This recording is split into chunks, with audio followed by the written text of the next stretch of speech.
와우. 와.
Located in the northeast of South Korea, Gangwon-do is bounded by the ocean on one side and other Korean provinces on the other. This charming region, filled with the beauty of nature, offers both mountainous and sea landscapes for a multitude of activities during different seasons of the year.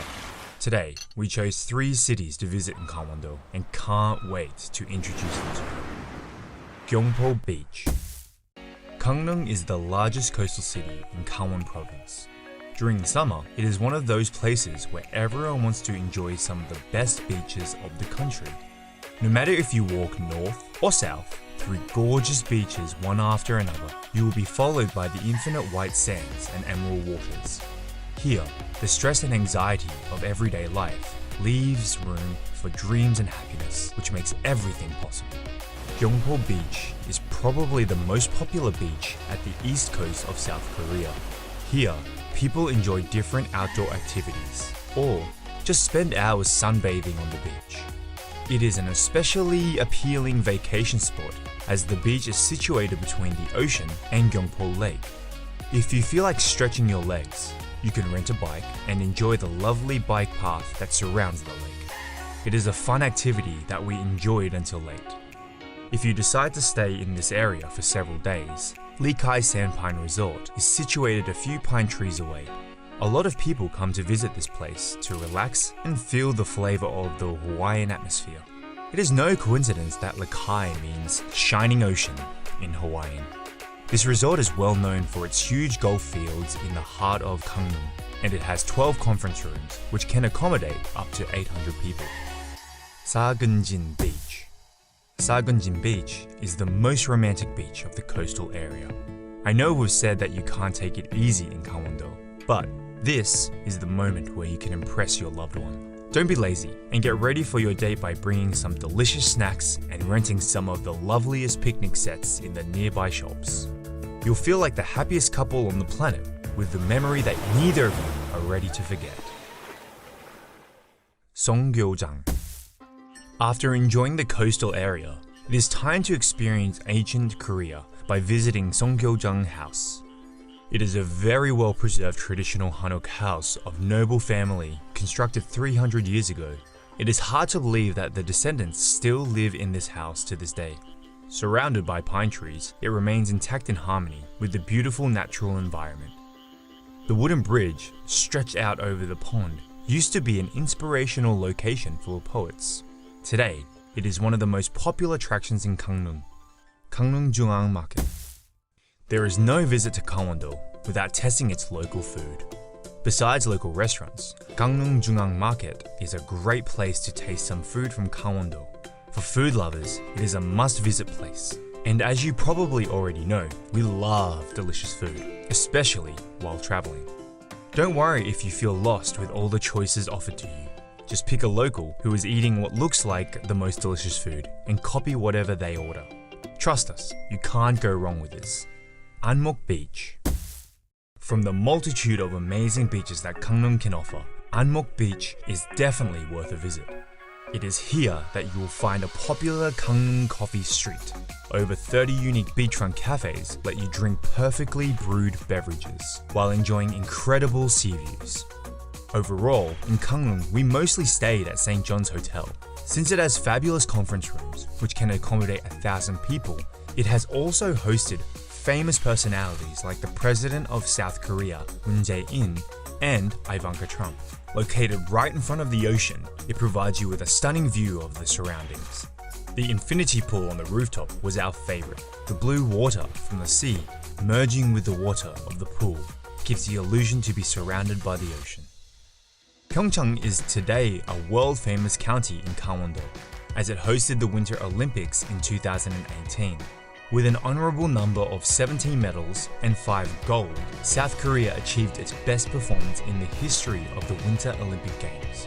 The official hotel of the Winter Olympics was the Peninsula ski resort, as it has the biggest conference rooms hosting 2,000 people. Today, it provides the perfect environment to enjoy leisure sports during all seasons. In winter, people come here mainly for skiing, but in summer, it creates a peaceful place to relax in nature and enjoy some outdoor activities. The resort also hosted some of the sports events in its stadiums, like ski jumping. You can go to the top of the Peninsula Ski Jumping Center if you want to experience how the athletes felt before they jumped. Woljongsa Temple at Odensan Mountain. Situated on the beautiful Odensan Mountain, Woljongsa Temple is the place where you find peace and enlightenment in the solitude of nature. It is a spiritual healing experience where you will breathe the history and heritage of one of the main religions of South Korea. It is also a foreigner-friendly temple stay that breaks down the barriers of language and achieves mutual understanding among all humankind. Sky Ranch Hanulmokjang. Sky Ranch is a lovely sheep farm in South Korea. The ranch is so beautiful that it became a popular tourist attraction in Gangwon-do. These cute, lucky animals enjoy grazing in the vast fields and are used to interacting with humans. After hanging around with them, a tractor brought us to the top of the hill in style, surrounded by a multitude of windmills in perfect harmony with the beauty of nature. It offers a magical experience that we weren't prepared for. Finally, we finished our day with a lovely picnic in the middle of the river, enjoying their delicious, fresh, farm-made yogurt. Jonggangwon, Traditional Korean Food Cultural Experience Center. After enjoying tons of delicious food across the country, it is time for us to learn how to cook it. Gyeonggangwon provides traditional cooking programs where visitors can immerse a little bit more in Korean culture and learn the way their food is made. They even grow their own ingredients, which gives this place a lot of charm. I bet you've never seen a huge collection of pots right in front of a house. Yes, fermented paste and sauces like gochujang, the red pepper paste, or doenjang, the bean paste, are very important in Korean cuisine. Ari Hills. Now that you've taken some rest and enjoyed the beach, it is time for the fun part of the trip. Jongson is another beautiful place in Gangwon-do, but it is the outdoor activities that we enjoyed the most.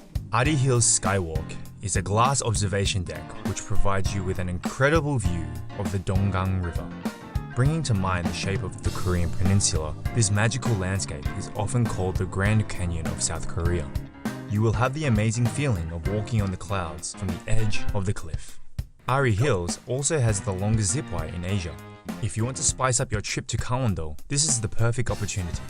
You will be flying like a bird between the valleys at 100 kilometers per hour, an experience you'll never forget.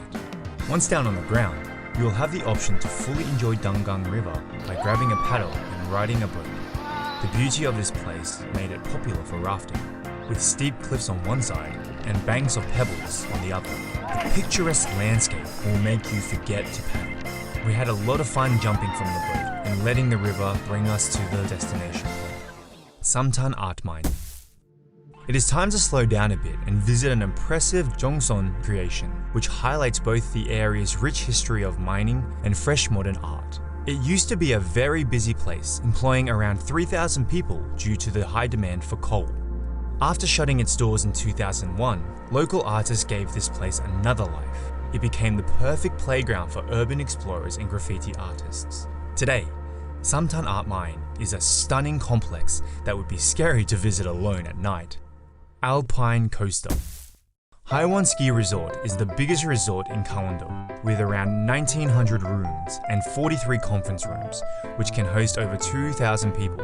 During summer, instead of ski slopes, this place is covered with thousands of flowers. It has plenty of activities to discover, like an open-air water park, so you don't have to go far to enjoy your day. But our favorite was the Alpine Coaster attraction, which makes you appreciate the daisy field through a completely different angle. This place is huge and surrounded by beautiful nature, so even when we weren't lucky with the weather, we had a lot of fun exploring the surroundings. Now you know about some of the best places in Gangwon-do, where you can enjoy the coastal area, mountains, and some fun activities. However, Gangwon-do is a huge province with lots of places to visit during different seasons of the year. We are looking forward to going back and letting you discover more about Gangwon-do. If you enjoyed this video, please like it, subscribe to our channel, and we'll see each other on the next one. 강원도 금강산 12,000봉 팔망광자 유정사 법당 뒤에 칠성난 도두 오고 팔자에 없는 아들 딸 나달라고 석달열흘 녹음에 없는 아들 딸 나달라고 정성을 말고 다 관객니 외로이 난 사람 괄세를 말아 정성을 말고 다 관객니 외로이 난 사람 괄세를 말아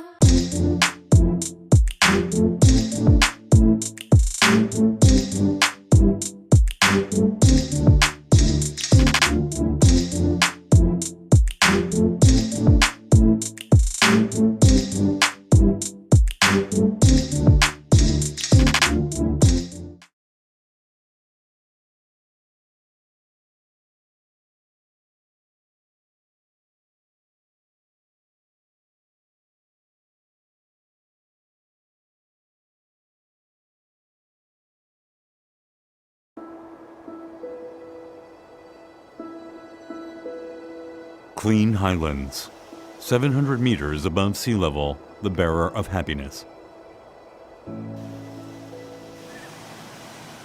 The positive energy found here engages all senses, giving life to the body from head to toe, bringing peace to the heart and soul.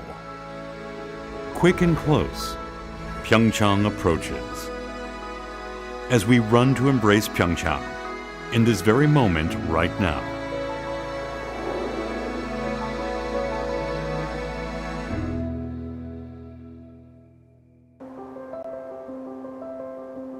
a snow-covered village, a 1,000-year-old forest leads us to a new world in awe, leaving the secular world behind.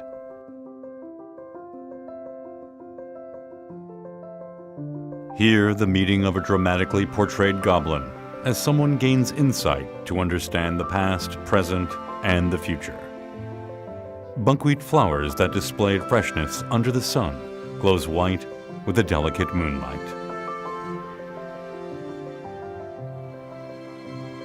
At PyeongChang, where all seasons come in different colors, presenting the vastness that exists within scenery, every photo taken becomes memorable.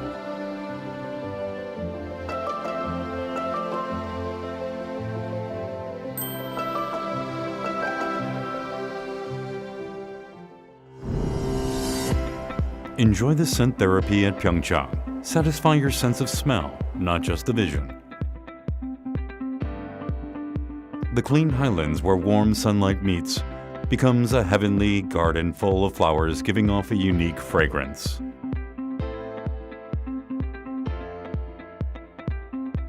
In every breath, the fragrance of flowers covers your body, washing off the fatigue of city life, becoming a memory engraved in the mind.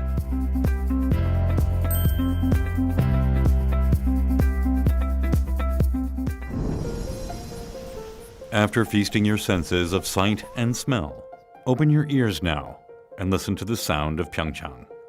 Beautiful snow scene of the sound of the wind that freely travels in and out of Baekdu-daegan.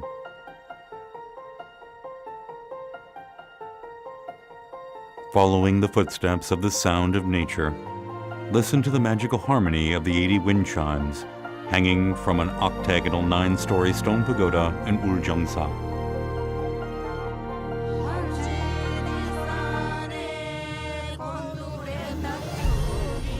The sound of PyeongChang, a sound of clean nature and sincere life, a symphony of healing that rejuvenates the lost sensibilities.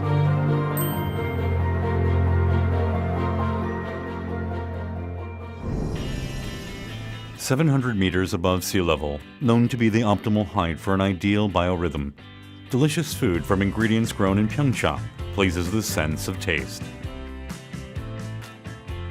Hanwoo, premium Korean beef, comes from cattle relaxed and fed in an open field. Hwangtae, a dried pollock, gets tastier after freezing and thawing in the cold wind and snow. You can also find trout that live in cold and clean water, and vegetables grown in Odaesan with thick forests and pure and natural water. Pangadari yaksu that provides a taste of nature with a kick. The healthy, happy taste of PyeongChang comes from Baekdu-daegan and its clean and pure water, the source of the Han River. Giving rise to healing and happy foods that satisfies the appetites and contents the heart.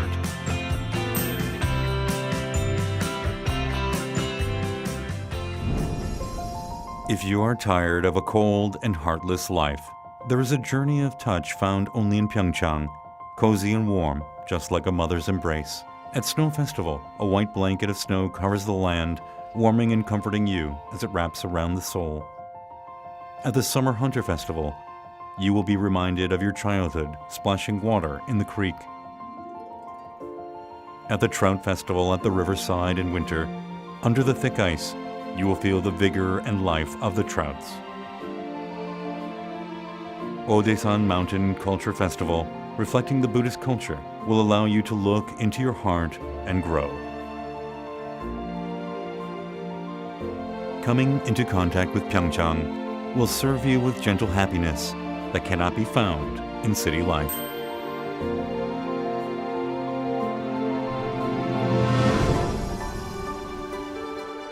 PyeongChang, the cradle for skiing in Korea, becoming the mecca of winter sports worldwide since the hosting of the 2018 PyeongChang Winter Olympics.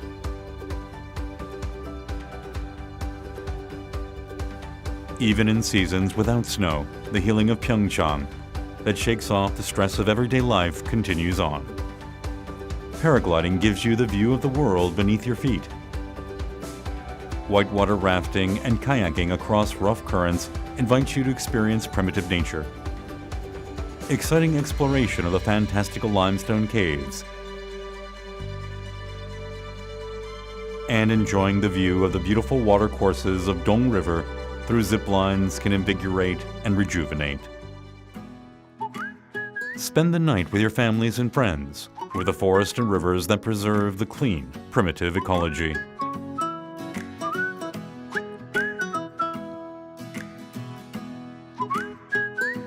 The moon and the stars shine throughout the night as guardians, sending a message of comfort.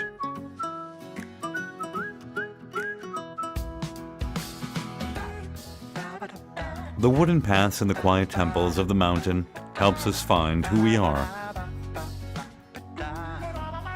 A journey of healing in PyeongChang restores the forgotten passion for our lives.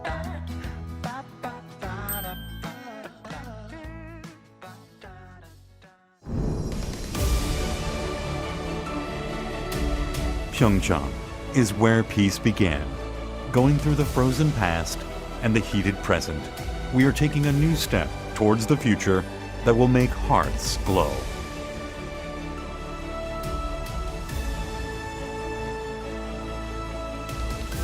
PyeongChang will present new energy and peace in the lives of those who step upon it.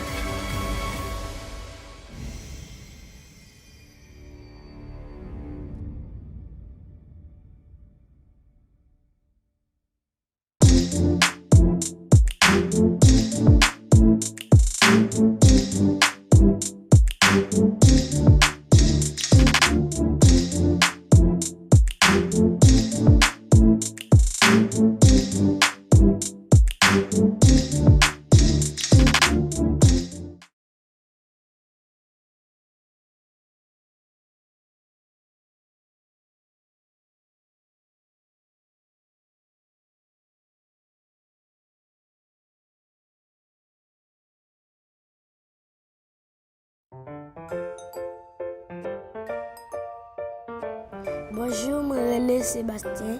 Moi gagné 10 ans ma vivre en Haïti.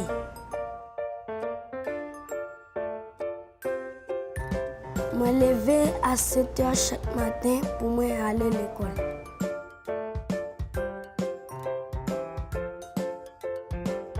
Pour moi aller à l'école chaque matin, moi marcher environ 1 heure de temps.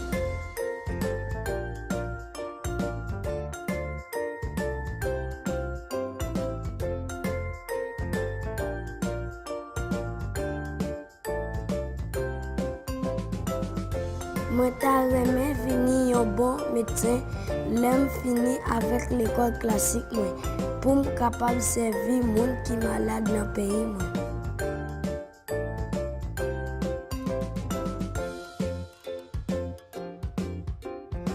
Pour me capable venir un bon médecin, moi dois étudier en pile.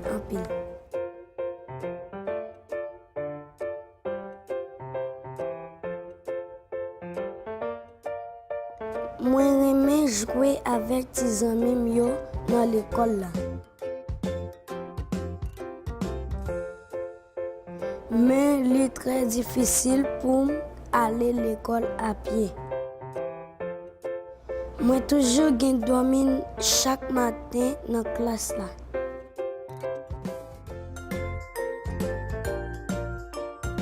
Mais moi pas de problème. Parce que j'ai un bus pour transporter moi à l'école là. À cause du bus là, moi viens étudier en pile et moi jouer avec tes amis moi yo.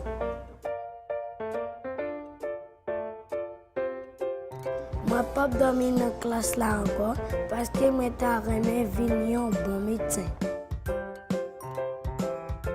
Merci un pile collègue.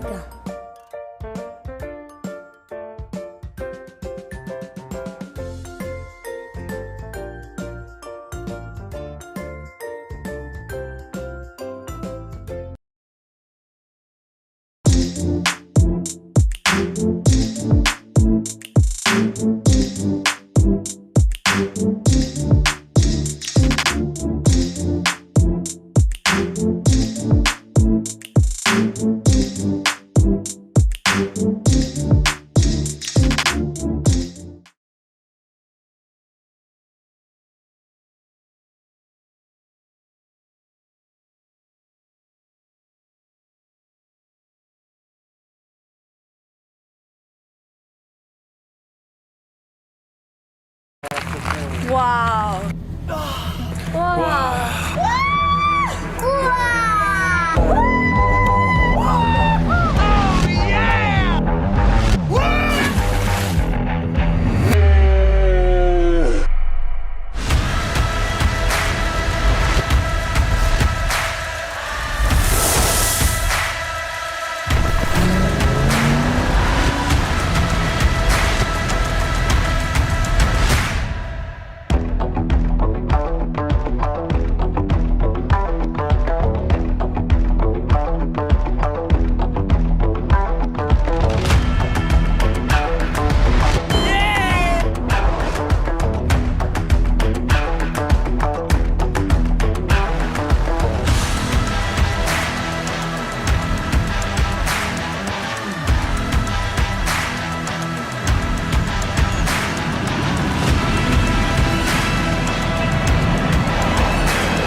Located in the northeast of South Korea, Gangwon-do is bounded by the ocean on one side and other Korean provinces on the other. This charming region, filled with the beauty of nature, offers both mountainous and sea landscapes for a multitude of activities during different seasons of the year.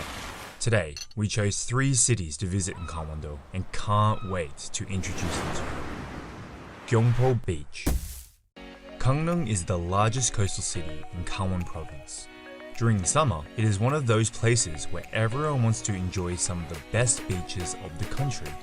No matter if you walk north or south, through gorgeous beaches one after another, you will be followed by the infinite white sands and emerald waters. Here, the stress and anxiety of everyday life leaves room for dreams and happiness, which makes everything possible. Gyeongpo Beach is probably the most popular beach at the east coast of South Korea. Here, people enjoy different outdoor activities, or just spend hours sunbathing on the beach. It is an especially appealing vacation spot as the beach is situated between the ocean and Gyeongpo Lake. If you feel like stretching your legs, you can rent a bike and enjoy the lovely bike path that surrounds the lake. It is a fun activity that we enjoyed until late. If you decide to stay in this area for several days, Lee Kai Sandpine Resort is situated a few pine trees away. A lot of people come to visit this place to relax and feel the flavor of the Hawaiian atmosphere.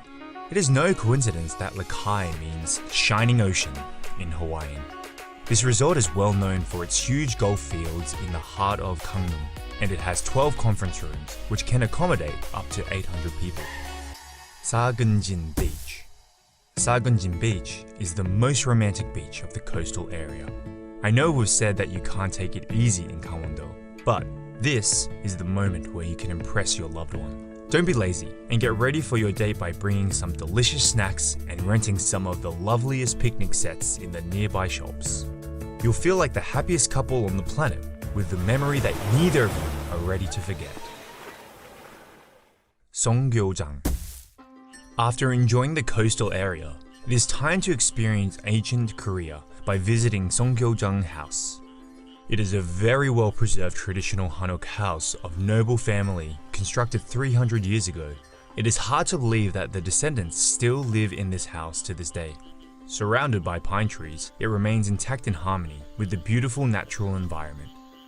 The wooden bridge, stretched out over the pond, used to be an inspirational location for poets. Today, it is one of the most popular attractions in Gangneung, Gangneung Jungang Market. There is no visit to Gangwon-do without testing its local food. Besides local restaurants, Gangneung Jungang Market is a great place to taste some food from Gangwon-do. For food lovers, it is a must-visit place. And as you probably already know, we love delicious food, especially while traveling. Don't worry if you feel lost with all the choices offered to you. Just pick a local who is eating what looks like the most delicious food and copy whatever they order. Trust us, you can't go wrong with this. Anmok Beach. From the multitude of amazing beaches that Gangneung can offer, Anmok Beach is definitely worth a visit. It is here that you will find a popular Gangneung coffee street. Over 30 unique beachfront cafes let you drink perfectly brewed beverages while enjoying incredible sea views. Overall, in Gangneung, we mostly stayed at St. John's Hotel.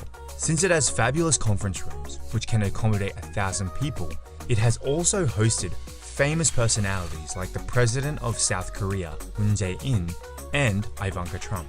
Located right in front of the ocean, it provides you with a stunning view of the surroundings. The infinity pool on the rooftop was our favorite. The blue water from the sea merging with the water of the pool gives the illusion to be surrounded by the ocean. PyeongChang is today a world-famous county in Gangwon-do, as it hosted the Winter Olympics in 2018. With an honorable number of 17 medals and 5 gold, South Korea achieved its best performance in the history of the Winter Olympic Games.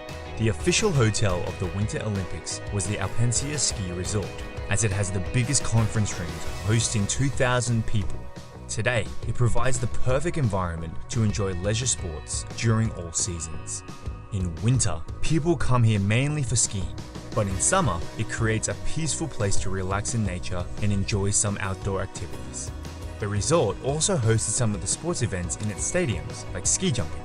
You can go to the top of the Peninsula Ski Jumping Center if you want to experience how the athletes felt before they jumped.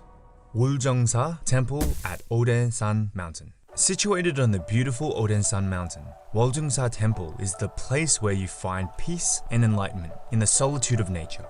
It is a spiritual healing experience where you will breathe the history and heritage of one of the main religions of South Korea.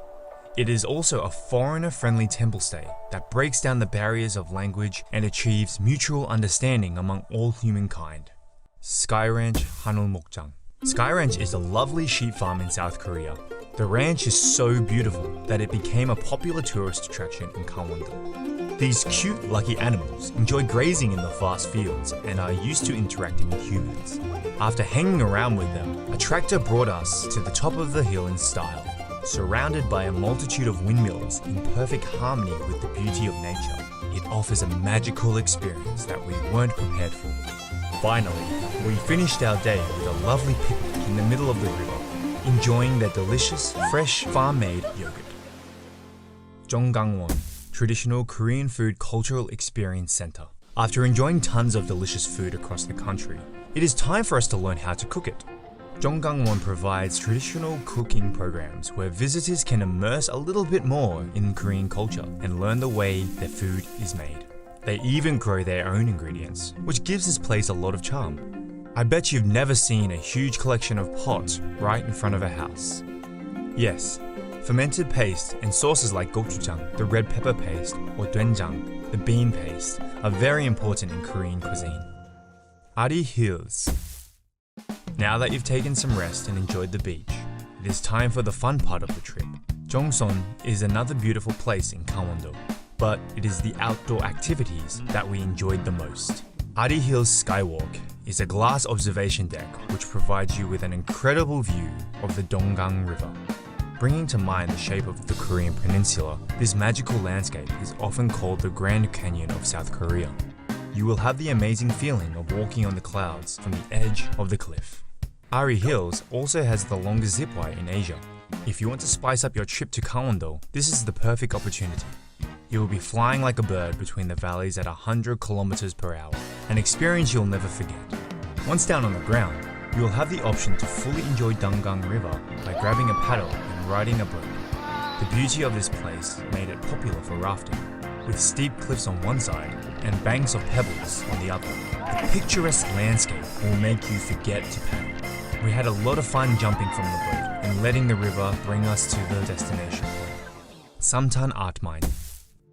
It is time to slow down a bit and visit an impressive Jongson creation, which highlights both the area's rich history of mining and fresh modern art. It used to be a very busy place, employing around 3,000 people due to the high demand for coal. After shutting its doors in 2001, local artists gave this place another life. It became the perfect playground for urban explorers and graffiti artists. Today, Samtan Art Mine is a stunning complex that would be scary to visit alone at night. Alpine Coaster. Haewon Ski Resort is the biggest resort in Gangwon-do, with around 1,900 rooms and 43 conference rooms, which can host over 2,000 people. During summer, instead of ski slopes, this place is covered with thousands of flowers. It has plenty of activities to discover, like an open-air water park, so you don't have to go far to enjoy your day. But our favorite was the Alpine Coaster attraction, which makes you appreciate the daisy field through a completely different angle. This place is huge and surrounded by beautiful nature, so even when we weren't lucky with the weather, we had a lot of fun exploring the surroundings. Now you know about some of the best places in Gangwon-do, where you can enjoy the coastal area, mountains, and some fun activities. However, Gangwon-do is a huge province with lots of places to visit during different seasons of the year. We are looking forward to going back and letting you discover more about Gangwon-do. If you enjoyed this video, please like it, subscribe to our channel, and we'll see each other on the next one. 강원도 금강산 12,000봉 8만광자 유점사 법당 뒤에 칠성난 도두 오고 팔자에 없는 아들 딸 나달라고 석달열흘 녹음에 없는 아들 딸 나달라고 정성을 말고 다 관객니 외로이 난 사람 괄세를 말아 정성을 말고 다 관객니 외로이 난 사람 괄세를 말아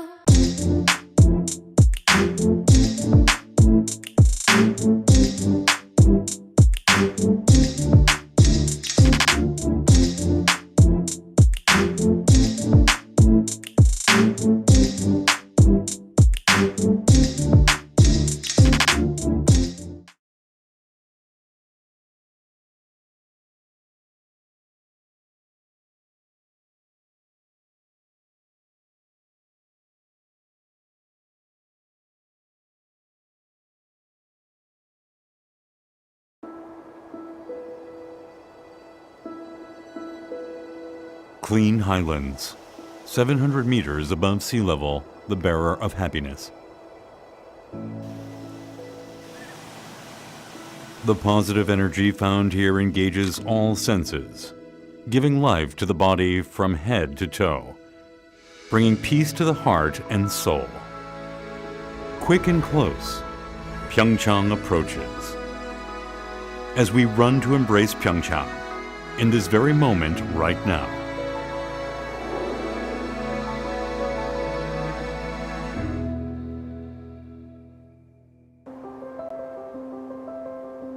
A snow-covered village, a 1,000-year-old forest, leads us to a new world in awe, leaving the secular world behind.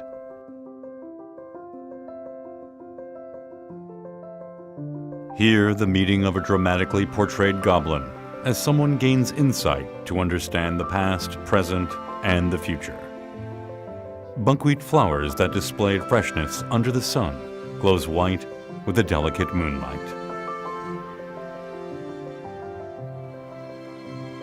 At PyeongChang, where all seasons come in different colors, presenting the vastness that exists within scenery, every photo taken becomes memorable.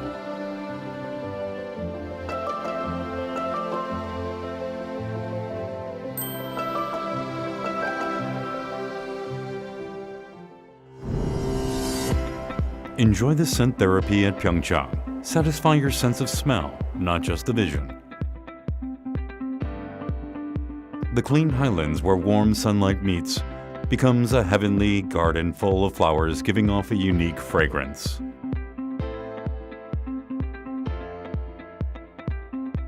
In every breath, the fragrance of flowers covers your body, washing off the fatigue of city life, becoming a memory engraved in the mind.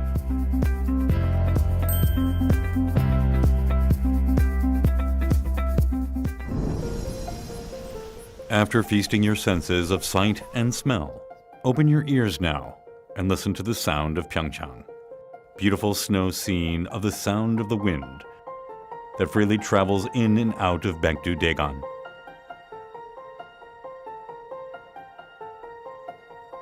Following the footsteps of the sound of nature, listen to the magical harmony of the 80 wind chimes hanging from an octagonal 9-story stone pagoda in Uljeongsa.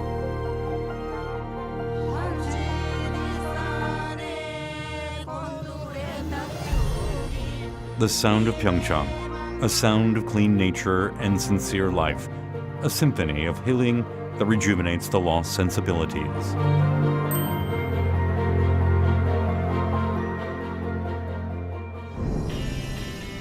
"700 meters above sea level, known to be the optimal height for an ideal biorhythm.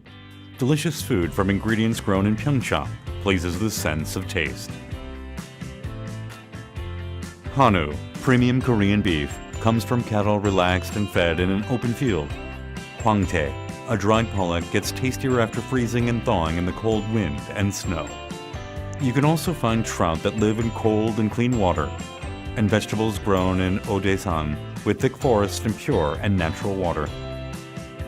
Hangadari yaksu that provides a taste of nature with a kick. The healthy, happy taste of PyeongChang comes from Baekdu-daegan and its clean and pure water, the source of the Han River. Giving rise to healing and happy foods that satisfies the appetites and contents the heart.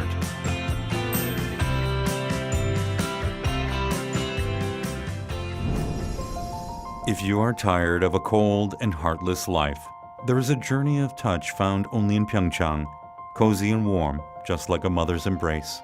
At Snow Festival, a white blanket of snow covers the land, warming and comforting you as it wraps around the soul.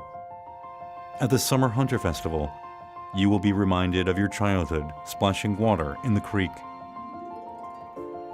At the Trout Festival at the riverside in winter, under the thick ice, you will feel the vigor and life of the trouts. Odaesan Mountain Culture Festival, reflecting the Buddhist culture, will allow you to look into your heart and grow.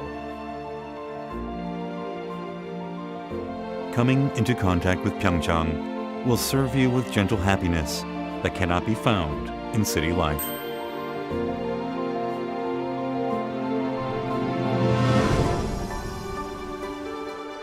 PyeongChang, the cradle for skiing in Korea, becoming the mecca of winter sports worldwide since the hosting of the 2018 PyeongChang Winter Olympics.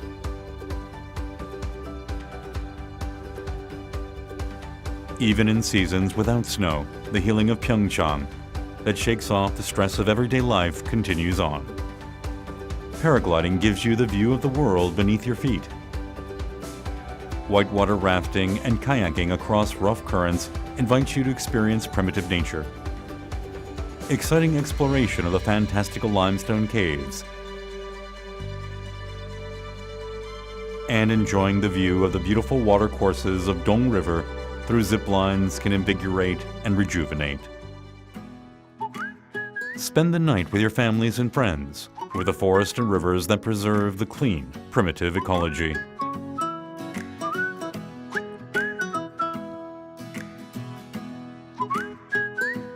The moon and the stars shine throughout the night as guardians, sending a message of comfort.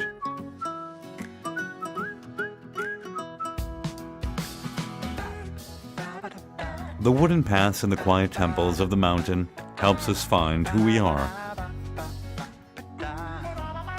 A journey of healing in PyeongChang restores the forgotten passion for our lives.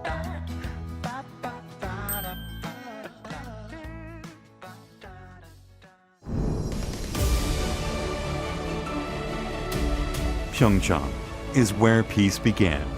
Going through the frozen past and the heated present, we are taking a new step towards the future that will make hearts glow.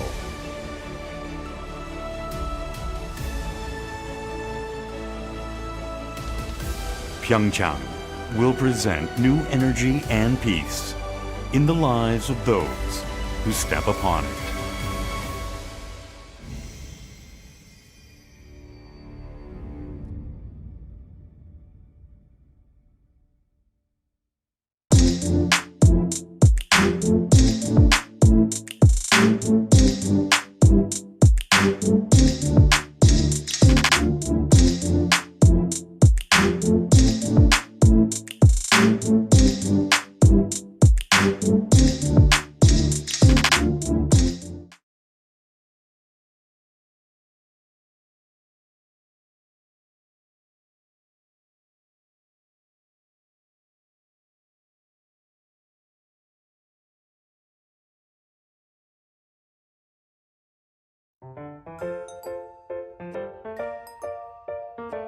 Bonjour, je m'appelle Sébastien.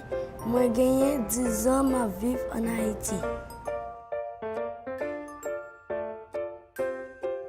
Je me lève à 7 h chaque matin pour aller à l'école.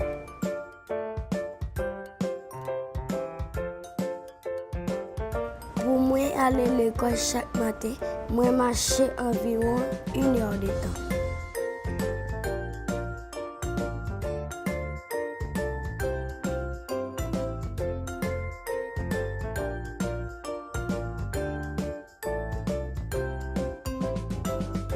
Moi, j'aimerais venir un bon médecin, l'aime finir avec l'école classique pour être capable de servir les gens qui sont malades dans le pays.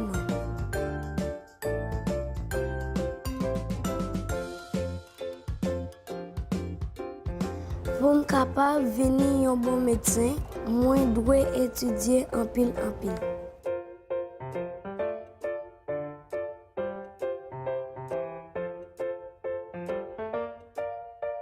Moi, j'aime jouer avec mes amis dans l'école.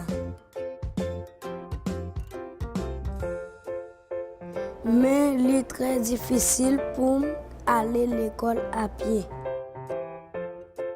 Moi, toujours dormir chaque matin dans la classe.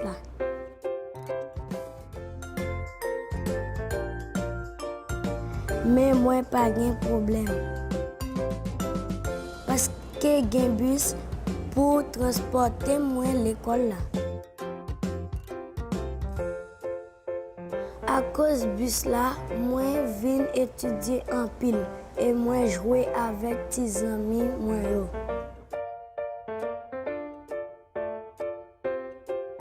Moi pas dormir dans la classe là encore parce que moi t'aimerais venir un bon médecin.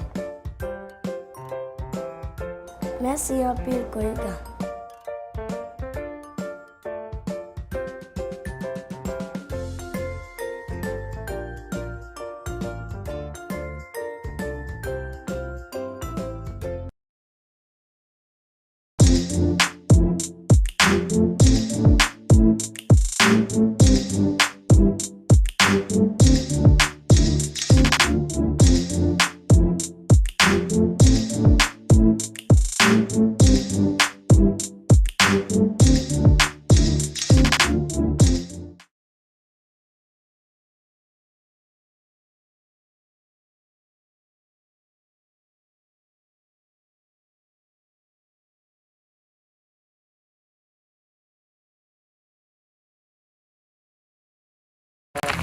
와우. 와.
여러분 안녕하십니까?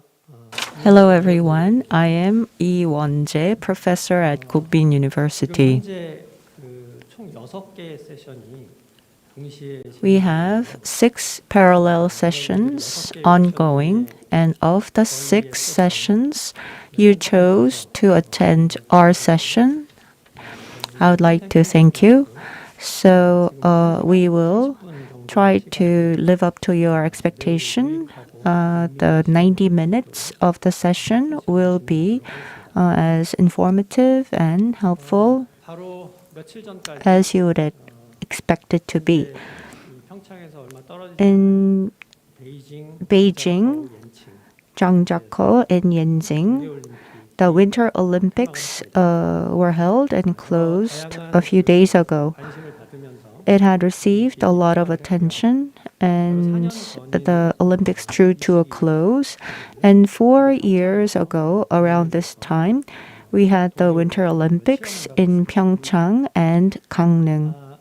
평창과 강릉에서 In PyeongChang and Gangneung, the Winter Olympics were held, and the legacy that had been left behind 2018 평창 is 기념재단일 것이고요. the 2018 평창 기념재단 2018 PyeongChang Memorial Foundation, 더 구체적인 and a more specific legacy would be 평화 포럼이 되겠습니다. the PyeongChang Peace Forum that we are having for the 4th year. 특히 올림픽에서 대단히 중요하다. Legacy is considered important in the Olympic Games, 레거시 또는 유산이라는 것이 but 구체적으로 어떤 exactly what is the legacy composed of? 합의된 There is no 누구나 공감할 수 있는 agreed definition 도출되었다. or enough consensus on what that legacy is. 문제의식을 가지고서 And so we wanted to delve into this further, and there are 2 researchers who studied this subject further. So what is the Olympics legacy, and what are some of the more important elements of the Olympics legacy? That will be the topic that we will be discussing in this session. 아시아 스키 연맹 We have the Asian Ski Federation, which is hosting this session. 연맹은 And as for the Asian Ski Federation, 뭐 매우 활발하다라고 보기 어려운 이 아시아 지역에서 in Asia, 스키라는 스포츠를 it tried to facilitate the sport of ski, which is not as popular in Asia as it is in the European and American countries. 베이징 올림픽 So in the Winter Olympics of PyeongChang and Beijing, it had played a significant role 활동하고 있습니다. and is trying to represent the Asian skiers. 기회를 많이 And I would like to thank the organizer, ASF, for giving us the opportunity, and we will be sharing the results of the relevant study about the Olympic legacy. I'd like to introduce to you the speakers. We first have Professor Han Seung-jin of Ulji University. He will be speaking first, and followed by Mr. Yoon Sang-hoon, also from Ulji University. 이 두 분의 관계는 대단히 특별합니다. And they have a very special relationship. Professor Han is the advisor to Mr. Yoon Sang-hoon, 지도하고 계십니다. who is in his doctorate course. 분들이라면 이게 굉장히 And I'm sure you may 자신의 제자와 sympathize with that feeling of having 기억될 만한 this experience of sharing the session as mentor and mentee. And from Professor and from Mr. Yoon's perspective, he may be under pressure to present in front of his advisor professor, but at any rate, we will be listening to these 2 gentlemen's presentations, and there will be a panel. And we have as a discussant Professor Nam Sang-baek from Hanyang University. 자, 이제 뭐 제가 말씀드릴 내용은 여기서 So, without further ado, I would like to give the floor to Professor Han Seung-jin of Ulji University. Please go ahead.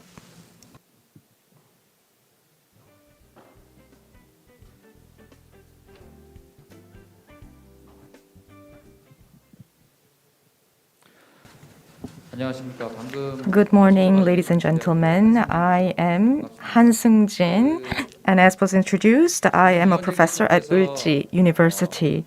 Just now, Dr. Lee has said many good things, and I would like to briefly touch upon my involvement in the study of Olympic legacies. Korea hosted the 1988 Summer Olympics and 30 years later has hosted the Winter Olympics with resounding success. In 1988, I was just a student in a junior high school, so I did not contribute very much. But since I have grown to become a scholar who specializes in the study of sports history and ski jump, which is not very popular in Korea, I have taken great interest in this sports category, and I took many students in my class along with me to the PyeongChang Winter Olympics to participate and watch the ski jump competition. IOC has, since 2014, has emphasized the importance of the Olympic legacies. And the Olympic Agenda 2020 also mentions the importance of Olympic legacies, which motivated me to study this further. Most people, when they think about Olympic legacies, they think of things that are intangible, values that are abstract, positive, but intangible and not directly relevant to our daily lives. And in fact, I share the same views about Olympic legacies. So as a scholar, I wanted to come up with some research approaches to study the importance of Olympic legacies. And I have created a team of researchers to carry this research out with me. And we are here to present our findings. Once again, I would like to thank the members of the PyeongChang Commemorative Memorial Foundation for giving me this opportunity. Today, I'm going to talk about a study we did to systemize Olympic legacies. IOC has been emphasizing the importance of the long-term benefits of Olympics, and this research is in connection to that effort. As was mentioned before, there was the PyeongChang Olympics in 2018, and then the Tokyo and Beijing Olympics. So a series of Olympics have taken place in Northeast Asian region. And in Gangwon, in 2024, the Winter Youth Olympic Games will take place. So since 2018, all the way up to 2024, a series of Olympics have been held and will be held in the Northeast Asian region. So it is important to recognize the legacies of the Northeast Asian Olympic Games. In 2014, the Olympic Agenda 2020 mentions that the IOC has a special interest in preserving and spreading the Olympic legacies. And the Olympic Charter also states that one of the key aims of the Olympic movement is to promote a positive legacy from the Olympic Games to the host cities, regions, and countries. And so how can we better leverage the Olympic legacies in the host countries and also to spread the Olympic legacies down the road are important objectives of the IOC and also the host countries. Despite the importance of this topic, not enough research has been done on this very topic, especially in the case of Korean scholars. They have looked at the potential for hosting future Olympics in Korea and what sort of policies can help further the benefits of Olympics within the local context, but not enough focus has been given to the legacies themselves. As researchers, it is, of course, important to study the policies that are involved in promoting the benefits of Olympics, but I think before that, we really need to look into what the actual legacies are.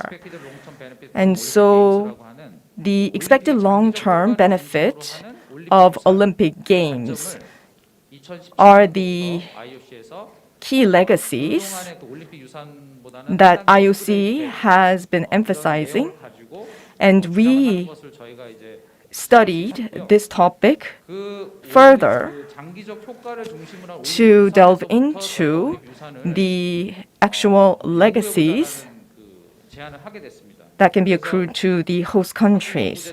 So we proposed this research project to the National Research Foundation of Korea, and we received a grant for this project, and we have completed the first year of this research project, and we have another year remaining. If you look at the table on the top, there are 7 areas of long-term benefits from the Olympic Games. And within those 7 areas, there are 39 specific legacies.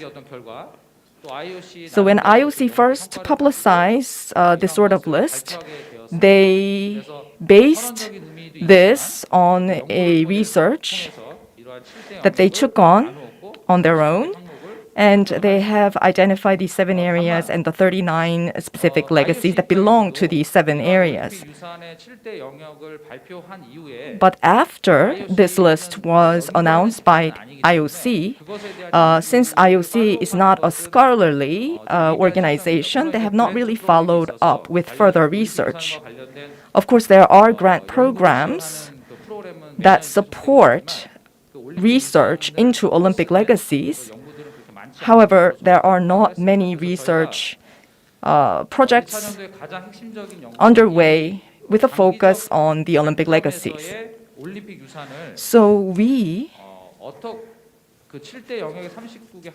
wanted to look at the importance of the 7 areas and also the 39 legacies, and in what order of priorities they are significant.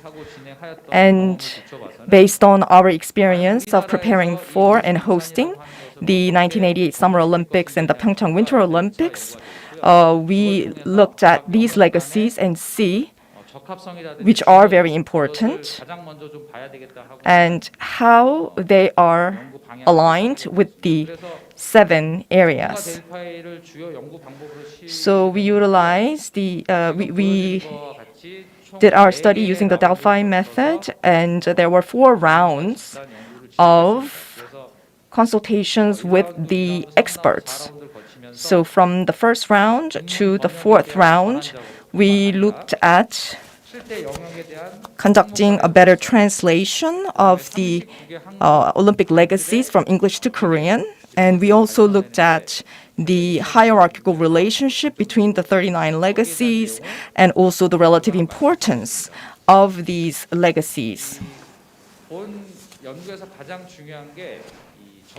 So one of the key things about this research was to come up with a list of experts to invite to this project, because there are 39 Olympic legacies that we're going to look into, and it was very important for us to identify the most relevant experts who can add value to the Delphi methodology. So as you can see in this table, there are some people who got involved from the policy perspective, and then there are also scholars who study Olympics, and also there are experts who are currently working in international sports organizations and Olympics related organizations. So we selected a list of experts, and it took us actually 3 to 4 months to identify the experts to invite. And some people were abroad, and there were schedule conflict. So we conducted this research through email mostly. And I would like to take this opportunity to thank those experts for participating in this project. And as I mentioned before, we took on the translation of the Olympic legacies from English to Korean. And this was not done just for merely understanding the concepts, but we actually had experts get involved in the translation so that we have an agreed set of terms to discuss the Olympics legacies. So initially, we hired a professional translator to translate the Olympic legacies from English to Korean, and then we got the experts involved to look at the translation draft and revise accordingly. Of course, when we were translating, we wanted to take into account the IOC's original, and we wanted to preserve the original intent of the IOC's terminologies to our best ability. Although initially we thought perhaps we could make this so that it's better understood by the local community here, unless it was very, very difficult for the local audience to understand, we generally stuck to the original intent of the IOC so that we have a common grounds for understanding.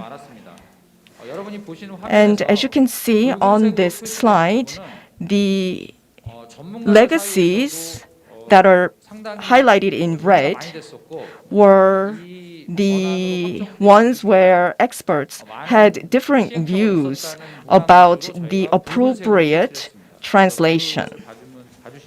So these are the key ones that you should focus on, but let me just touch upon a few of those. First of all, in the area of organized sports development, enhanced support to athletes and new generation of elite level athletes, and improved efficiency of the organized sports system. So these were some of the translations that you can see on the right side of these concepts.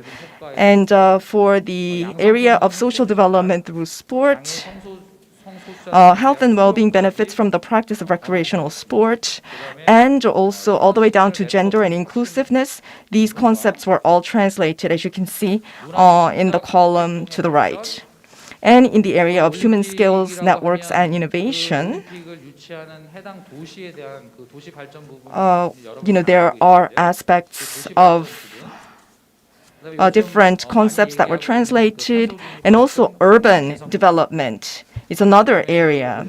And environment enhancement is a big topic nowadays, and this is an area of Olympic legacies.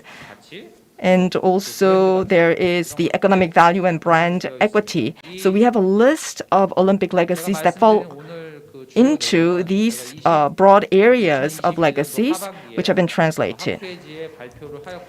And I have published the results in the latter half of 2021 in an academic journal. So if you're interested, you can search for the paper that was submitted to look at the official translation of the Olympic legacies.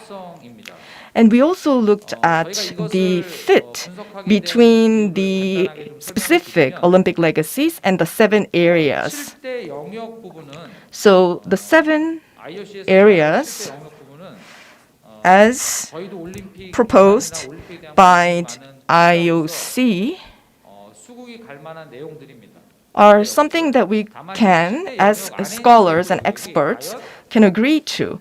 But when it comes to the specific legacies that are categorized in these areas, some of them, were questionable in terms of how relevant they are to the local culture and local community here in Korea. So we discussed with the experts to review the alignment or the relevance of the specific legacies in each of the 7 areas. And as you can see, these legacies are in the order of alignment or relevance from top to bottom. So the enhanced athlete support was deemed as being most relevant to the area of development of organized sports. And sports equipment, which is at the bottom of the box that's marked in red, that was deemed as the least relevant to this particular area of development of organized sports. And in the box that's marked in orange, we have the area social development through sports. And I mention these colors because we wanted to sort of express visually the fitness between the 7 areas and the Olympic legacies, which is why we color-coded these 7 areas. And in this area, health and well-being benefits from the practice of recreational sport was deemed as the most relevant to this particular category of social development through sports. And the least relevant was deemed to be gender and inclusiveness. Now, in the area of new generation of human skills network and innovation, the most relevant legacy in this area was identified as new networks, volunteers, diplomatic connections, and staff. And then innovation in different fields was considered the least relevant and least fit for this particular area of human skills network and innovation. And in the culture and creative development area, the increased visibility of national culture was deemed most relevant to this area, but the new design, brand, and visual identity was found to be least relevant. And when it comes to the urban development category, the transport and mobility infrastructure development was found by our experts to be most relevant to this category. This is probably because when we prepared for the 2 Olympic Games, there was a lot of infrastructure development, which we still benefit from. And then in the category of environment enhancement, the legacy of enhanced sustainability and environmental awareness was found to be most relevant, while biodiversity protection and restoration was felt by our experts to be least relevant to this particular category. And then economic value and brand equity category. In this category, increased global profile and visibility of city was deemed to be most relevant. Finally, I'm going to talk about the relative hierarchy and importance of the 39 legacies. As I mentioned before, there are 7 broad categories, and then there are the 39 legacies that belong to these 7 categories. And statistically speaking, the relationship were significant. So the 39 legacies were statistically relevant to the specific category that they belong to. And the third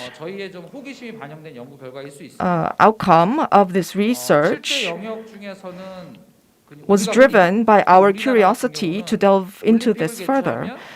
In the case of Korea, 진짜 그 스포츠 종목이나 when 스포츠에 대한 발전이 우선이 아닐까? we 그거 아니면 host the 스포츠를 Olympics, 통해서 경제적인 효과가 있지 않을까? people 도시 발전이 may 있지 않을까? speculate 이 정도의 that, 생각은 아마 the sports will be promoted, there may be some urban development. 중에 그럼 가장 높은 But 빈도는 과연 무엇일까? of the 39 legacies, 높았을 거라고 which 상상했던, are 생각했던 것이 과연 the 맞지 top 않을까? priority 이런 호기심에서 출발을 했는데 is something that we wanted to look into further. 입증이라도 하듯이 상당히 흥미로운 And 결과가 we've 있었습니다. had 이 부분 very 자세히 interesting 설명을 results coming from a 가장 prioritization 위에 나온 of 항목이 these 39개 legacies. 항목 중에서 가장 위계도가 On the 높은 것이. top, 그러니까 that 쉽게 is 설명드리면 viewed as the top priority. 1순위, 즉 1위라고 So, 말씀드릴 수가 있는데 그게 뭐냐면 that is 스포츠와 신체 활동 증진에 따른 건강 improvement of health and well-being through increased sports and physical activity. That was the legacy that was found to be the top priority. 그리고 저희 이제 연구 I mean, I'm a scholar and I have my team of researchers who worked on this project, 이것이 and 어찌 we 보면 felt this outcome was very significant. 영역. The areas that are marked in red, so that is the development of organized sports. So when you think of Olympics, you think about these various sports 1, 2, 3위 안에는 categories. 들어가지 않았다는 걸 일단은 말씀드리고요. But and you would immediately think that the development of organized sports would be the biggest and the most important legacies coming out of Olympic Games. But actually, these were ranked lower in the list. So that was quite interesting for us. 아니고 그 전문가들이 봤을 때 이 올림픽이라고 하는 So at least in the 기관에서 perspective 얘기하는 of 우리 흔히 experts, 말하면 그 도시의 어떤 SOC, the top 즉 교통이나 priority 대중교통 기반 시설 legacies of the 상당히 이 Olympic 우선에서 중요한 Games 부분이라고 하는 것을 were actually urban development and social development. 있는데요. 2012년 연구 And we can see this from the list of legacies in the order of importance.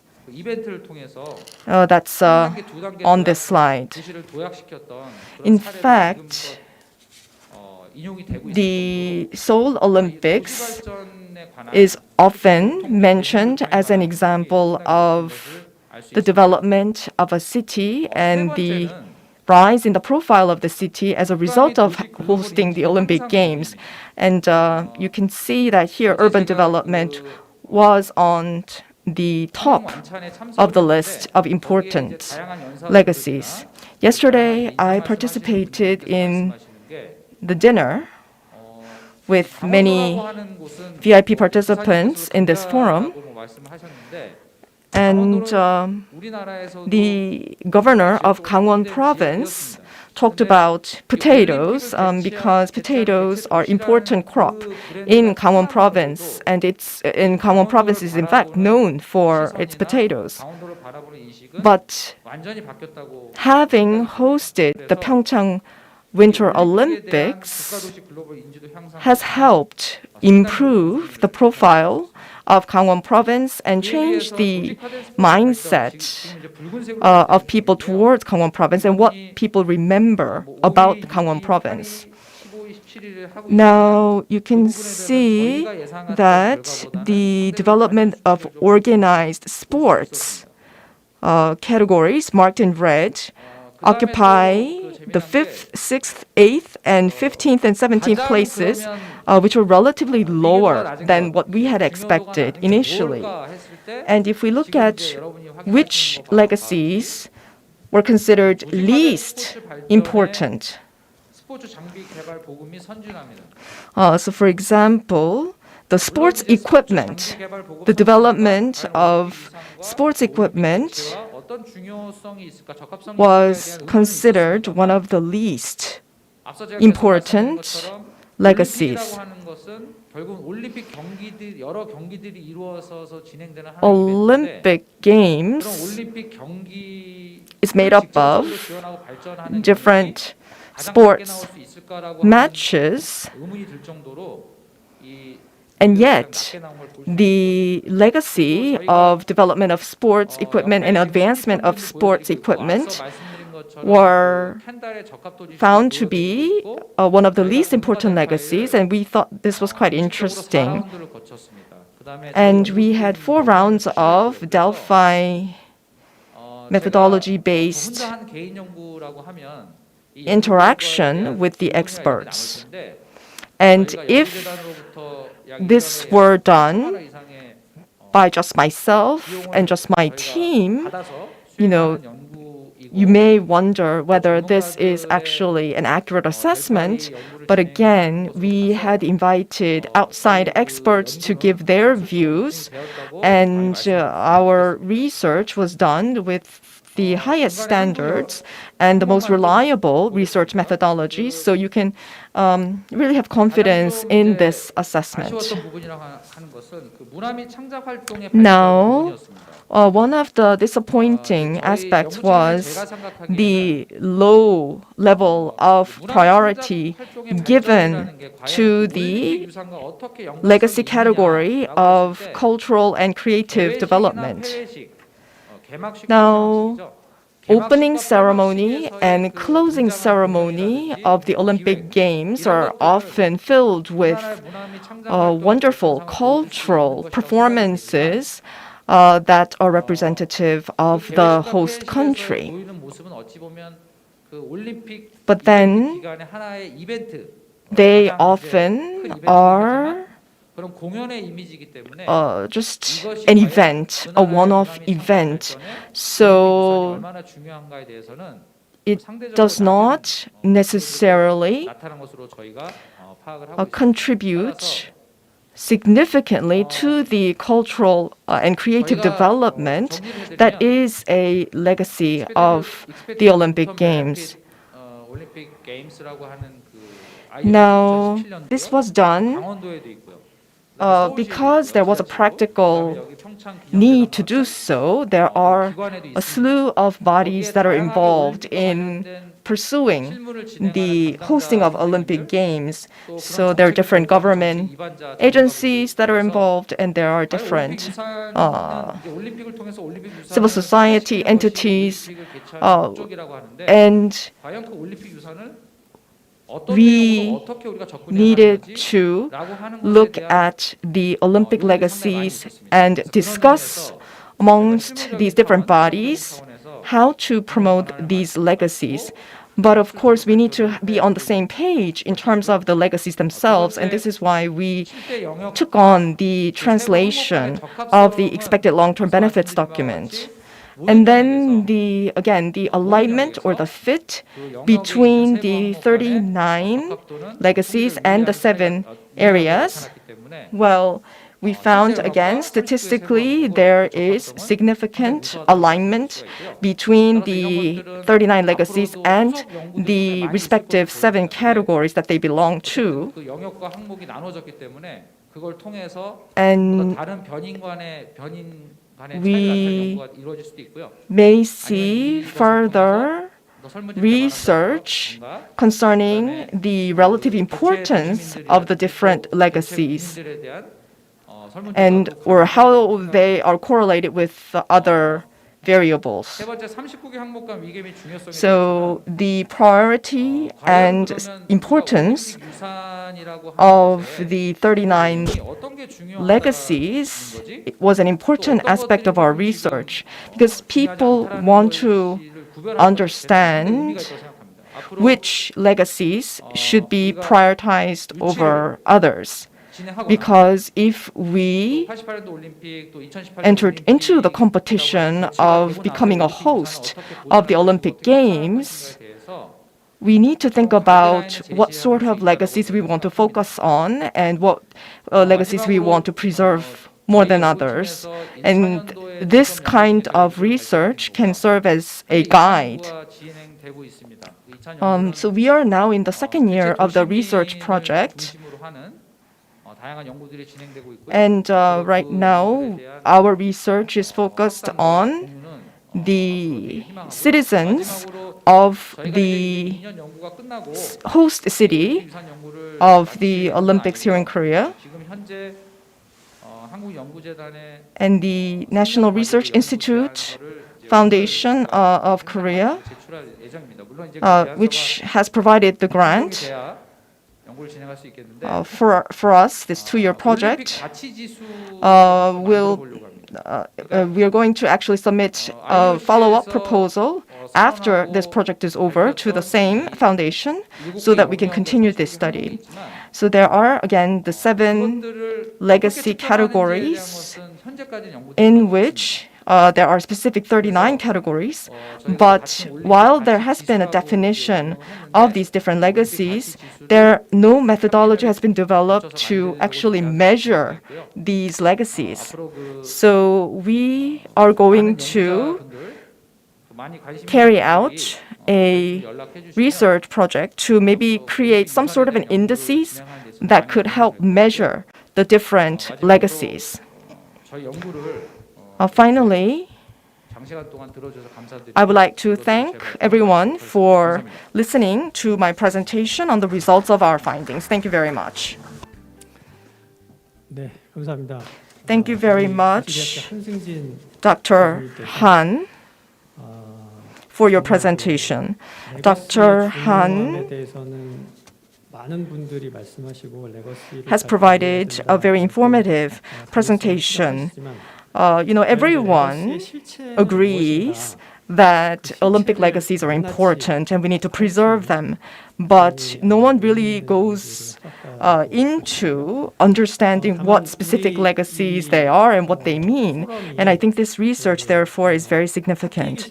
Our forum is not just for academic experts, so I think there might be some people in the audience who are not familiar with the concept of the Delphi methodology. In the past, when science was less developed, there was no systematic approach to predict the future. And oftentimes, a particular group would seek the oracle from the god they believe in, and there would be maybe a temple, and they would seek the oracle to be handed down to them from their god.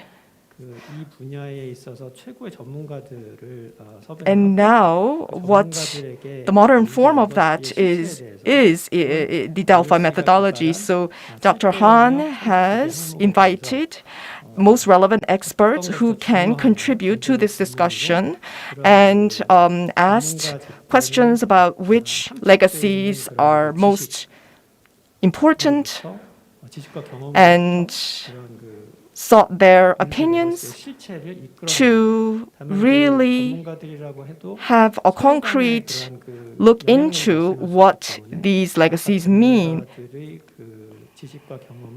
and the experience and the knowledge and the wisdom of the experts were drawn into this research. So the Delphi methodology makes this possible.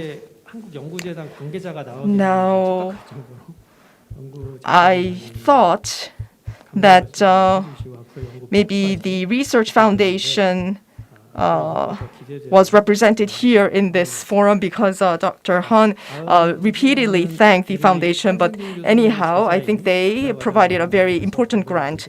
And now I would like to invite Mr. Yoon Sang-hoon, who is in the doctorate program at Ulji University. So please get ready to deliver your presentation. And as I mentioned before, if you're a teacher and if you are presenting in front of your students, that would be a rewarding experience. But vice versa, the student would be feeling a lot of pressure to be presenting in front of his teacher. So let us give him a round of applause. Hello, everyone. I would like to present the result of the study on the relative importance of expected long-term effect of the Olympics. I am Yoon Sang-hoon. I'd like to thank the attendees for participating in this session. Professor Han gave us a very good presentation, and there are some of the contents that overlap. As for the methodologies, there was a significant difference, so I'd like to inform you of that in advance.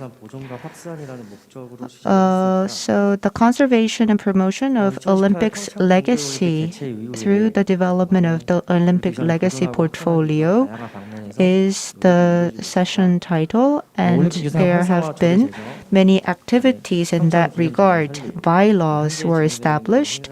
The Legacy Foundation was established. We're having the PyeongChang Peace Forum.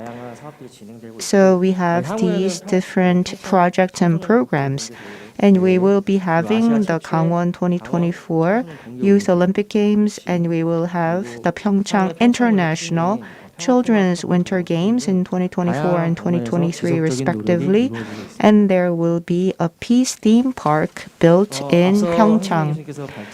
And as was mentioned in Dr. Han's presentation, the expected long-term benefits, 7 domains and 39 elements were proposed by IOC in its 2017 study, but the legacy framework has not been reviewed substantially. It is a wide-ranging topic, and the literature to date does not provide any specific or consistent definition or scope.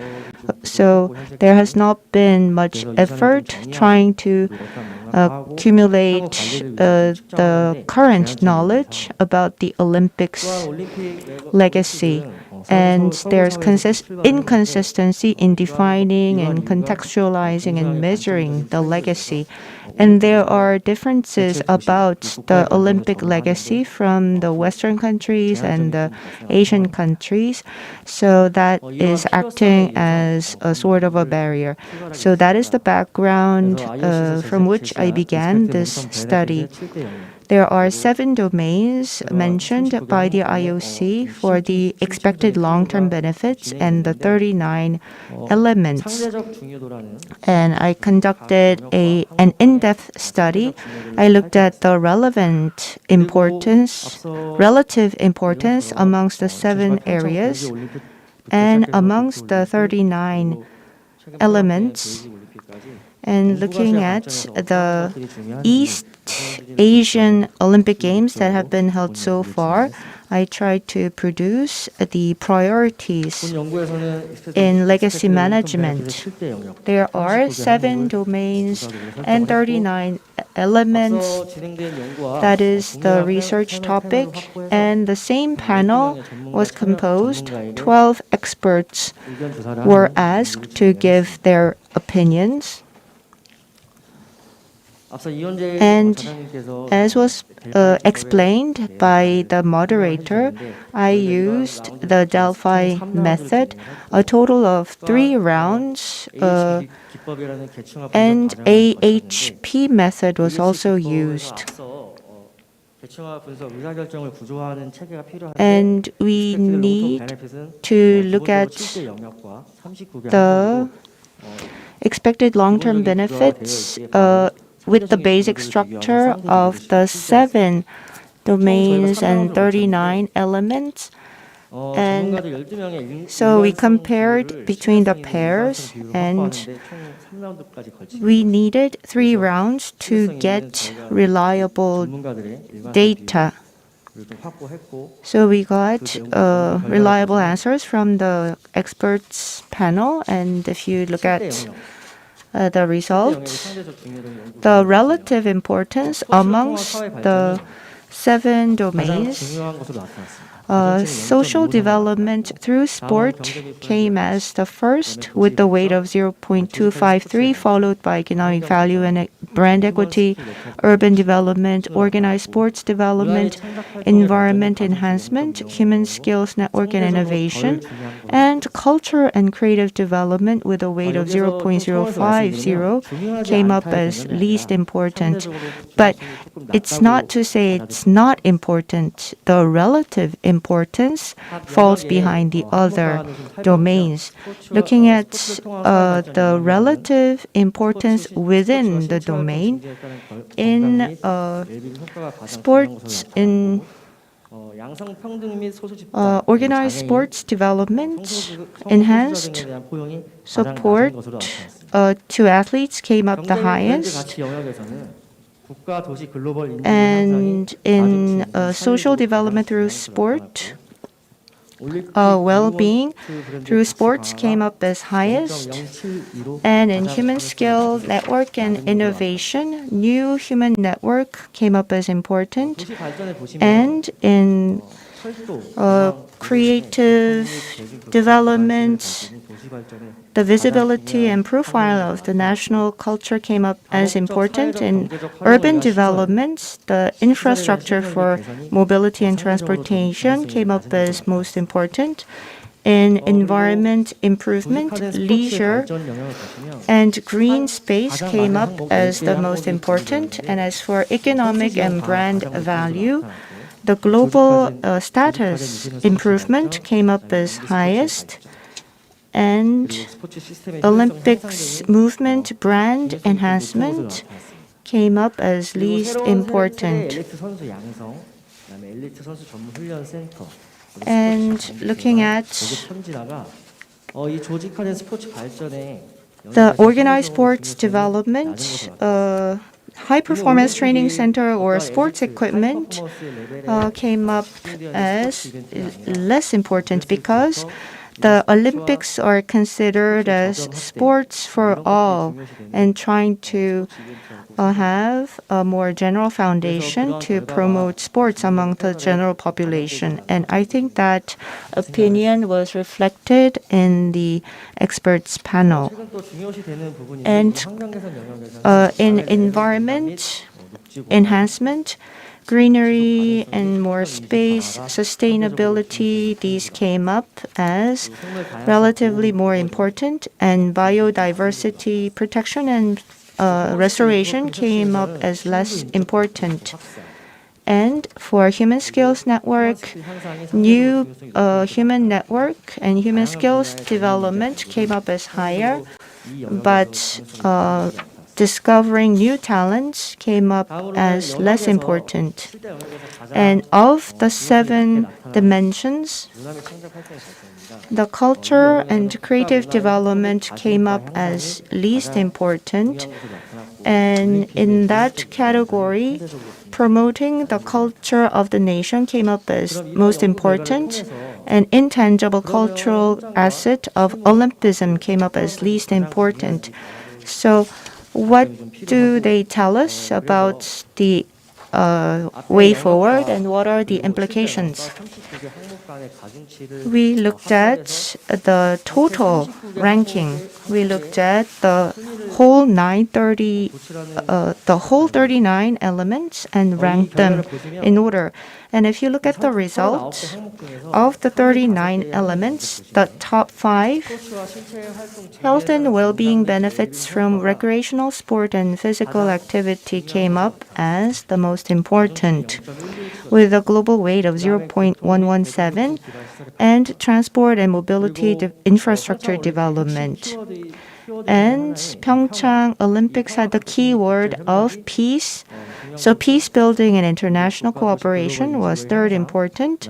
Increased global profile and city visibility. And basic urban infrastructure was the top 5. And you may refer to the document for the rest of the ranking. And let's look at the elements with the least relative importance. New design brand and visual identity ranked 35. High performance training center for elite students. Artistic activities developed through the ceremonies and cultural Olympic programs. Intangible cultural heritage of Olympism. And sports equipment ranked the lowest in terms of relative importance in the 39 elements. So the need for the study and looking at the result of the study, we were able to draw the following conclusions. So of the 7 domains, social development through sport was considered the most important. And this is because the most important legacy for the host country and the host city is social development through sport, not just the sport itself. And so this is the legacy that needs sustainable management throughout the years. And looking at the 39 elements of the long-term expected benefits, the health and well-being benefits from recreational sport and physical activity came up as the most important. Olympics are a sports event and promoting the health of the people, encouraging their participation. These will require some policy measures. As for the Summer Olympics, sports participation rate in the UK after the London Olympics went up greatly. That was confirmed by research. But in Korea, after the PyeongChang Winter Olympics, how did the people's participation in the winter sports change? There was no research done showing that there was a dramatic increase at the grassroots level. The practitioners and the academia need to provide some policy measures to increase the participation rate. And looking at the relatively less important areas, it was the culture and creative development. It was the lowest ranking domain, and of the 39 lowest ranking elements in the bottom 5, 3 were also from the culture and creative development. I think there is not enough conceptual definition about the intangible legacy. We need to define the concept of intangible culture and legacy. Other literature does not mention what it exactly means to develop culture through the Olympics. What are the causal relationships between the Olympics and the cultural development, and how the Olympics can contribute to cultural development. So we need some more studies on that subject. So what are some of the specific examples of cultural development through the Olympic Games? So that is our future challenge. In closing,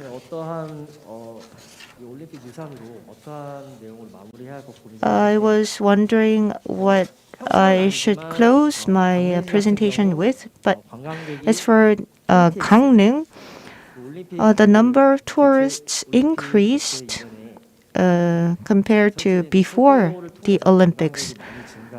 The train route was created and there were more tourists visiting Gangneung.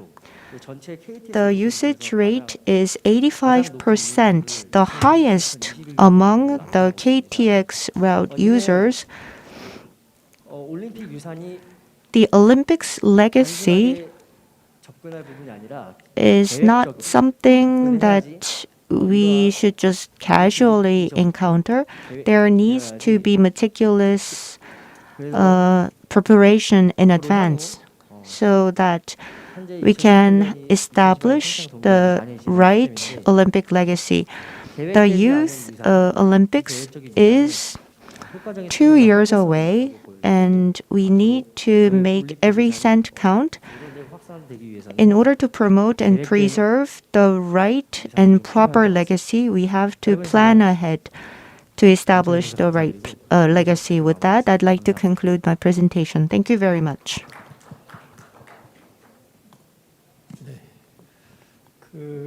처음에 이제 윤상원 Thank you, 선생님이 Mr. Yoon. Before he began 저희의 박사과정 때만 생각 his presentation, 교수님 앞에서 발표 I 부담될 거라고 thought that he would need encouragement because I thought he would be timid like me because I was like that when I was in my doctorate program. But I think he proved to be a qualified PhD candidate, and I would like to thank you for your wonderful presentation.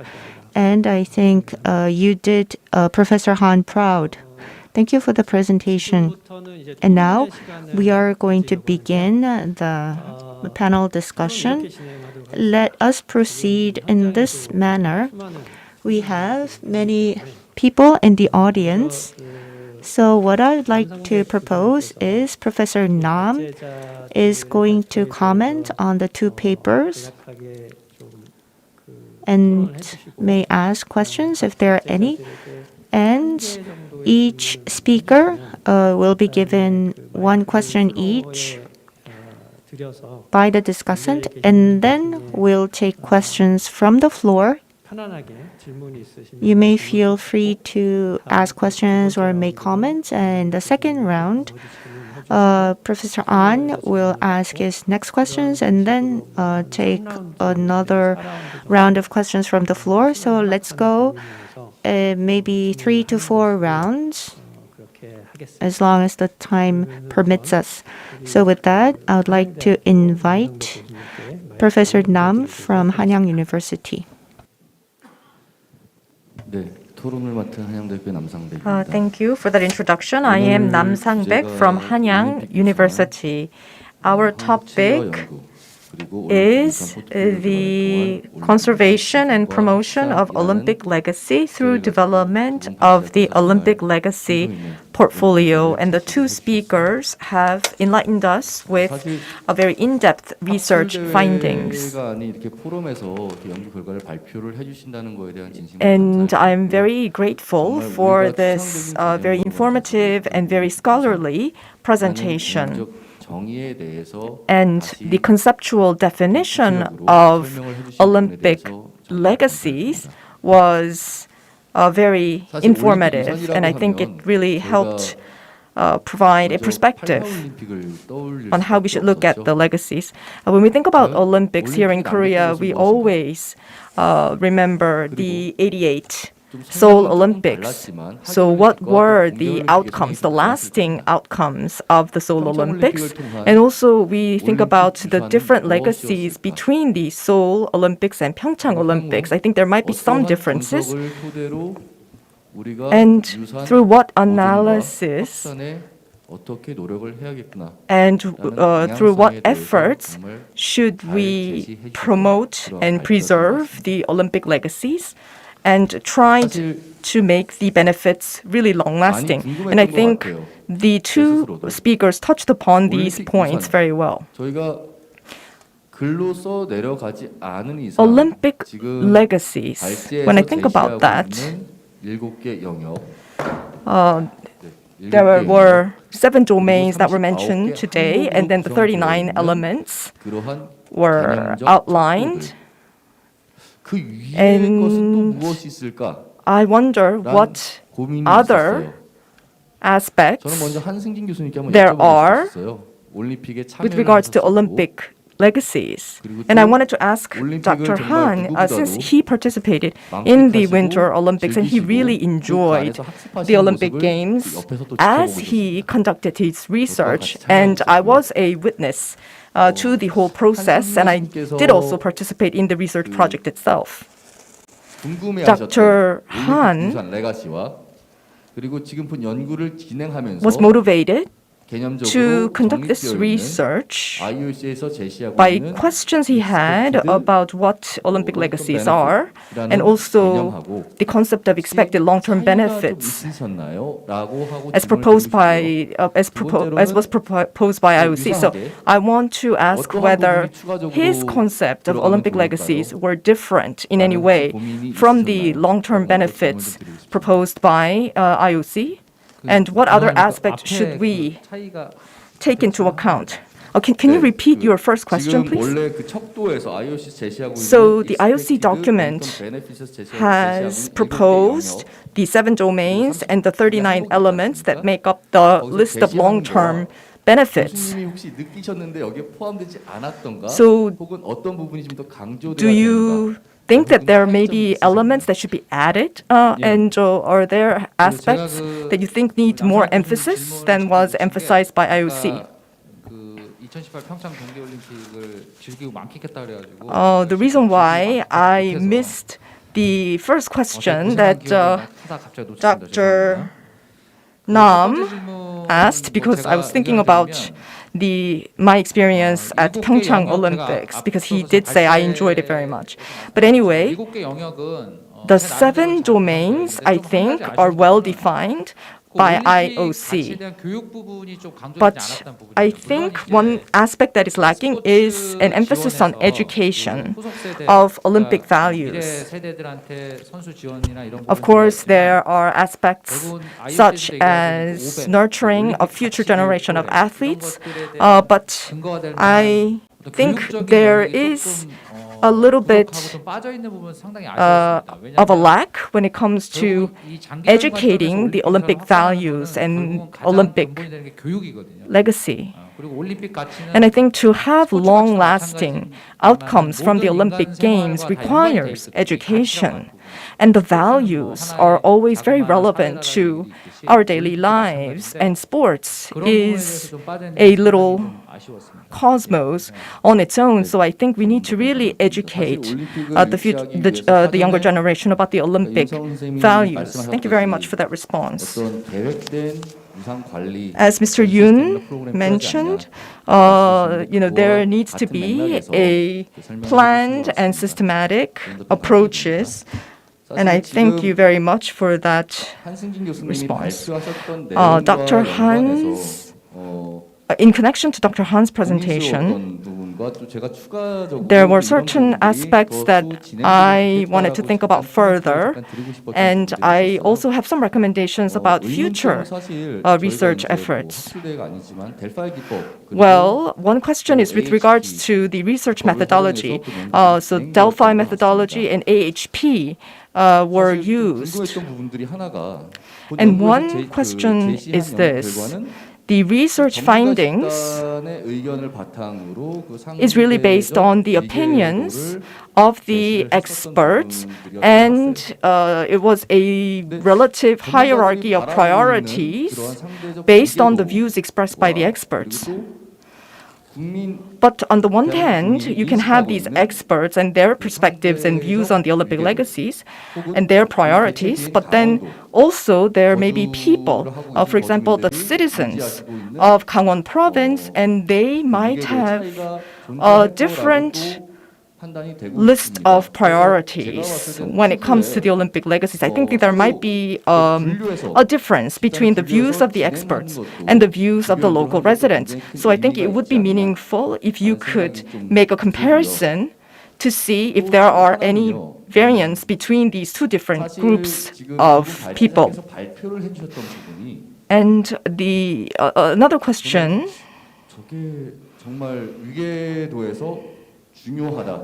about your presentation, especially with regards to what is relevant and what is not relevant when it comes to the 39 elements.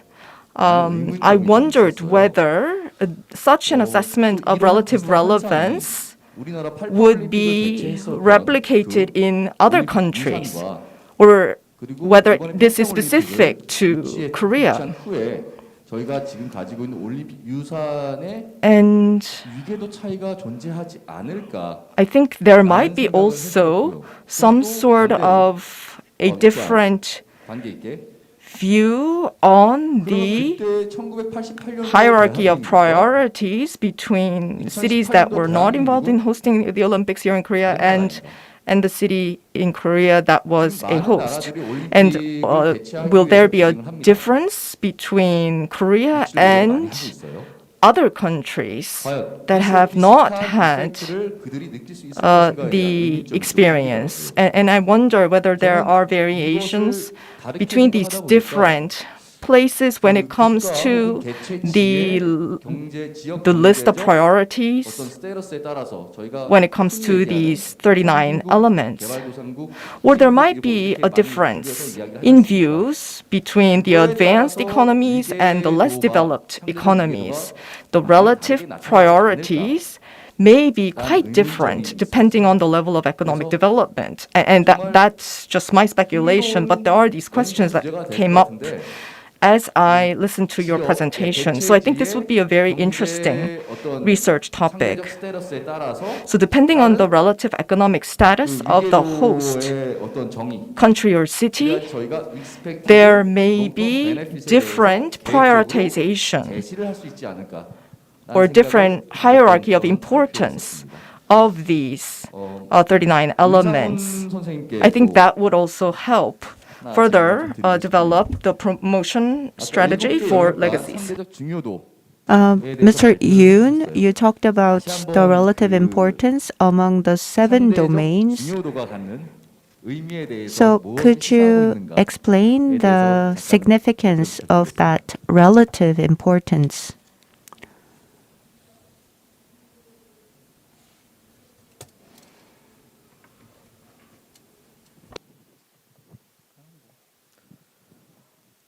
네, 남성 교수님 좋은 질문 Professor Nam, thank you for the question. So, what is the significance behind the relative importance to promote and conserve the legacy? You need to manage efficiently because you have limited resources. You have to find out which is more important and what area needs more resources. So, we need to have that in mind to manage the legacy properly. So to do that, we have to look at the relative importance and the priority to manage the legacy more efficiently with the limited resources. Thank you. Thank you very much. 하나만 잠시만요. 이 코멘트를 잠깐 드리고 싶은데. I would like to make a comment or rather a question. 본 연구를 진행하셨던 So, 선생님께서 Mr. Yoon, you conducted this research. 척도에 제시되어 있는 그 개념으로 말씀해 주시지 마시고 정말 평창 올림픽이 남겨 있는 유산은 뭐라고 생각하세요? Olympics. What do you think is the true legacy of PyeongChang Olympics? Well, personally speaking, sports and physical activity, encouragement and promotion, I think that is not enough. But we are having this PyeongChang Peace Forum, and I think that spirit of peace and reconciliation between the two Koreas is also a very important legacy because after the PyeongChang Winter Olympics, we were able to have the talks between the two leaders of the Koreas. Yes, I think this could have some implications on other areas such as diplomacy as well. Okay, now I'd like to open the floor for questions. We have 6 parallel sessions, and this may be by far the most academic, and I think we could entertain a lot of the questions from the floor. You could ask questions or make comments. If you have anything to add to this conversation, please raise your hand. Yes, please. 네, 안녕하세요. Hello. 저는 이번에 평창 평화포럼 그 청년위원 I am a member of the Youth Commission of PyeongChang Peace Forum, Chang Jin-hwan. 너무 잘 I'd like to thank you for the presentation. It was quite informative, and I was able to satisfy some of my curiosities. 연구 계획들에 대해서 저는 또 I am curious about your future research plans.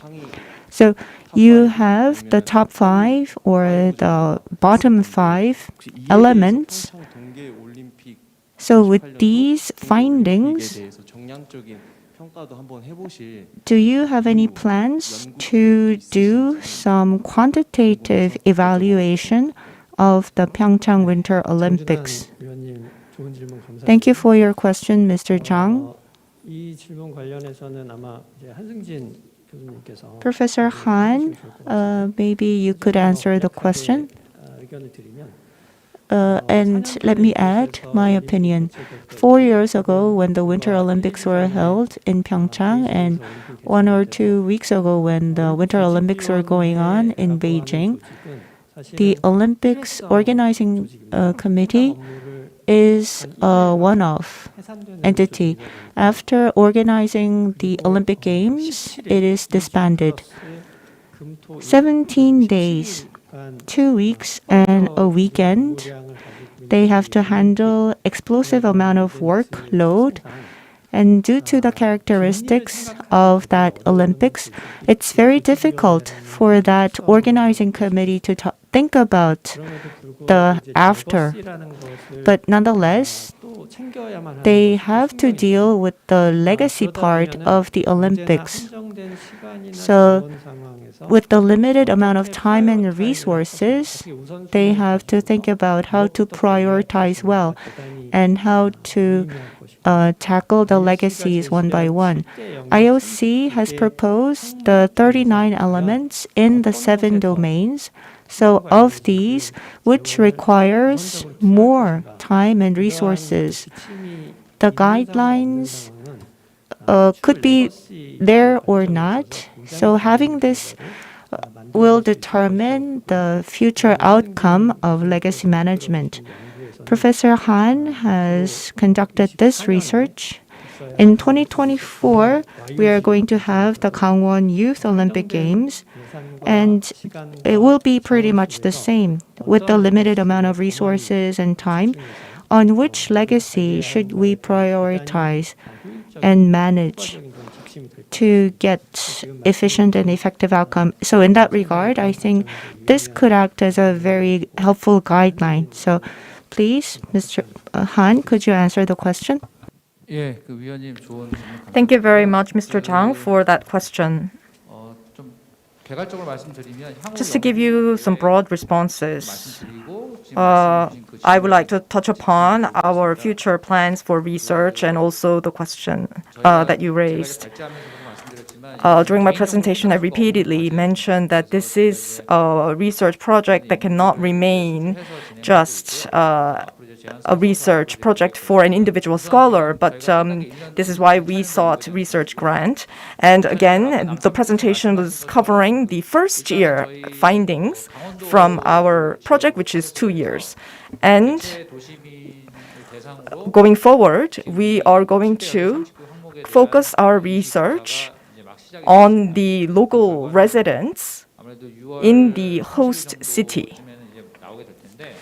And I hope that I will have an opportunity in the future to share the findings from this latter part of the research project. And you talked about whether there is a plan to do a quantitative research on the top 5 legacies and also the bottom 5 elements, and the evaluation of those in the context of the PyeongChang Winter Olympics. I think that is an important research topic to take on.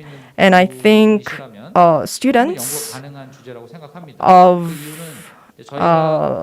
master's or the PhD programs, I think, could also get involved in such research. I mean, our findings have been published in an academic journal last year, including the translation of the long-term expected benefits document. So using that, the research could be carried out to ask the cities, what sort of outcomes were achieved with regards to the top five and bottom five elements, and what sort of capacities were developed with regards to those elements. And I think it will be very meaningful to also look at the bottom five elements to see how we can maybe better improve our efforts to get the bottom five elements, up in terms of the benefits. So now we will receive the second question. Hello.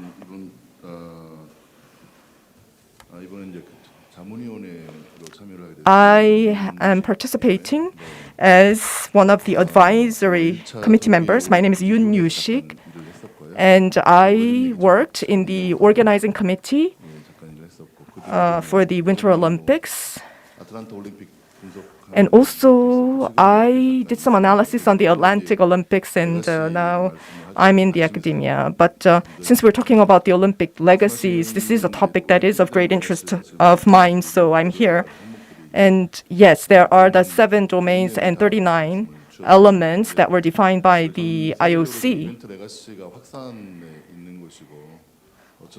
And right now, for example, in UK and Australia, there are event legacy managers or event legacy management committees. So they have these organs or experts who focus really on legacy management itself. In Korea, we have been talking about the importance of legacies, and of course the legacy aspect needs to be mentioned in the bid document. So we do have an interest in the legacies, but I think there is the issue of effective legacy management, because urban development and economic development, these are very macro issues and macro agenda. And when you're organizing a sports event, we always focus on the final outcomes, of course, and the focus will always be on legacies that will contribute to the development of the economy and the society. So I think the big question is how effectively we can manage the legacies. We understand the importance of the legacy management, and I think perhaps we could have an enactment of a legislation that would define ways in which we can manage these legacies, because they do have an important contribution to the local development and also to urban development. And we do need to preserve and further spread the long-term benefits. Thank you very much, Mr. Lim, for that great question. I think that was both a comment and a question combined. And I think it is because of the issue that you raised that Dr. Han carried out his research. Unless you can measure, it's difficult to manage. So since the legacies have been identified, and yet there is little methodological approach defined to measure those legacy elements. So how to quantify and how to prioritize are important, and this is why Dr. Han's team have conducted this research. And they're also planning to develop a value measurement indices. 사실 그 IOC에서도 그 레거시의 IOC, when proposing a list of legacies, they talked about the vision of the host city and also the Olympic movement and the vision of the stakeholders in hosting the Olympic Games. So these all contribute to the Olympic legacies. Agenda 2020 2032년 올림픽 개최지도 이미 has been published and 전에 개최지가 결정하면 well, generally, the host country is selected 7 years before the actual games. And the legacy really begins to form from the time that the host city, submits the bid, not necessarily after the Olympic Games. So I think it is important to think about legacies from the very early stages. 관련해서는 우리 남자 And with regards to this, perhaps Dr. Nam, can you respond? 정말 현실적인 Yes, you asked a very practical question that's really close to our heart. When we talk about the Olympics legacy, what comes to mind? I think these studies started from that question. Before understanding what the Olympics legacies are, I think we first have to think about what did the host city show the audience?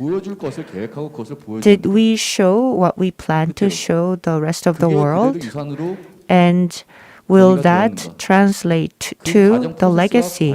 And was that process well managed? What was mentioned earlier, I think there are areas of improvement. At the government level, when the local governments make a bid to host the Olympic Games, the central government shares the burden. But after winning the bid, in terms of managing the legacy, then it's wholly up to that local government. 그러면 그 개최지에 대해서 사실 책임감이 더 큰 거죠. So that host city holds that much accountability because they have to have a vision of what to show. Of course, we could talk about the cultural heritage in very vague terms, but we have to be more specific and concrete. So the question raised from the floor is quite realistic.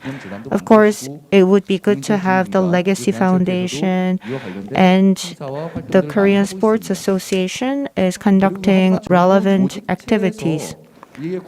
But establishing a new entity at the government level is not as easy. And so this is just my personal opinion. I'm not basing it on any legal documents. As for the PyeongChang Winter Olympics, there was this 5-year preparation period in which the human resources were trained and nurtured, but it was not a guaranteed outcome that we would win the bid. We had very good managers and we had very good experts trained, and after the Olympics were over, we could not retain them. And when the next Olympic comes or when the mega sports events come, then we have to train a new pool of resources. It would be wonderful to have access to the former human resources. Then it would be more effective and efficient. So it would be nice to have a relevant body. Maybe we could have of course, KOICA is involved in these international exchanges, and it's difficult to establish a new entity inside that. Maybe we could have some more defined job descriptions given to a certain body, or give more authority and more responsibility to a relevant division. I think we need to have a more systematic approach. So what did we show as Olympics legacy? What was the performance? What vision did we show them? What is the reason for the people to come back to PyeongChang? What part of PyeongChang remains in the people's hearts and memories? I think we have to answer that question first, and that's why I offer to answer that question. Thank you for your comment, Professor Nam. Yes, we'll take the next question from the floor. Hello, I am a professor at Gyeonggi University Sports Management. I'd like to thank you for sharing the result of a very wonderful study, and thank you for all the relevant questions from the floor and the responses from the panel. So I think my question is in the same line of questions. I have a question for Professor Han. So if we prepare with the priority of legacies in mind for the 2024 Youth Olympic Games, what should be the top elements that we need to focus on, is my question. This may be a rather broad question, but I think it would be quite important as we work towards the 2024 Youth Olympic Games. And also I have a question for Mr. Yoon. Well, I have walked the path as an academic scholar and as a professor, and as I look back to my past, I felt that there were some things I could have done better. And I think those learnings have helped me to carry on. So now, in the context of the Olympics, you did mention that there were some lack in terms of the policy approaches to further the legacies of the Olympics. Well, I actually participated in the '88 Summer Olympics in Seoul as a volunteer, and there were many events in which I participated in. Also in PyeongChang, there were a lot of mega-scale events that took place, and still, you are saying that there were lack of policy measures in terms of organizing and promoting the legacies of the Olympic Games. So, I think you need to be more specific about what lack of policy measures and what your recommendations are in terms of policy measures to improve the current situation.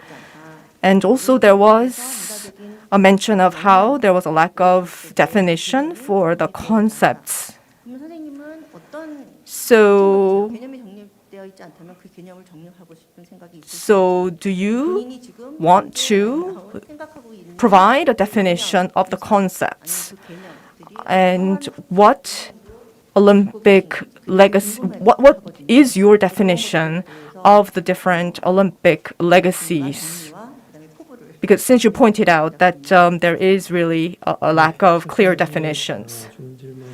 So Dr. Seol, thank you very much for that question.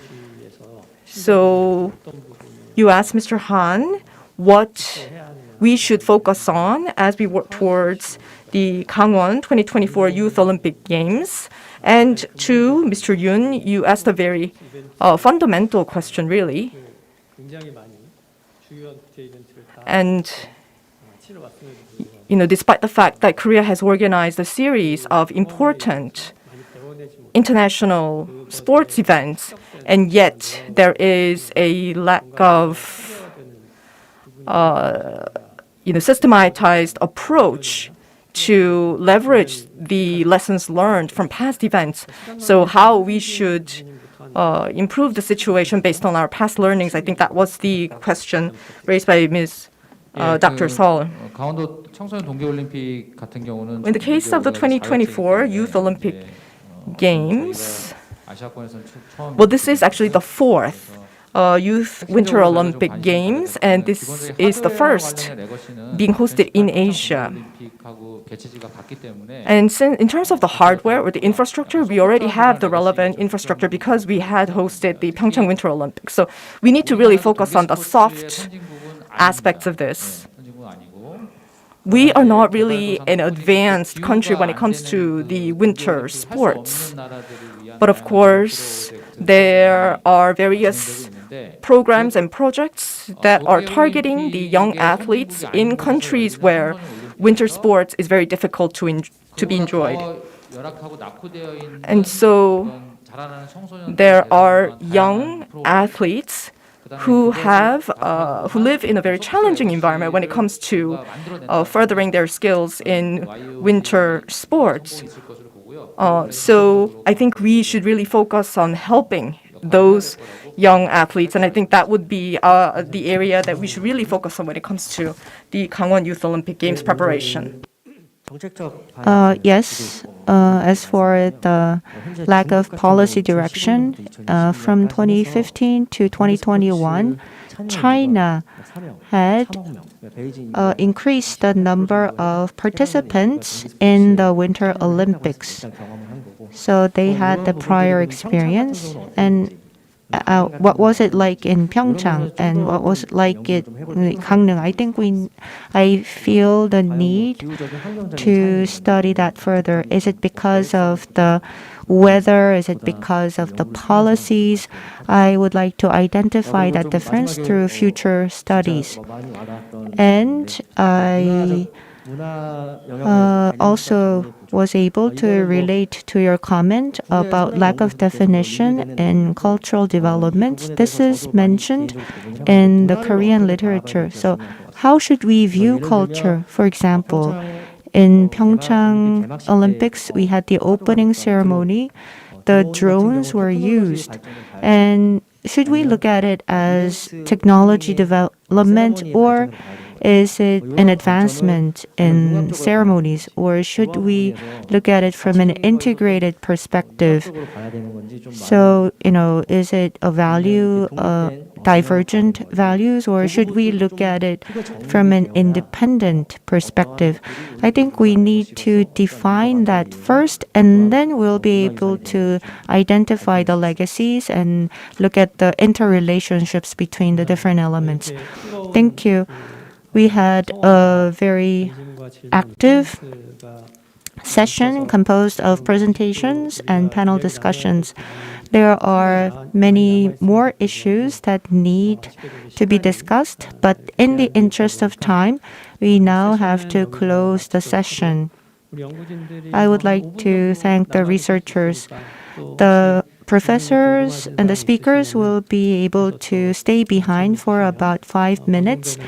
So please approach them and ask them questions offline. I'd like to thank you for your participation, Professor Han Sang-jin, Mr. Yoon Sang-hoon, Professor Nam Sang-baek. Thank you very much. With this, I'd like to close the session. Thank you.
와우.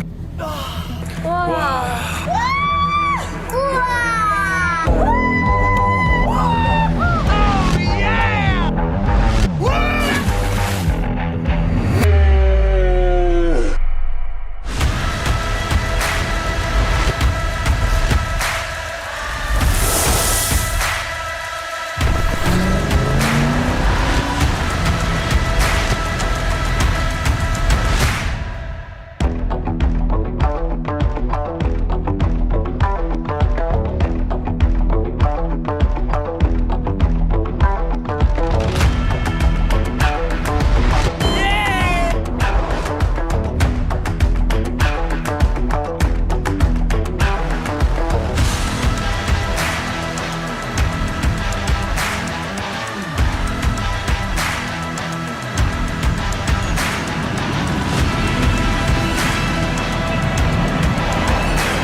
Located in the northeast of South Korea, Gangwon-do is bounded by the ocean on one side and other Korean provinces on the other. This charming region, filled with the beauty of nature, offers both mountainous and sea landscapes for a multitude of activities during different seasons of the year. Today, we chose 3 cities to visit in Gangwon-do and can't wait to introduce them to you. Gyeongpo Beach. Gangneung is the largest coastal city in Gangwon Province. During the summer, it is one of those places where everyone wants to enjoy some of the best beaches of the country. No matter if you walk north or south through gorgeous beaches one after another, you will be followed by the infinite white sands and emerald waters. Here, the stress and anxiety of everyday life leaves room for dreams and happiness, which makes everything possible. Gyeongpo Beach is probably the most popular beach at the east coast of South Korea. Here, people enjoy different outdoor activities, or just spend hours sunbathing on the beach. It is an especially appealing vacation spot as the beach is situated between the ocean and Gyeongpo Lake. If you feel like stretching your legs, you can rent a bike and enjoy the lovely bike path that surrounds the lake. It is a fun activity that we enjoyed until late. If you decide to stay in this area for several days, Lee Kai Sandpine Resort is situated a few pine trees away. A lot of people come to visit this place to relax and feel the flavor of the Hawaiian atmosphere. It is no coincidence that Lakai means shining ocean in Hawaiian. This resort is well known for its huge golf fields in the heart of Gangneung, and it has 12 conference rooms, which can accommodate up to 800 people. Sagunjin Beach. Sagunjin Beach is the most romantic beach of the coastal area. I know we've said that you can't take it easy in Gangwon-do, but this is the moment where you can impress your loved one. Don't be lazy and get ready for your date by bringing some delicious snacks and renting some of the loveliest picnic sets in the nearby shops. You'll feel like the happiest couple on the planet with the memory that neither of you are ready to forget. Songgyeojang. After enjoying the coastal area, it is time to experience ancient Korea by visiting Songgyeojang House. It is a very well-preserved traditional Hanok house of noble family constructed 300 years ago. It is hard to believe that the descendants still live in this house to this day. Surrounded by pine trees, it remains intact in harmony with the beautiful natural environment. The wooden bridge, stretched out over the pond, used to be an inspirational location for poets. Today, it is one of the most popular attractions in Gangneung, Gangneung Jungang Market. There is no visit to Gangwon-do without testing its local food. Besides local restaurants, Gangneung Jungang Market is a great place to taste some food from Gangwon-do. For food lovers, it is a must-visit place. And as you probably already know, we love delicious food, especially while traveling. Don't worry if you feel lost with all the choices offered to you. Just pick a local who is eating what looks like the most delicious food and copy whatever they order. Trust us, you can't go wrong with this. Anmok Beach. From the multitude of amazing beaches that Gangneung can offer, Anmok Beach is definitely worth a visit. It is here that you will find a popular Gangneung coffee street. Over 30 unique beachfront cafes let you drink perfectly brewed beverages while enjoying incredible sea views. Overall, in Gangneung, we mostly stayed at St. John's Hotel. Since it has fabulous conference rooms, which can accommodate 1,000 people, it has also hosted famous personalities like the President of South Korea, Moon Jae-in, and Ivanka Trump. Located right in front of the ocean, it provides you with a stunning view of the surroundings. The infinity pool on the rooftop was our favorite. The blue water from the sea merging with the water of the pool gives the illusion to be surrounded by the ocean. PyeongChang is today a world-famous county in Gangwon-do, as it hosted the Winter Olympics in 2018. With an honorable number of 17 medals and 5 gold, South Korea achieved its best performance in the history of the Winter Olympic Games. The official hotel of the Winter Olympics was the Peninsula Ski Resort, as it has the biggest conference rooms hosting 2,000 people. Today, it provides the perfect environment to enjoy leisure sports during all seasons. In winter, people come here mainly for skiing, but in summer, it creates a peaceful place to relax in nature and enjoy some outdoor activities. The resort also hosted some of the sports events in its stadiums, like ski jumping. You can go to the top of the Peninsula Ski Jumping Center if you want to experience how the athletes felt before they jumped. Woljongsa Temple at Odensan Mountain. Situated on the beautiful Odensan Mountain, Woljongsa Temple is the place where you find peace and enlightenment in the solitude of nature. It is a spiritual healing experience where you will breathe the history and heritage of one of the main religions of South Korea. It is also a foreigner-friendly temple stay that breaks down the barriers of language and achieves mutual understanding among all humankind. Sky Ranch Hanulmokjang. Sky Ranch is a lovely sheep farm in South Korea. The ranch is so beautiful that it became a popular tourist attraction in Gangwon-do. These cute, lucky animals enjoy grazing in the vast fields and are used to interacting with humans. After hanging around with them, a tractor brought us to the top of the hill in style, surrounded by a multitude of windmills in perfect harmony with the beauty of nature. It offers a magical experience that we weren't prepared for. Finally, we finished our day with a lovely picnic in the middle of the river, enjoying their delicious, fresh, farm-made yogurt. Jonggangwon, Traditional Korean Food Cultural Experience Center. After enjoying tons of delicious food across the country, it is time for us to learn how to cook it. Gyeonggangwon provides traditional cooking programs where visitors can immerse a little bit more in Korean culture and learn the way their food is made. They even grow their own ingredients, which gives this place a lot of charm. I bet you've never seen a huge collection of pots right in front of a house. Yes, fermented paste and sauces like gochujang, the red pepper paste, or doenjang, the bean paste, are very important in Korean cuisine. Ari Hills. Now that you've taken some rest and enjoyed the beach, it is time for the fun part of the trip. Jongson is another beautiful place in Gangwon-do, but it is the outdoor activities that we enjoyed the most. Ari Hills Skywalk is a glass observation deck which provides you with an incredible view of the Donggang River. Bringing to mind the shape of the Korean Peninsula, this magical landscape is often called the Grand Canyon of South Korea. You will have the amazing feeling of walking on the clouds from the edge of the cliff. Ari Hills also has the longest zipwire in Asia. If you want to spice up your trip to Gangwon-do, this is the perfect opportunity.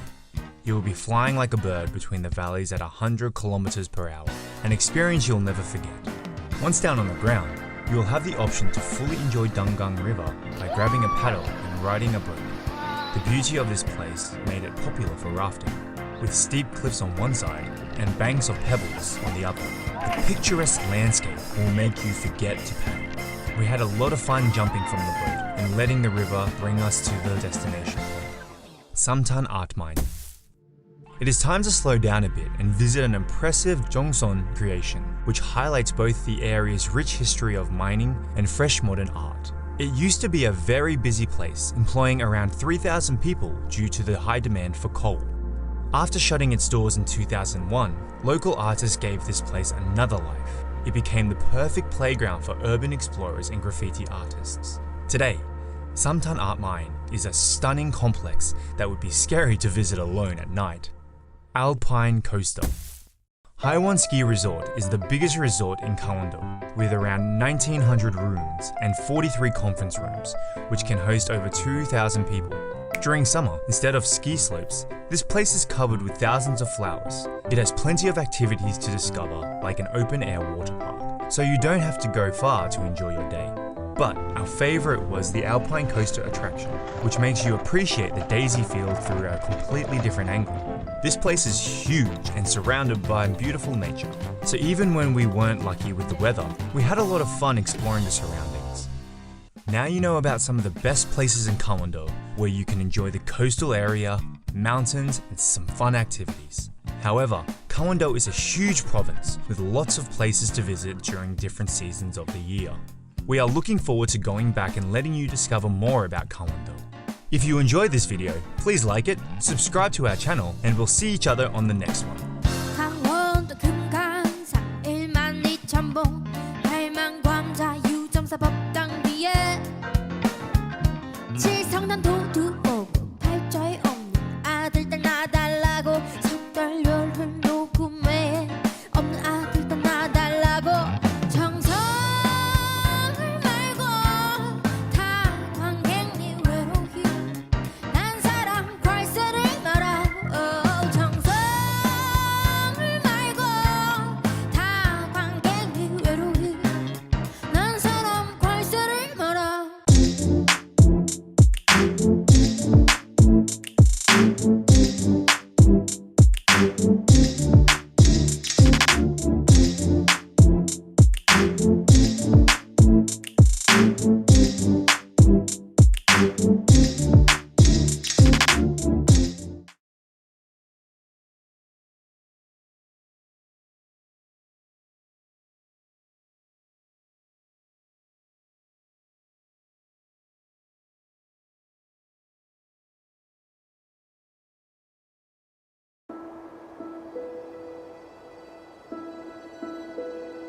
Clean highlands, 700 meters above sea level, the bearer of happiness. The positive energy found here engages all senses, giving life to the body from head to toe, bringing peace to the heart and soul. Quick and close, PyeongChang approaches. As we run to embrace PyeongChang, in this very moment right now.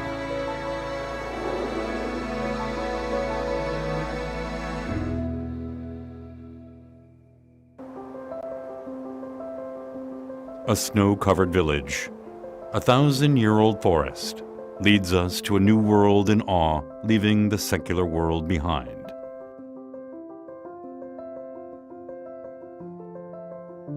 Here, the meeting of a dramatically portrayed goblin as someone gains insight to understand the past, present, and the future. Buckwheat flowers that displayed freshness under the sun glows white with the delicate moonlight. At PyeongChang, where all seasons come in different colors, presenting the vastness that exists within scenery, every photo taken becomes memorable.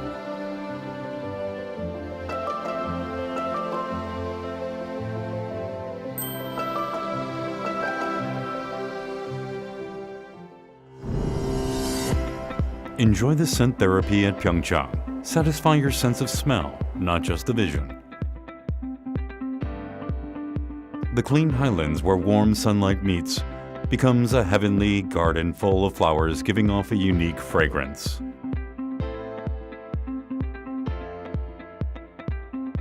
In every breath, the fragrance of flowers covers your body, washing off the fatigue of city life, becoming a memory engraved in the mind.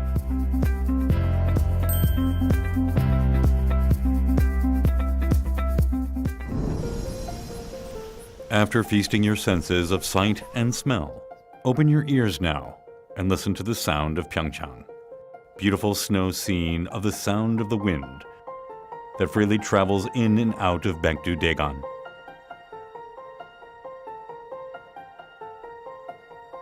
Following the footsteps of the sound of nature, listen to the magical harmony of the 80 wind chimes hanging from an octagonal 9-story stone pagoda in Uljeongsa.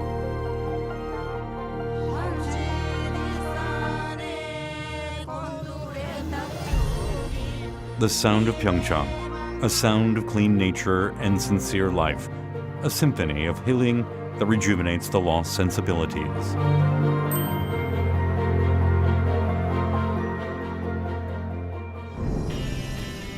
"700 meters above sea level, known to be the optimal height for an ideal biorhythm. Delicious food from ingredients grown in PyeongChang pleases the sense of taste. Hanwoo, premium Korean beef, comes from cattle relaxed and fed in an open field. Hwangtae, a dried pollock, gets tastier after freezing and thawing in the cold wind and snow. You can also find trout that live in cold and clean water, and vegetables grown in Odaesan with thick forests and pure and natural water. Hangadari yaksu that provides a taste of nature with a kick. The healthy, happy taste of PyeongChang comes from Baekdu-daegan and its clean and pure water, the source of the Han River. Giving rise to healing and happy foods that satisfies the appetites and contents the heart.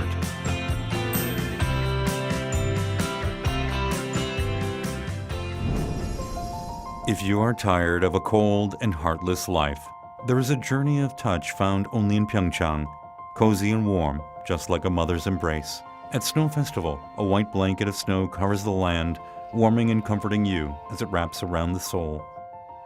At the Summer Hunter Festival, you will be reminded of your childhood splashing water in the creek. At the Trout Festival at the riverside in winter, under the thick ice, you will feel the vigor and life of the trouts. Odaesan Mountain Culture Festival, reflecting the Buddhist culture, will allow you to look into your heart and grow. Coming into contact with PyeongChang will serve you with gentle happiness that cannot be found in city life.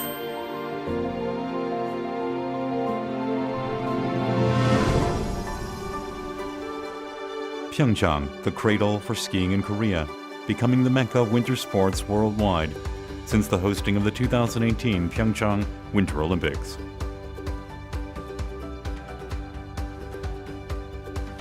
Even in seasons without snow, the healing of PyeongChang that shakes off the stress of everyday life continues on.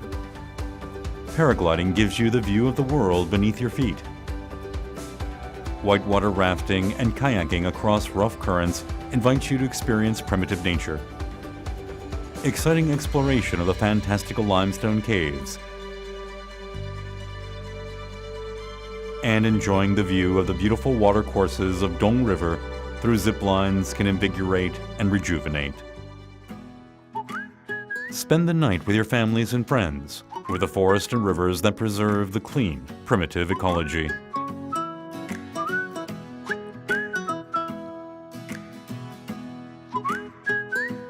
The moon and the stars shine throughout the night as guardians, sending a message of comfort.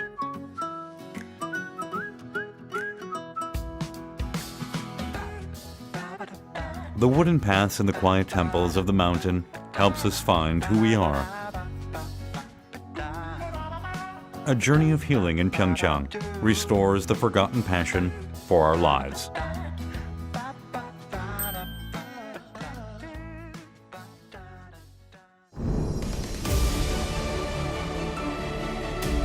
PyeongChang is where peace began. Going through the frozen past and the heated present, we are taking a new step towards the future that will make hearts glow.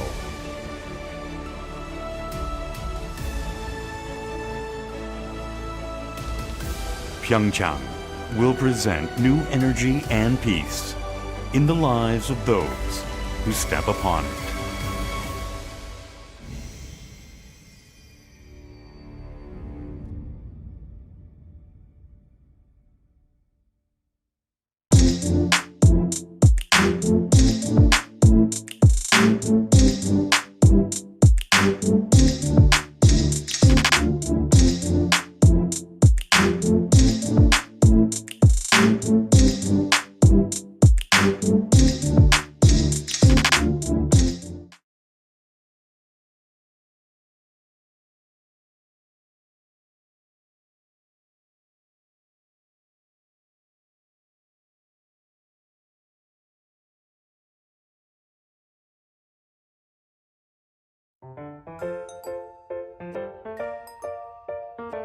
Bonjour, je m'appelle Sébastien.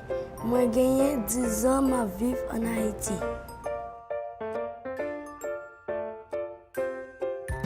Je me lève à 7 h chaque matin pour aller à l'école.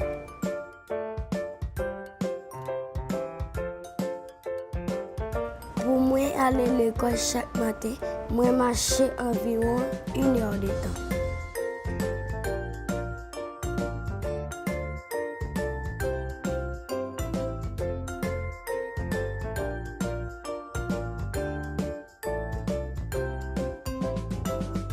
Moi, j'aimerais venir un bon médecin, l'aime finir avec l'école classique pour me capable servir les gens qui sont malades dans le pays.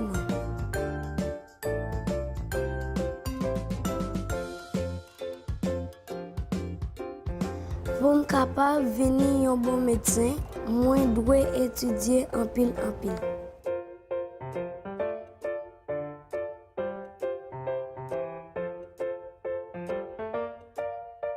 Moi, j'aime jouer avec tes amis dans l'école. Mais il est très difficile pour aller à l'école à pied. Moi, toujours dormir chaque matin dans la classe.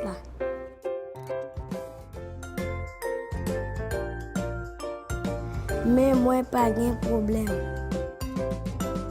Parce que j'ai un bus pour transporter moi à l'école. À cause du bus là, moi viens étudier en pile et moi jouer avec tes amis moi.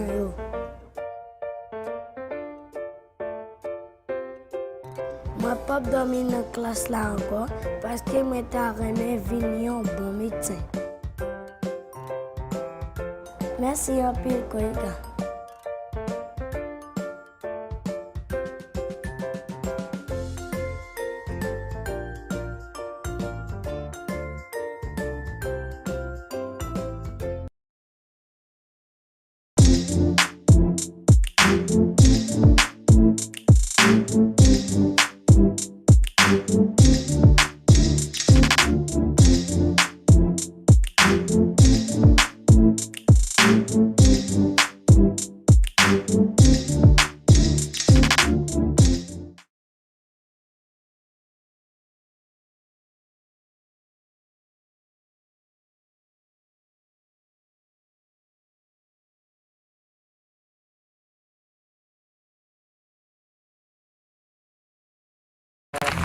와우.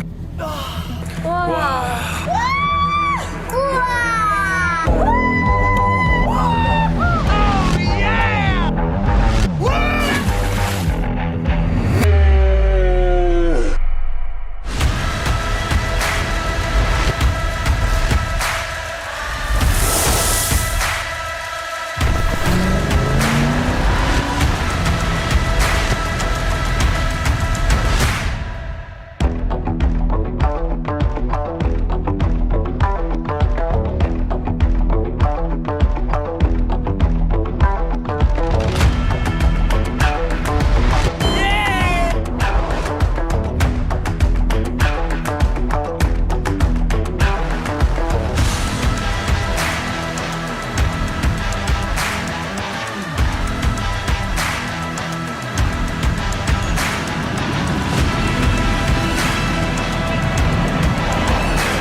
Located in the northeast of South Korea, Gangwon-do is bounded by the ocean on one side and other Korean provinces on the other. This charming region, filled with the beauty of nature, offers both mountainous and sea landscapes for a multitude of activities during different seasons of the year. Today, we chose 3 cities to visit in Gangwon-do and can't wait to introduce them to you. Gyeongpo Beach. Gangneung is the largest coastal city in Gangwon Province. During the summer, it is one of those places where everyone wants to enjoy some of the best beaches of the country. No matter if you walk north or south through gorgeous beaches one after another, you will be followed by the infinite white sands and emerald waters. Here, the stress and anxiety of everyday life leaves room for dreams and happiness, which makes everything possible. Gyeongpo Beach is probably the most popular beach at the east coast of South Korea. Here, people enjoy different outdoor activities, or just spend hours sunbathing on the beach. It is an especially appealing vacation spot as the beach is situated between the ocean and Gyeongpo Lake. If you feel like stretching your legs, you can rent a bike and enjoy the lovely bike path that surrounds the lake. It is a fun activity that we enjoyed until late. If you decide to stay in this area for several days, Lee Kai Sandpine Resort is situated a few pine trees away. A lot of people come to visit this place to relax and feel the flavor of the Hawaiian atmosphere. It is no coincidence that Lekai means shining ocean in Hawaiian. This resort is well known for its huge golf fields in the heart of Gangneung, and it has 12 conference rooms which can accommodate up to 800 people. Sagunjin Beach. Sagunjin Beach is the most romantic beach of the coastal area. I know we've said that you can't take it easy in Gangwon-do, but this is the moment where you can impress your loved one. Don't be lazy and get ready for your date by bringing some delicious snacks and renting some of the loveliest picnic sets in the nearby shops. You'll feel like the happiest couple on the planet with the memory that neither of you are ready to forget. PyeongChang. After enjoying the coastal area, it is time to experience ancient Korea by visiting PyeongChang House. It is a very well-preserved traditional Hanok house of noble family constructed 300 years ago. It is hard to believe that the descendants still live in this house to this day. Surrounded by pine trees, it remains intact in harmony with the beautiful natural environment. The wooden bridge, stretched out over the pond, used to be an inspirational location for poets. Today, it is one of the most popular attractions in Gangneung, Gangneung Market. There is no visit to Gangwon-do without testing its local food. Besides local restaurants, Gangneung Market is a great place to taste some food from Gangwon-do. For food lovers, it is a must-visit place. And as you probably already know, we love delicious food, especially while traveling. Don't worry if you feel lost with all the choices offered to you. Just pick a local who is eating what looks like the most delicious food and copy whatever they order. Trust us, you can't go wrong with this. Anmok Beach. From the multitude of amazing beaches that Gangneung can offer, Anmok Beach is definitely worth a visit. It is here that you will find a popular Gangneung coffee street. Over 30 unique beachfront cafes let you drink perfectly brewed beverages while enjoying incredible sea views. Overall, in Gangneung, we mostly stayed at St. John's Hotel. Since it has fabulous conference rooms, which can accommodate 1,000 people, it has also hosted famous personalities like the President of South Korea, Moon Jae-in, and Ivanka Trump. Located right in front of the ocean, it provides you with a stunning view of the surroundings. The infinity pool on the rooftop was our favorite. The blue water from the sea merging with the water of the pool gives the illusion to be surrounded by the ocean. PyeongChang is today a world-famous county in Gangwon-do, as it hosted the Winter Olympics in 2018. With an honorable number of 17 medals and 5 gold, South Korea achieved its best performance in the history of the Winter Olympic Games. The official hotel of the Winter Olympics was the Peninsula Ski Resort, as it has the biggest conference rooms hosting 2,000 people. Today, it provides the perfect environment to enjoy leisure sports during all seasons. In winter, people come here mainly for skiing, but in summer, it creates a peaceful place to relax in nature and enjoy some outdoor activities. The resort also hosted some of the sports events in its stadiums, like ski jumping. You can go to the top of the Peninsula Ski Jumping Center if you want to experience how the athletes felt before they jumped. Woljongsa Temple at Odensan Mountain. Situated on the beautiful Odensan Mountain, Woljongsa Temple is the place where you find peace and enlightenment in the solitude of nature. It is a spiritual healing experience where you will breathe the history and heritage of one of the main religions of South Korea. It is also a foreigner-friendly temple stay that breaks down the barriers of language and achieves mutual understanding among all humankind. Sky Ranch Hanulmokjang. Sky Ranch is a lovely sheep farm in South Korea. The ranch is so beautiful that it became a popular tourist attraction in Gangwon-do. These cute, lucky animals enjoy grazing in the vast fields and are used to interacting with humans.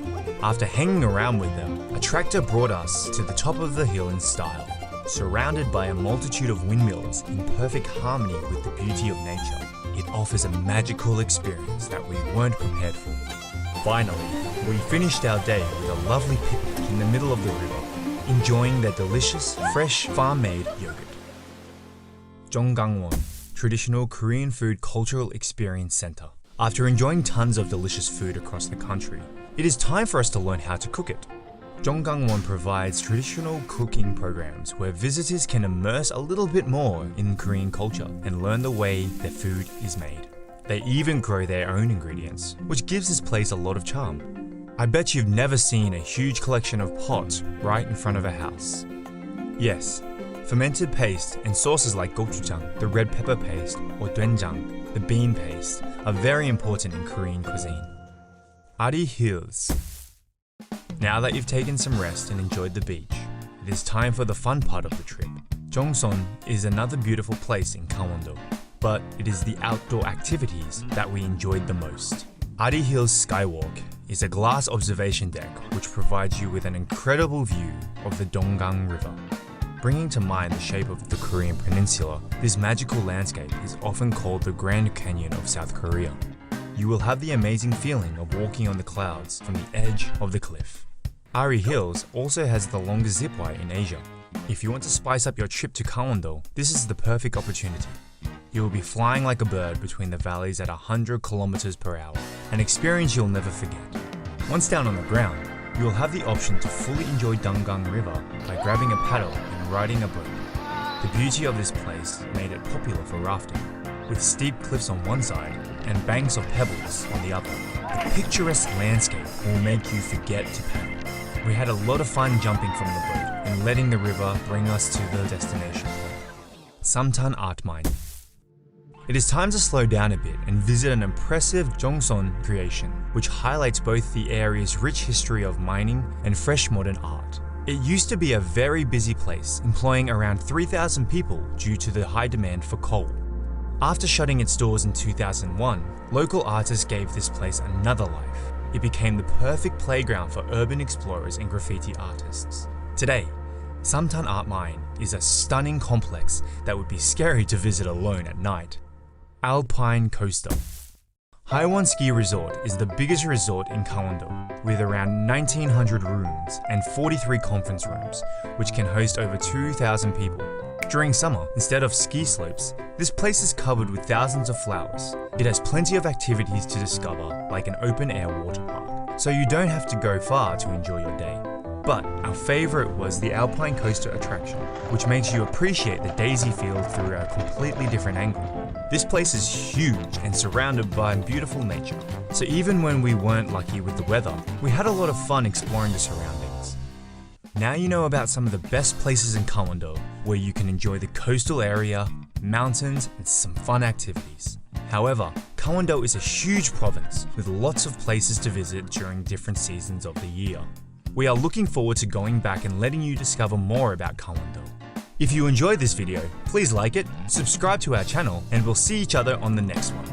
강원도 금강산 12,000봉 8만 광자 유정사 법당 뒤에 칠성난 도두 오고 팔자에 없는 아들 딸 나달라고 석달 열흘 녹음에 없는 아들 딸 나달라고 정성을 말고 다 관객니 외로이 난 사람 괄세를 말아 정성을 말고 다 관객니 외로이 난 사람 괄세를 말아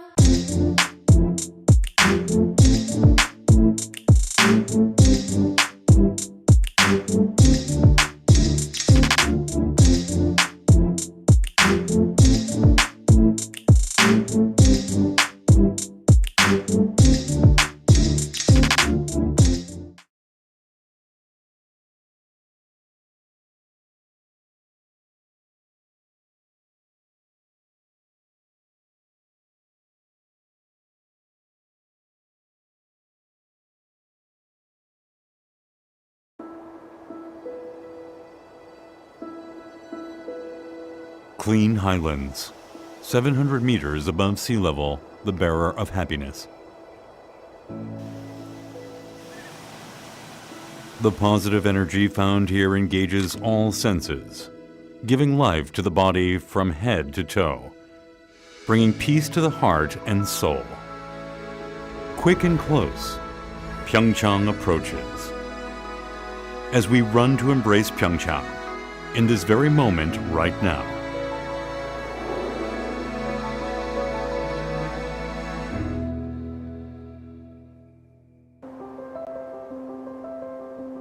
A snow-covered village, a 1,000-year-old forest, leads us to a new world in awe, leaving the secular world behind.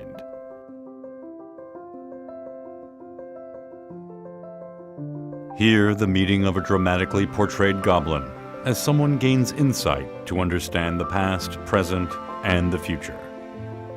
Buckwheat flowers that displayed freshness under the sun glows white with the delicate moonlight. At PyeongChang, where all seasons come in different colors, presenting the vastness that exists within scenery, every photo taken becomes memorable.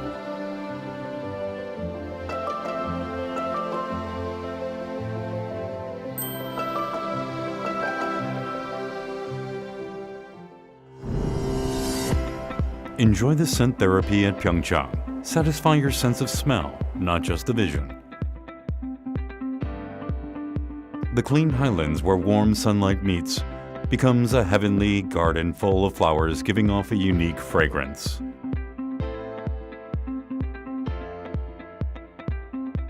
In every breath, the fragrance of flowers covers your body, washing off the fatigue of city life, becoming a memory engraved in the mind.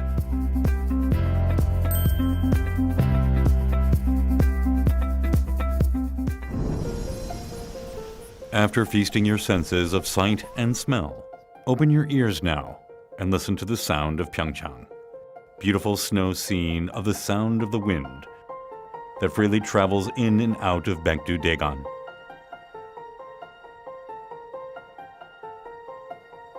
Following the footsteps of the sound of nature, listen to the magical harmony of the 80 wind chimes hanging from an octagonal 9-story stone pagoda in Uljeongsa.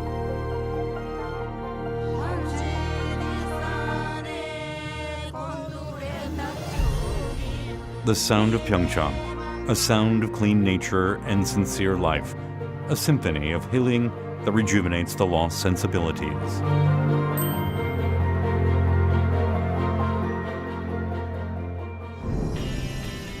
"700 meters above sea level, known to be the optimal height for an ideal biorhythm. Delicious food from ingredients grown in PyeongChang pleases the sense of taste. Hanwoo, premium Korean beef, comes from cattle relaxed and fed in an open field. Hwangtae, a dried pollock, gets tastier after freezing and thawing in the cold wind and snow. You can also find trout that live in cold and clean water, and vegetables grown in Odaesan with thick forests and pure and natural water. Hangadari yaksu that provides a taste of nature with a kick. The healthy, happy taste of PyeongChang comes from Baekdu-daegan and its clean and pure water, the source of the Han River. Giving rise to healing and happy foods that satisfies the appetites and contents the heart.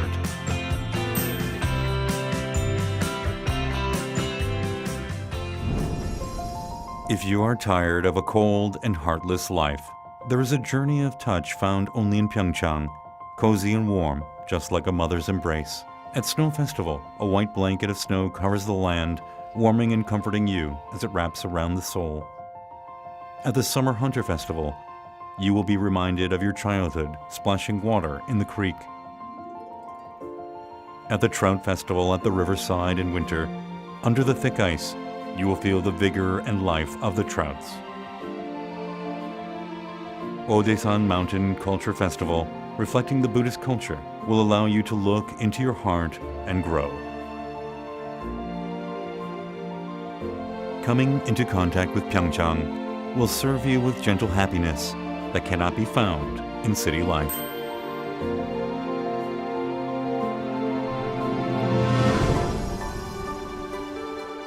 PyeongChang, the cradle for skiing in Korea, becoming the mecca of winter sports worldwide since the hosting of the 2018 PyeongChang Winter Olympics.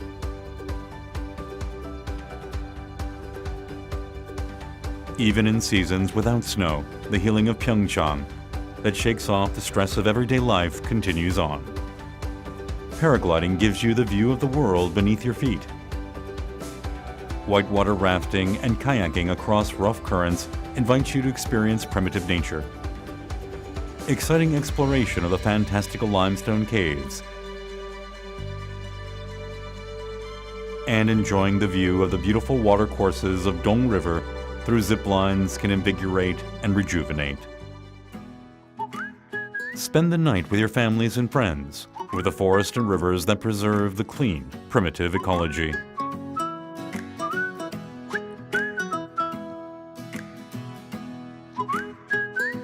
The moon and the stars shine throughout the night as guardians, sending a message of comfort.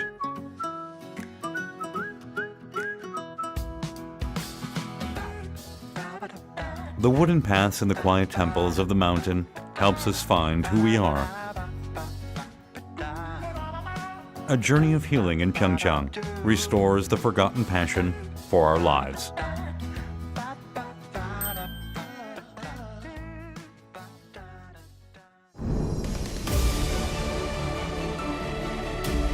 PyeongChang is where peace began.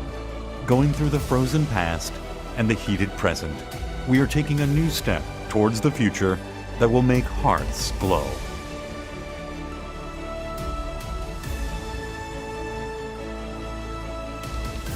PyeongChang will present new energy and peace in the lives of those who step upon it.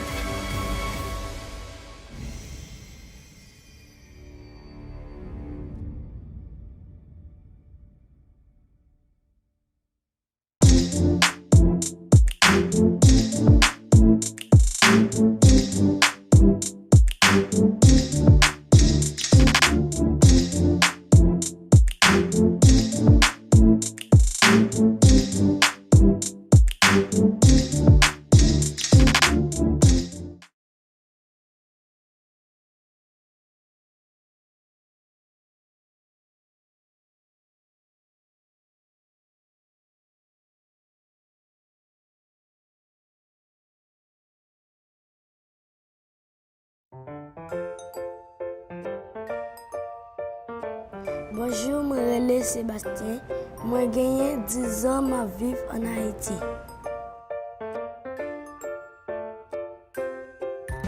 Moi, levé à 7 h chaque matin pour moi aller à l'école.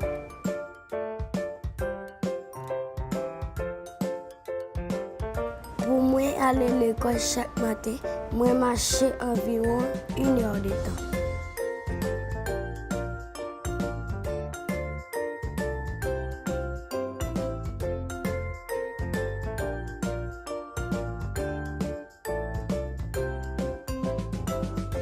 Moi, j'aimerais finir un bon médecin, l'aime fini avec l'école classique pour me capable servir les gens qui sont malades dans le pays.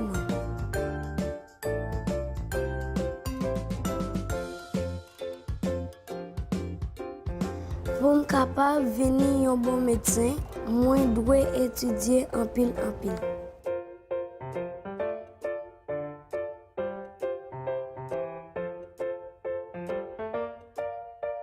Moi, j'aime jouer avec mes amis dans l'école. Mais il est très difficile pour aller à l'école à pied. Moi, toujours dormir chaque matin dans la classe.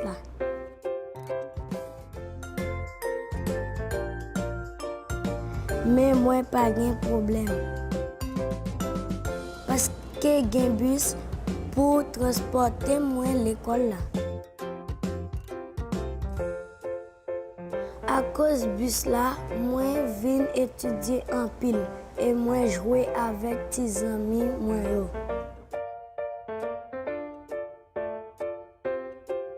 Moi pas dormir dans la classe là encore parce que moi j'aimerais venir un bon médecin. Merci un pile Koika.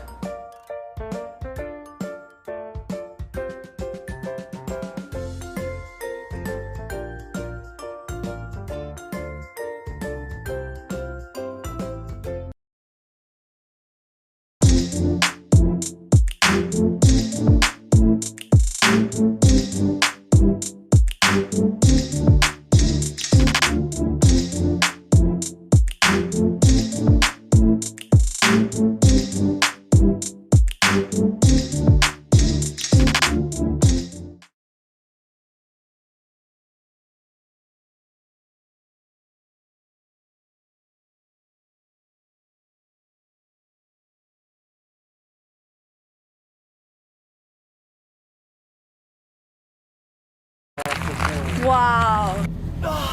와.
Located in the northeast of South Korea, Gangwon-do is bounded by the ocean on one side and other Korean provinces on the other. This charming region, filled with the beauty of nature, offers both mountainous and sea landscapes for a multitude of activities during different seasons of the year.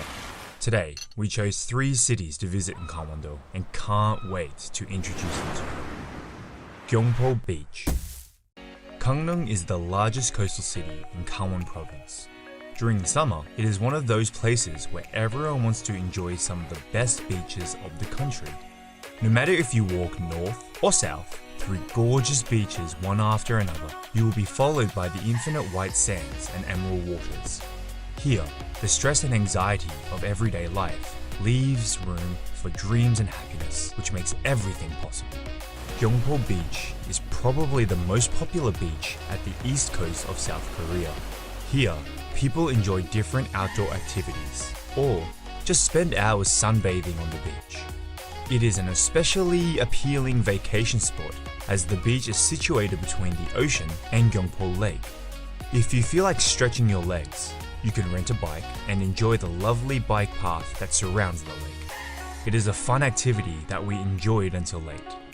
If you decide to stay in this area for several days, Likai Sandpine Resort is situated a few pine trees away. A lot of people come to visit this place to relax and feel the flavor of the Hawaiian atmosphere. It is no coincidence that Likai means shining ocean in Hawaiian. This resort is well known for its huge golf fields in the heart of Gangneung, and it has 12 conference rooms, which can accommodate up to 800 people. Sagunjin Beach. Sagunjin Beach is the most romantic beach of the coastal area.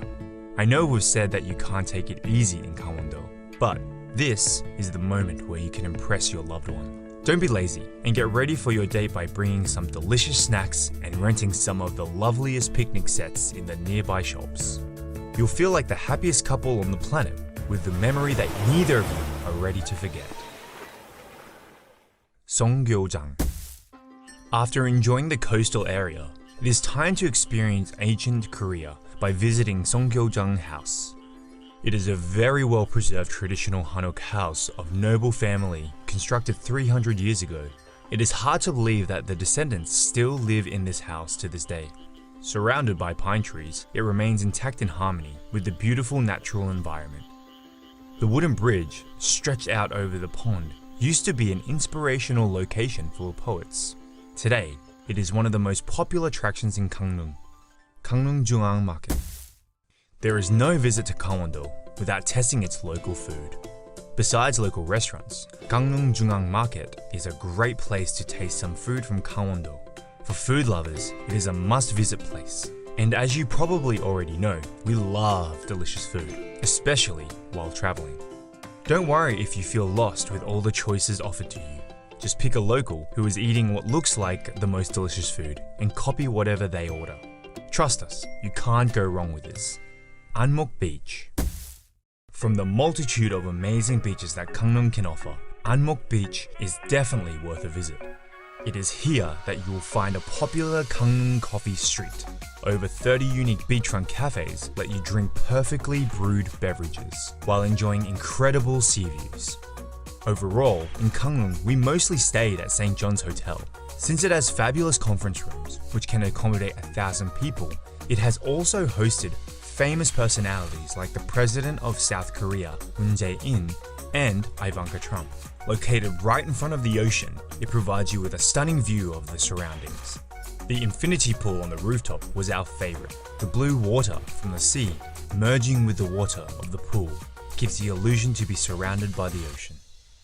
PyeongChang is today a world-famous county in Gangwon-do, as it hosted the Winter Olympics in 2018.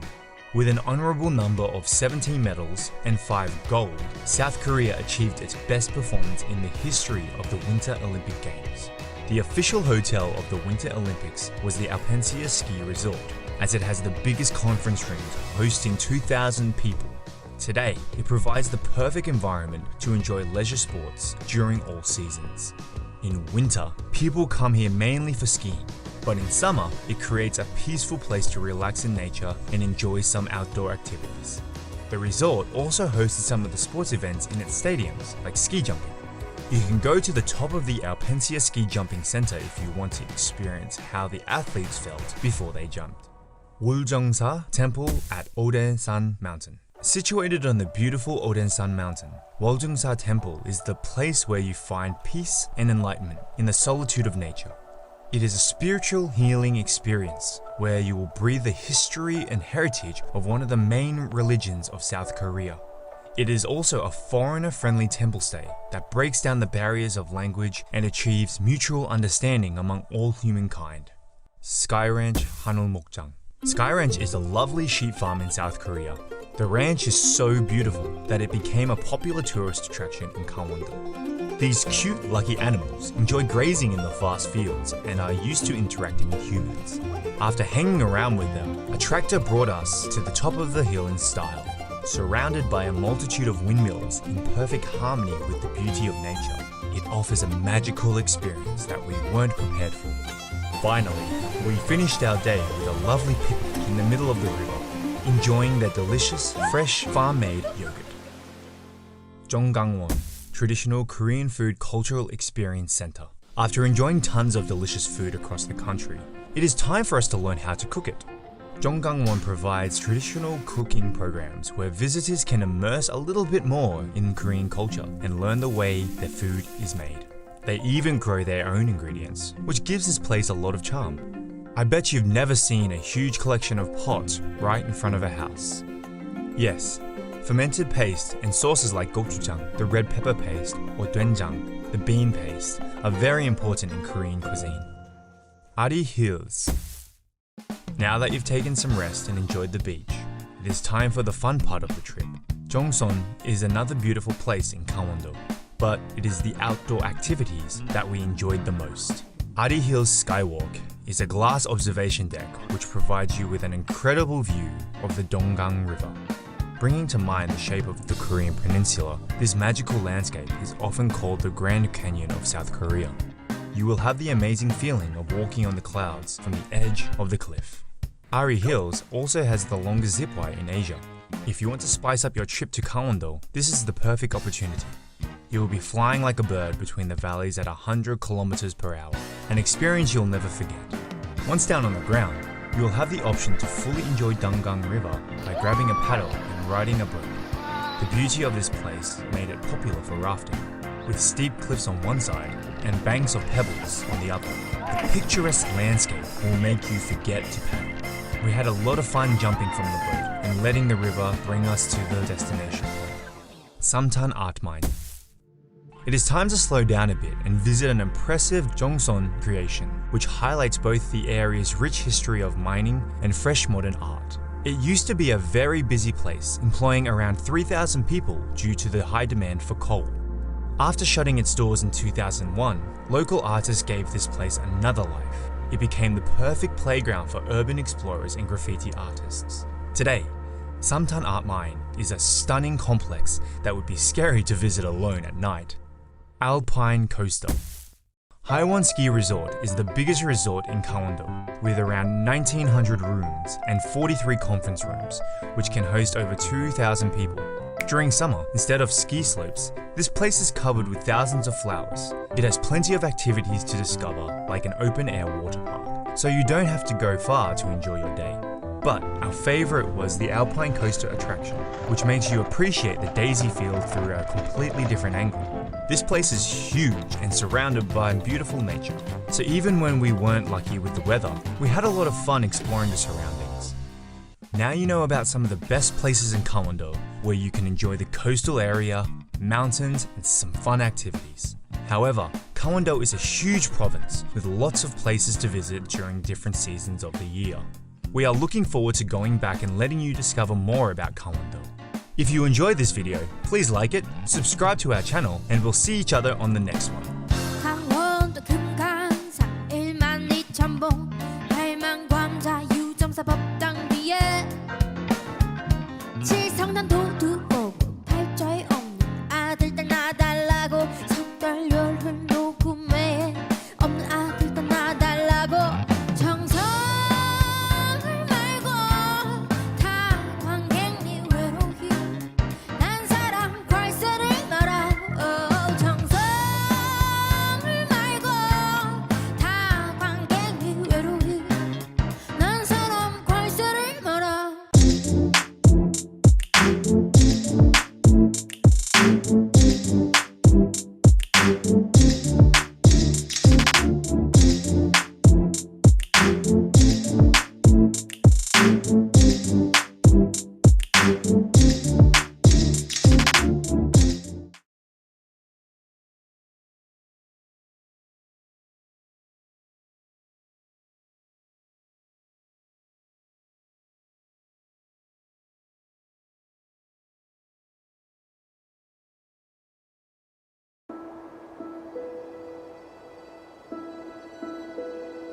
Clean highlands, 700 meters above sea level, the bearer of happiness.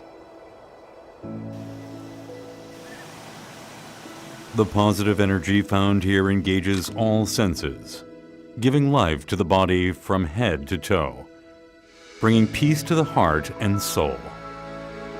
Quick and close, PyeongChang approaches. As we run to embrace PyeongChang, in this very moment right now.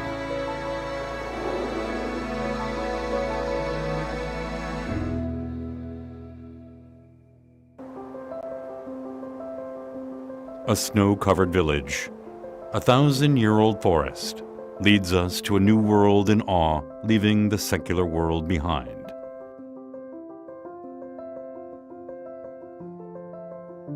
Here, the meeting of a dramatically portrayed goblin as someone gains insight to understand the past, present, and the future. Buckwheat flowers that displayed freshness under the sun glows white with the delicate moonlight. At PyeongChang, where all seasons come in different colors, presenting the vastness that exists within scenery, every photo taken becomes memorable.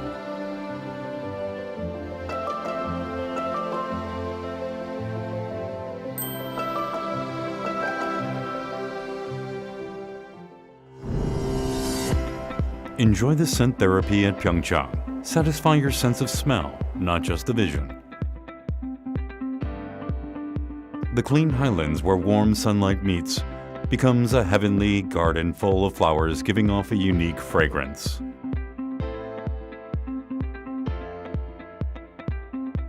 In every breath, the fragrance of flowers covers your body, washing off the fatigue of city life, becoming a memory engraved in the mind.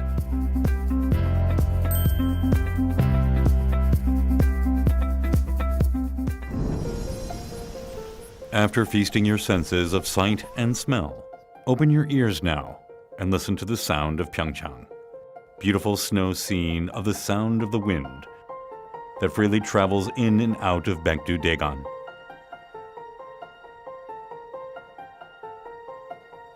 Following the footsteps of the sound of nature, listen to the magical harmony of the 80 wind chimes hanging from an octagonal 9-story stone pagoda in Uljeongsa.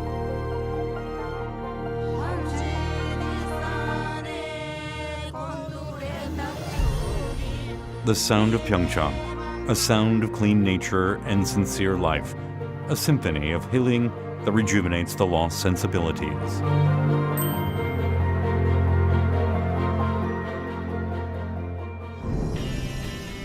"700 meters above sea level, known to be the optimal height for an ideal biorhythm. Delicious food from ingredients grown in PyeongChang pleases the sense of taste." Hanwoo, premium Korean beef, comes from cattle relaxed and fed in an open field. Hwangtae, a dried pollock, gets tastier after freezing and thawing in the cold wind and snow. You can also find trout that live in cold and clean water, and vegetables grown in Odaesan with thick forests and pure and natural water. Hangadari yaksu that provides a taste of nature with a kick. The healthy, happy taste of PyeongChang comes from Baekdu-daegan and its clean and pure water, the source of the Han River. Giving rise to healing and happy foods that satisfies the appetites and contents the heart.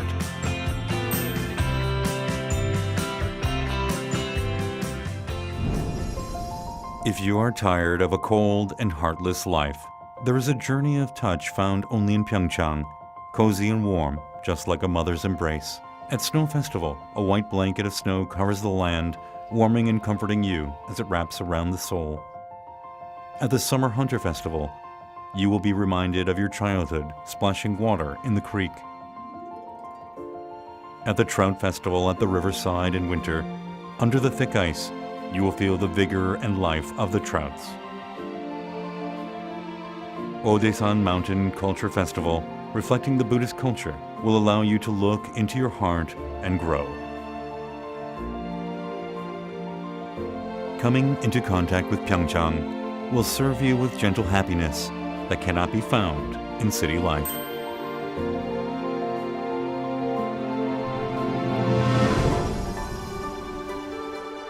PyeongChang, the cradle for skiing in Korea, becoming the mecca of winter sports worldwide since the hosting of the 2018 PyeongChang Winter Olympics.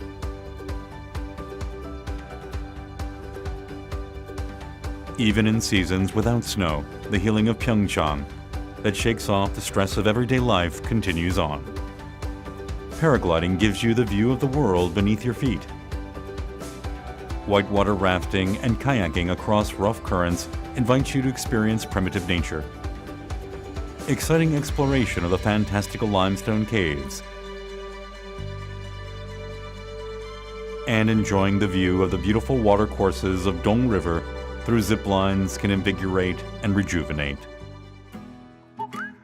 Spend the night with your families and friends, with the forest and rivers that preserve the clean, primitive ecology.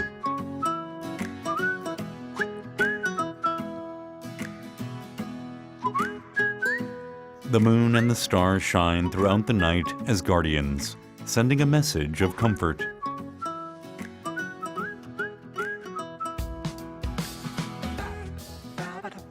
The wooden paths in the quiet temples of the mountain helps us find who we are.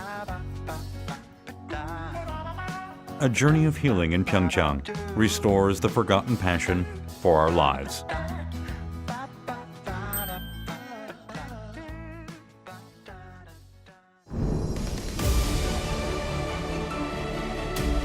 PyeongChang is where peace began. Going through the frozen past and the heated present, we are taking a new step towards the future that will make hearts glow.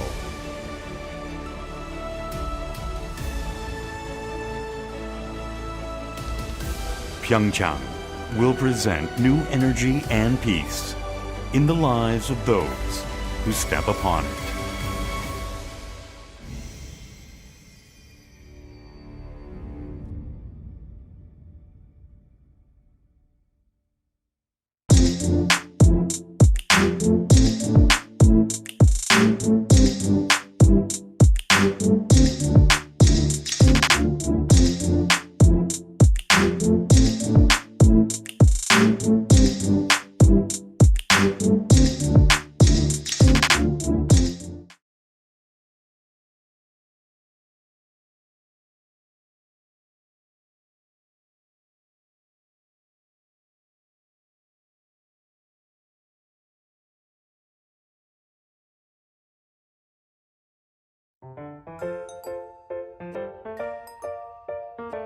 Bonjour, je m'appelle Sébastien. Moi, j'ai gagné 10 ans ma vie en Haïti.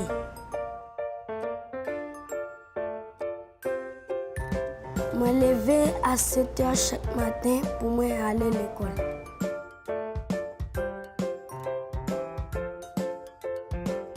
Pour moi aller à l'école chaque matin, moi marcher environ 1 heure de temps.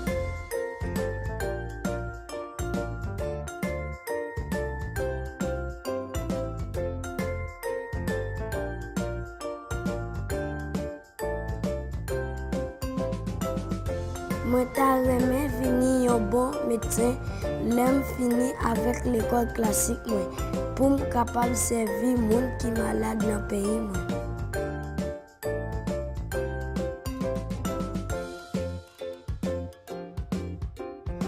Pour me capable devenir un bon médecin, moi, je dois étudier en pile.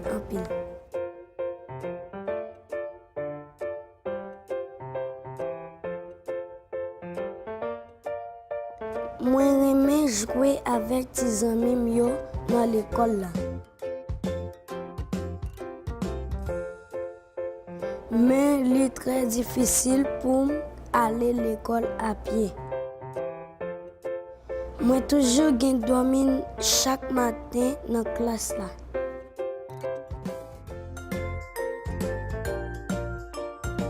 Mais moi, pas de problème. Parce que j'ai un bus pour transporter moi à l'école. À cause du bus là, moi viens étudier en pile et moi jouer avec mes amis moi.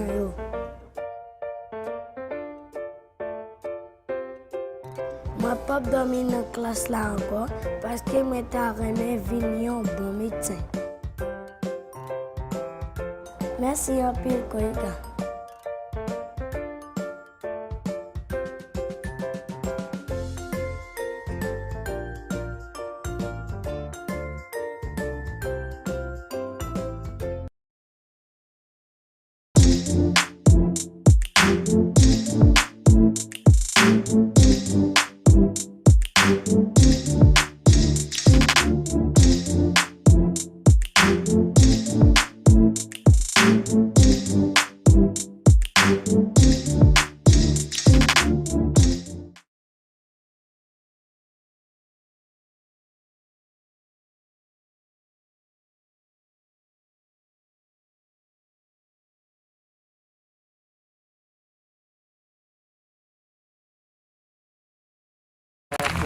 와우. 와.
Located in the northeast of South Korea, Gangwon-do is bounded by the ocean on one side and other Korean provinces on the other. This charming region, filled with the beauty of nature, offers both mountainous and sea landscapes for a multitude of activities during different seasons of the year. Today, we chose 3 cities to visit in Gangwon-do and can't wait to introduce them to you. Gyeongpo Beach. Gangneung is the largest coastal city in Gangwon Province. During summer, it is one of those places where everyone wants to enjoy some of the best beaches of the country. No matter if you walk north or south through gorgeous beaches one after another, you will be followed by the infinite white sands and emerald waters. Here, the stress and anxiety of everyday life leaves room for dreams and happiness, which makes everything possible. Gyeongpo Beach is probably the most popular beach at the east coast of South Korea. Here, people enjoy different outdoor activities, or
일동.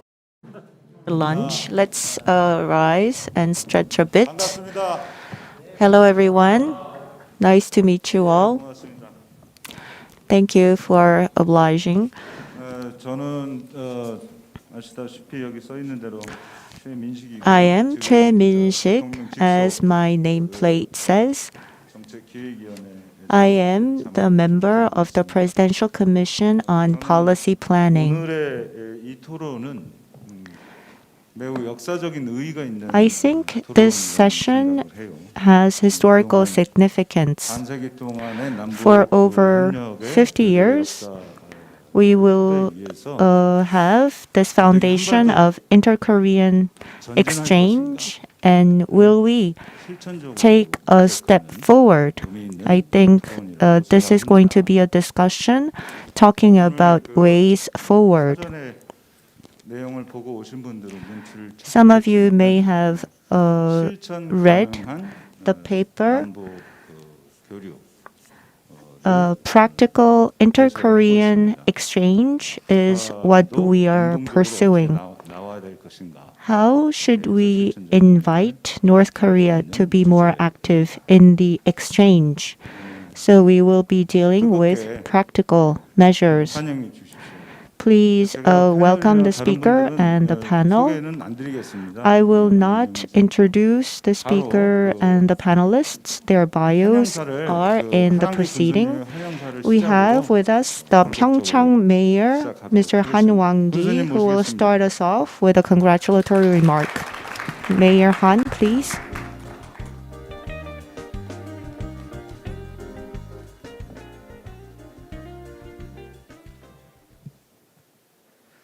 여러분 반갑습니다. Hello and welcome. I am Han Wang-gi and I am mayor of PyeongChang. I would like to thank Mr. Choi Min-sik, who is the member of the Presidential Commission on Policy Planning, for agreeing to moderate this session. And I would like to thank Professor Paul Song of PUST for agreeing to speak today. And also I would like to thank all the panelists, including the esteemed Mr. Jim Rogers. The humanity continues to push itself forward to achieve great progress, but the market system, which we had hoped to achieve great prosperity, has also caused widening of the wealth gap and inequality and inequity, and therefore we need to think about the challenges ahead, especially the crisis that has been brought about by COVID-19, and also intensifying geopolitical tensions and environmental degradation are really shaking the foundation of our lives, and the human community need to come up with ways to peacefully coexist and survive together. And we need to come up with innovative ways to cooperate. I believe such efforts will help us move towards greater peace. This session will be very helpful in this regard, and PyeongChang County will continue its effort to establish greater peace on the Korean Peninsula.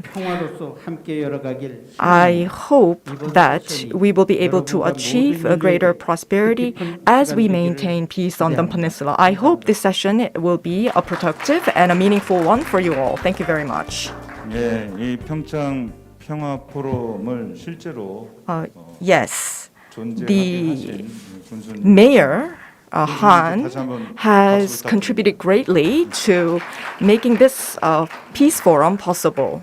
Thank you very much. 그러면 본론을 시작하겠습니다. Now, without further ado, we're going to go into 우여곡절도 the 많았는데 presentation. 어쨌든 그런 시련이나 역경을 뚫고 송경호 평양과학 There have been many challenges to actually getting Professor Song to serve as the speaker for this session, but thankfully we have Dr. Paul Song with us.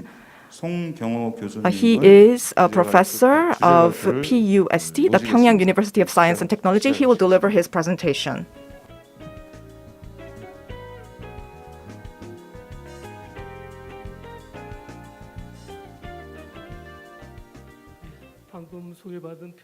Hello, everyone. I am Paul Song, as was just introduced. I am a professor at PUST, Pyongyang University of Science and Technology.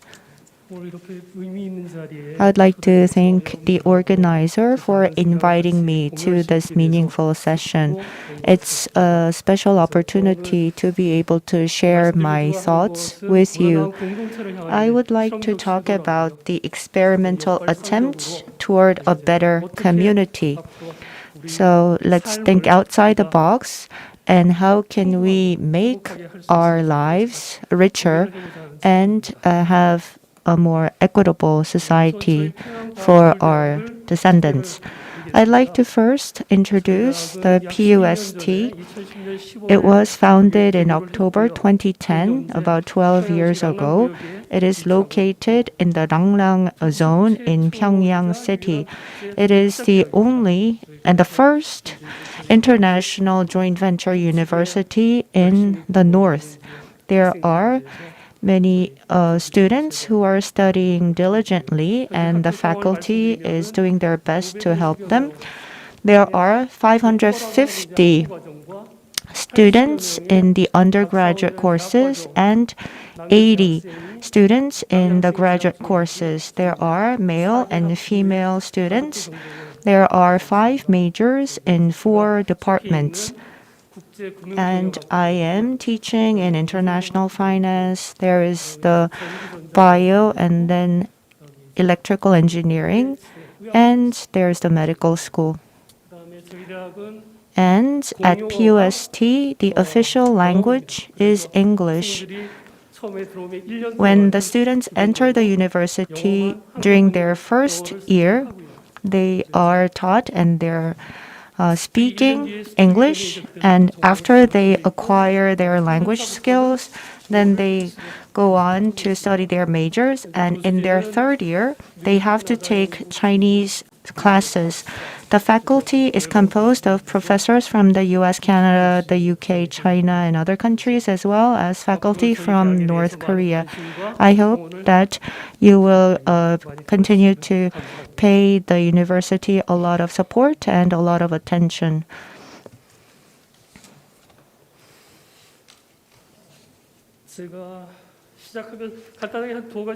I would like to say a few words about the names of the countries.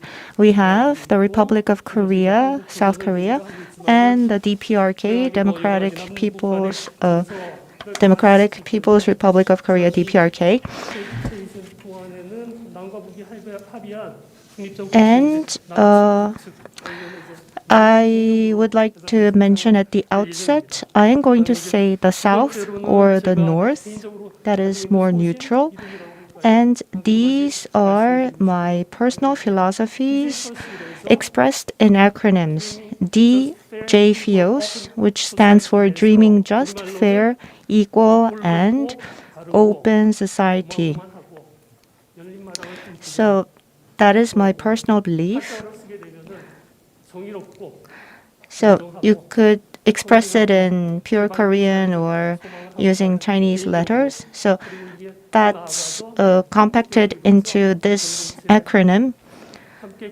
And the second acronym is FRAT, which stands for Fairness,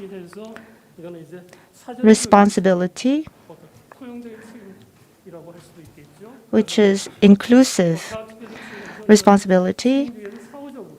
So you need to take responsibility beforehand. And accountability, which is taking the accountability ex post, and it has to do with compliance. And T, standing for transparency. These are the values that I think about a lot, and the rest of my presentation is based on these personal philosophies of mine. I'd like to talk about justice, fairness, and equality. Unfortunately, the world that we're living in is we see a lot of inequalities because in terms of access to opportunities, there are people who are underprivileged. 상황인데 이것을 이제 저희가 이퀄리티와 So how can we change this? Through equity and equality. I'm going to talk about this later, but equity and equality have a fine difference between the two. Equality is evenly distributed tools and assistance.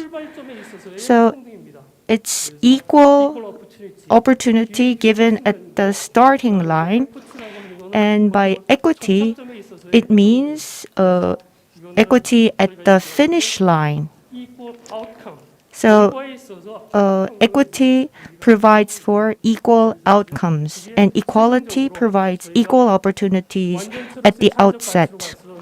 Looking at the social values, then this can be summed up ultimately as justice. This is illustrated by Tony Ruth, and I agree with this. I think we are seeing improvements, and ultimately we can achieve equal opportunity and equal outcome. So that is what I wish for in our society. In modern society, we have these two paradigms of capitalism and socialism. 자본주의와 사회주의가 너무나 널리 보편적으로 이해되어지고 These are commonly understood ideologies. In the interest of time, I cannot go into details, but I'd like to just point out a few. Looking at capitalism and socialism, what is today, the problems that we are encountering it includes ESG issues, environmental, social, and governance issues. In capitalism, it is characterized by mass production and mass consumption. So it is seeking maximum profit. That is the biggest virtue, maximum profit seeking. But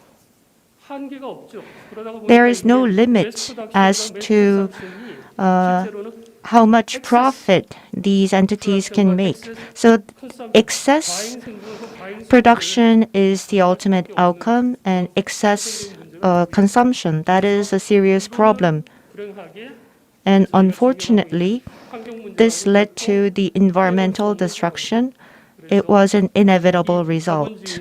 So capitalism, with mass production and mass consumption, seeks maximum profit, and this is led by the invisible hand or the market, mentioned by Adam Smith, and the equilibrium is settled. But this leads to market failure. So these market failures have been witnessed. It could be with the public goods or asymmetry of information.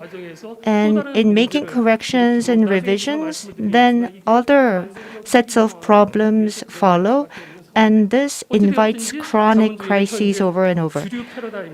Capitalism is nonetheless still the mainstream paradigm, and it's not an environment-friendly system. It has to produce a lot, and a lot has to be consumed. And so these are the issues that capitalism faces. And there are many attempts to revise or correct capitalism, but we have not found an ultimate solution to capitalism yet. And looking at socialism, it seeks community values, and it seeks equality and solidarity, and creating a synergy effect.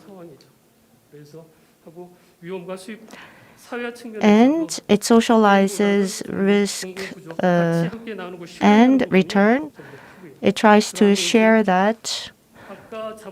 And compared to maximum and mass production and consumption, socialism pursues adequate amount of production and consumption, and it tries to maximize value, not profit. So it's more value driven. And it's not dependent on the market. It's based on planned economy. But the actual outcome did not go well as planned. So this is considered a failure, but I do not agree with that totally. I'll come back to this later. So it tried to encourage adequate amount of production and consumption based on plans. And if all went well, then the environment wouldn't have been destroyed so much. And I think the external environment around socialism is becoming mature. I am sorry. I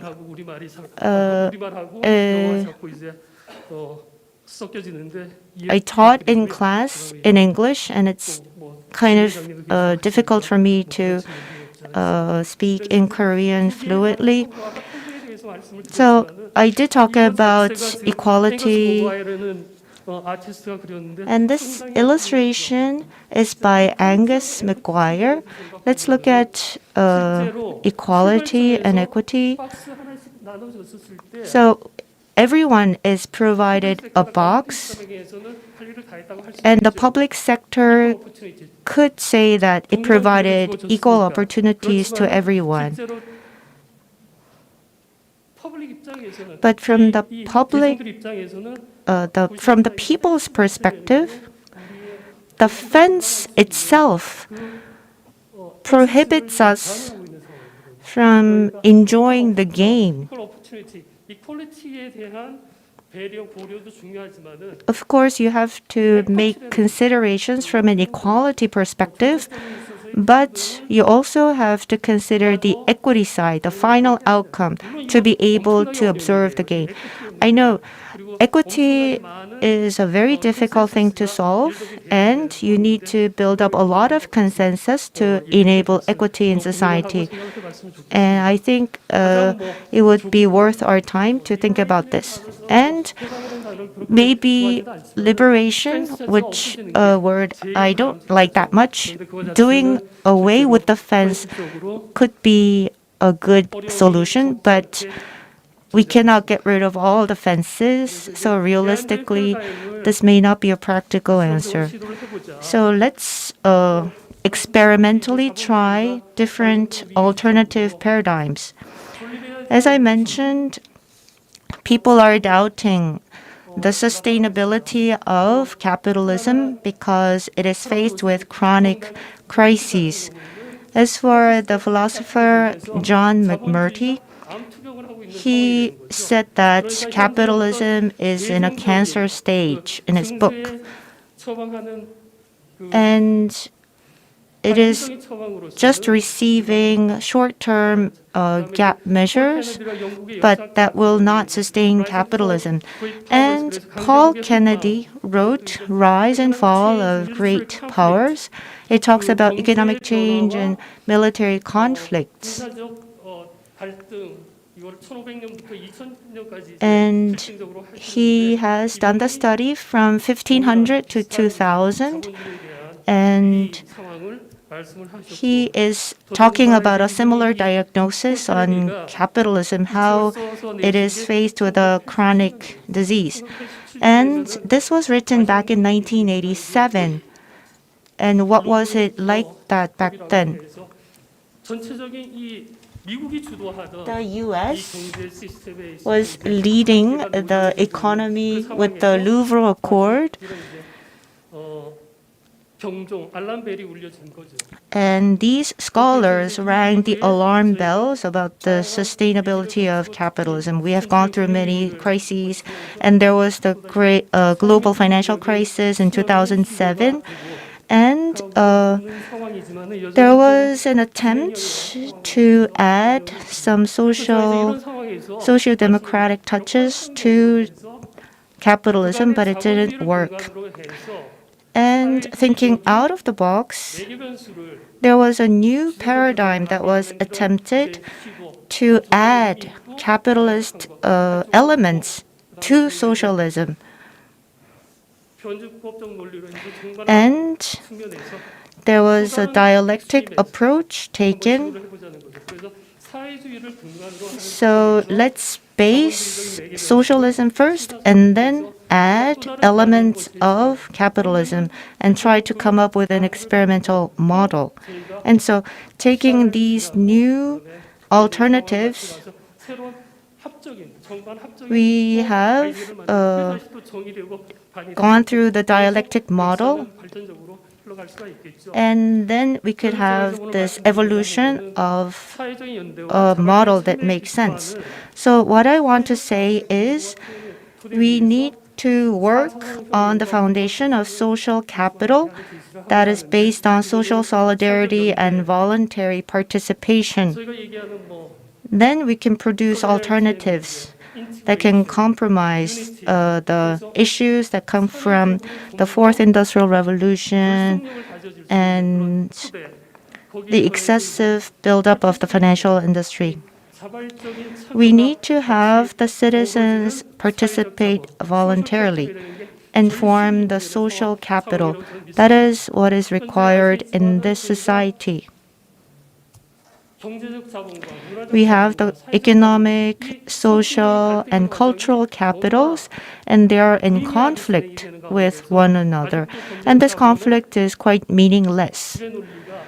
And the capital is dominant, and it is suppressing our lives. So we now need to turn our heads and pay more attention to social capital.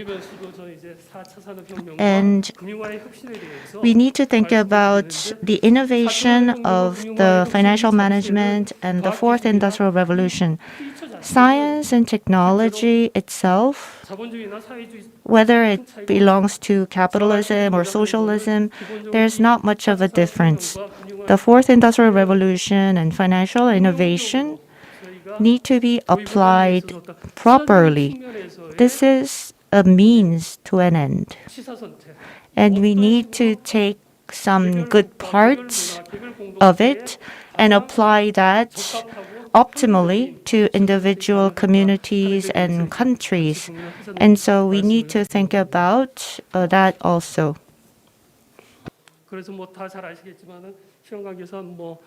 In the interest of time, I will not talk about the history of capitalism too long.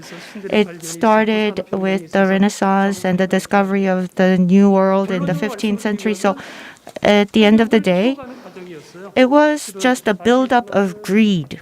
The history of capitalism was all about that. Discovering the New World, the seas are a scary space, and you discover something, and if you can discover it, it's a high risk, high return game.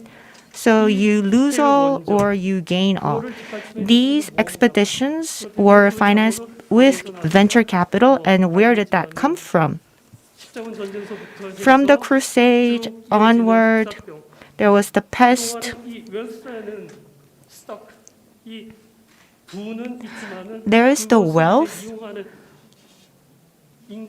but the humans who use the wealth changed as time passed, and that changed the flow of capitalism. And there was mercantilism and then price revolution. In the 16th century up to the 17th century, Spain and Portugal, they just exploited the Latin American countries, and they took the resources home. It caused inflation, and that helped primitive accumulation of capital and laid the foundation for the financial industry. And I talked about the venture capital for the expeditions overseas. And for the risk-taking activities, people take risks because they expect certain return back. And there is a need for compensation for the risk taking. And with the discovery of the new world, the returns were quite attractive. And in order to enhance their returns additionally, there was more excessive expeditions, and that led to imperialism. So looking at all this, the progression of capitalism started with the Industrial Revolution in the UK with the steam engine, and there was the Luddite movement, and there was the enclosure movement. And if we look back on the second enclosure movement, the people were pushed out to the cities, and this was a good part of industrialization because they had the workers, but considering it from the human nature point of view, they were losing a lot of their human side. So this led to the expanded reproduction. Exponential growth was only what mattered, and this led to many difficulties. So distorted or deformed capitalism, beast capitalism, or pariah capitalism. And in the 19th century, there was imperialism that used their colonies as the source of their raw material supply and markets. And that led to conflicts. So, talking about the crises in capitalism, starting with the US, there was this post-war economic boom that lasted until the 1960s. When the World War II ended in 1945, there was the Bretton Woods system, and so the US had the dollar hegemony, and then there was the Vietnam War. And so the US enjoyed a post-war boom, and the baby boomers were born in that time. Between 1945 and 1960s, they were wealthy, and it is called the Nifty 50. These are the blue chip stocks that did quite well on the stock market. So you just needed to buy and hold. Maybe like the Samsung Electronics, they just bought some blue chip shares and they had the wealth to sustain them for life. And so their thinking became more liberal, and they were more market-driven and efficiency-driven, and they were given more choice. And to the government and to the public sector, they were a bit skeptical. They wanted a smaller government. In 1956, there was the Suez crisis, and the U.S. hegemony was solidified even further. And then the Vietnam War ended, and there was the Nixon scandal. Of course, the Nixon scandal was before the end of the Vietnam War, chronologically. But there was the oil shock, and there was the fourth war in the Middle East, and this had threatened the US dollar hegemony.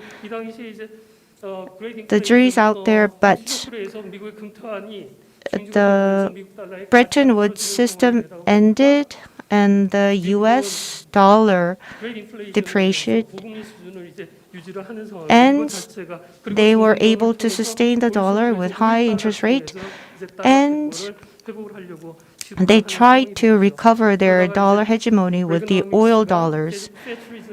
And with Reaganomics and Thatcherism, neoliberalism and globalization theories permeated. And with the Washington Consensus, the neoliberalism spread. But there was the Black Monday. There was the Louvre Accord, but the policy agreements crumbled. And from then on, Alan Greenspan was the governor of the Fed, and there was excess liquidity in the market. There was the ticking time bomb expression and exuberation, irrational exuberation. And because of these situations in the market, we have the current problems. Simply put, uncertainty and volatility. And because of that, wider gap between the haves and the have-nots. Of course, this income disparity is not all that bad if if the disparity serves the good of a bigger cause, but if it's the reverse, then it's dangerous. And after the war, Germany and Japan rose as economic powers, and the US tried to put them in check. And looking underneath the surface, during the Cold War,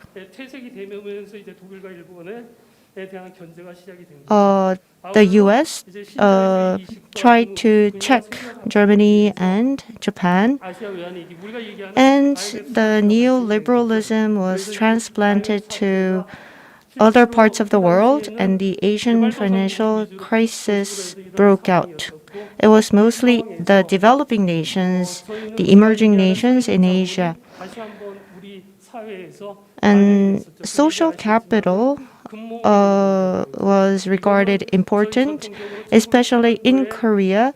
There was the gold collecting movement. In 1907, when we were under Japanese occupation, the people gathered their money to pay off government debt, and then a similar measure took place in the 1930s, the people chipping in to save a nation in crisis. And then there was the gold collecting movement in Korea. And this is not a sole problem for the US, but what was a catalyst was the TMT stock speculation leading to the dot-com bubble. Amazon.com was referred to as Amazon.bomb in a publication, Technology and Media and Telecom. The tech stocks were the target for speculation, and that led to a dot-com bubble. This is considered a risky moment when the bubble bursts. The people are hard hit. And in 2007 and 2008, there was the Great Recession or the global financial crisis. And at the time, unfortunately, only stopgap measures were applied, quantitative easing, and 10 years later, because of COVID-19, the world economy is paralyzed. And so these show that maybe capitalism is not sustainable because we continue to see these chronic crises. And there have been attempts made to correct or revise capitalism. There have been experiments, and there are other measures to deal with climate change and environmental risks, but there's a conflict among the economic and social and cultural conflict, so the new experimental measures are not effective. And there's a food company called Danone, and the CEO, Emmanuel Faber, was a pioneer in ESG management, but he was kicked out of the office because his company did not return well with his ESG management philosophies.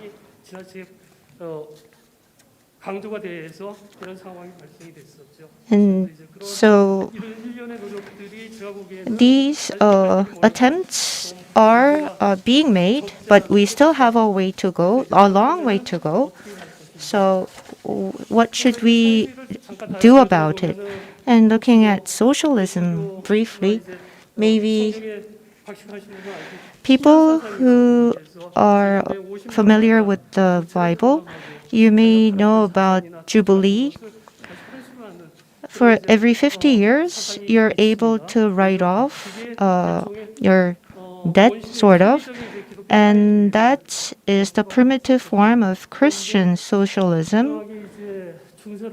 And upon entering the Middle Ages, Henry VIII of Great Britain parted with the Roman Catholic Church and established Church of England, and the Jubilee spirit was dissipated. But there have been efforts made to try to recover humanity and to make corrections to the greedy side of capitalism. So there was a rise to utopian socialism. Thomas More wrote Utopia, and Bellamy talked about socialism, equality, and painted a rosy picture of the future. And there were elements of enlightenment. Henry George, Owen, Saint-Simon, these people appeared. And also there was the rise of Fabian socialism. And I am a member of this school, and I have lived in the UK for a long time.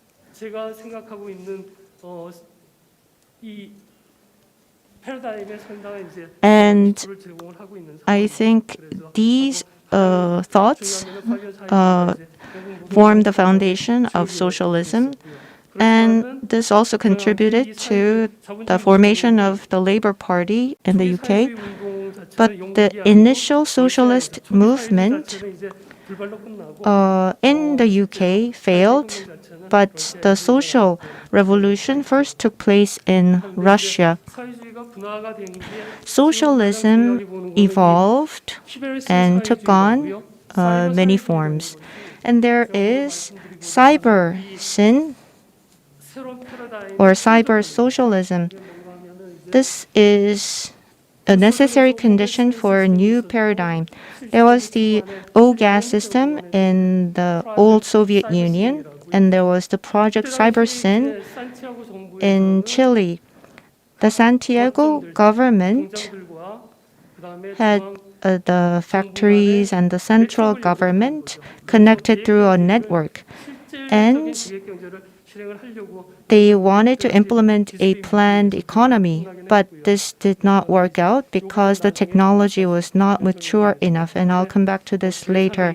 And the third road, or the third way, and Arab socialism, Latin American socialism, and these are some meaningful forms of socialism.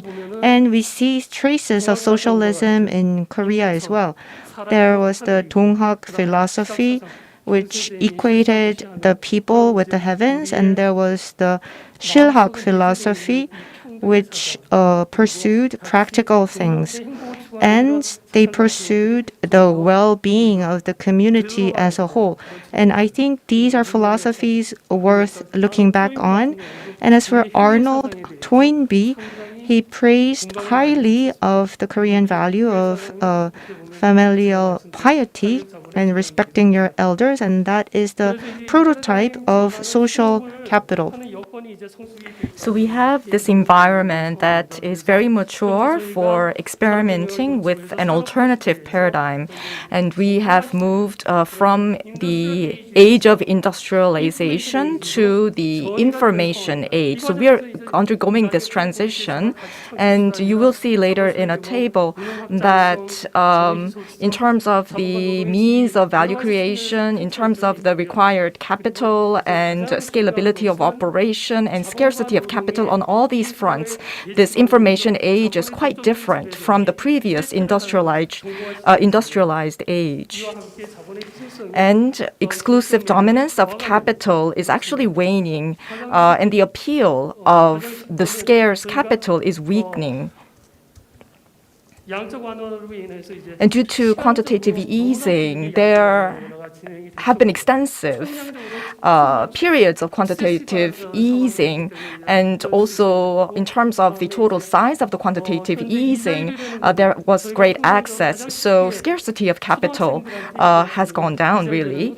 And also interest rate has, in some cases, actually come down to below zero. And so the situation has greatly evolved over time. And because of such negative interest rate, the time value of money concept has become almost irrelevant. In the past, there was a premium recognized for the use of money over extended periods, according to the concept of TVM, but now this concept has become more irrelevant. And also, we used to rely on the capital asset pricing model, and we used to look towards capital budgeting and required rate of return concept. But these have become less relevant as we move towards the information age. In the past, during the industrialization age, the means of value creation was land, machines, so basically tangible assets, hard assets. But in the information age, the means of value creation are more intangible. And the key characteristic of intangible assets is that they are unlimited. And in terms of capital requirement, in the industrialized age, we needed to invest in factories and buying equipment and machinery and infrastructure. Of course, we do need to have infrastructure for IT even today, but after that, there is less of capex investment required when we compare against the industrialized age. In the past, when you needed to expand your business, you needed to build a new factory. But in this age, we don't need to build another factory. There is unlimited access to intangible assets that can drive value creation. And also, demographics and shift in demographics is affecting the society. In the past, the demographics, people emphasized liberty and choice, but now the millennials and Gen Z have emerged as the silent majority, and they do allow for intervention by the government and public sector as a result of a series of crises. And also, in terms of financialization, there is a revolutionary move towards financialization. There's the concept of I cubed, the three I's being information, innovation, and intangibles. These three I's are driving the fourth industrial revolution, creating a lot of changes in our society and economy. And on the news, you always hear about avatar, virtual reality, and a lot of coverage is being done on the concept of metaverse, and also DeFi, the decentralized financial system. So there's a lot of change happening at an unprecedented speed. They're leading to new choices, perhaps new forms of equity and equality, and they provide a platform for wide-ranging social and economic changes. Now, when it comes to metaverse, Steven Spielberg, the film director, produced the movie Red Player One, and in a metaverse called Oasis, he paints a picture of the metaverse in a very convincing way. So I encourage you to watch that film. And also, we are seeing the emergence of the cashless society and cryptocurrency. And with cryptocurrency, because there's no backing with hard assets, there are corrective measures being taken to, launch stable coins as an alternative. And there's also the central bank digital currency, the CBDCs are being developed. These are also very significant evolutions that will have a lasting impact on paradigmatic shift. If we look at some major pioneering thinkers, Marx's ideal was to have from each according to his ability to each according to his needs.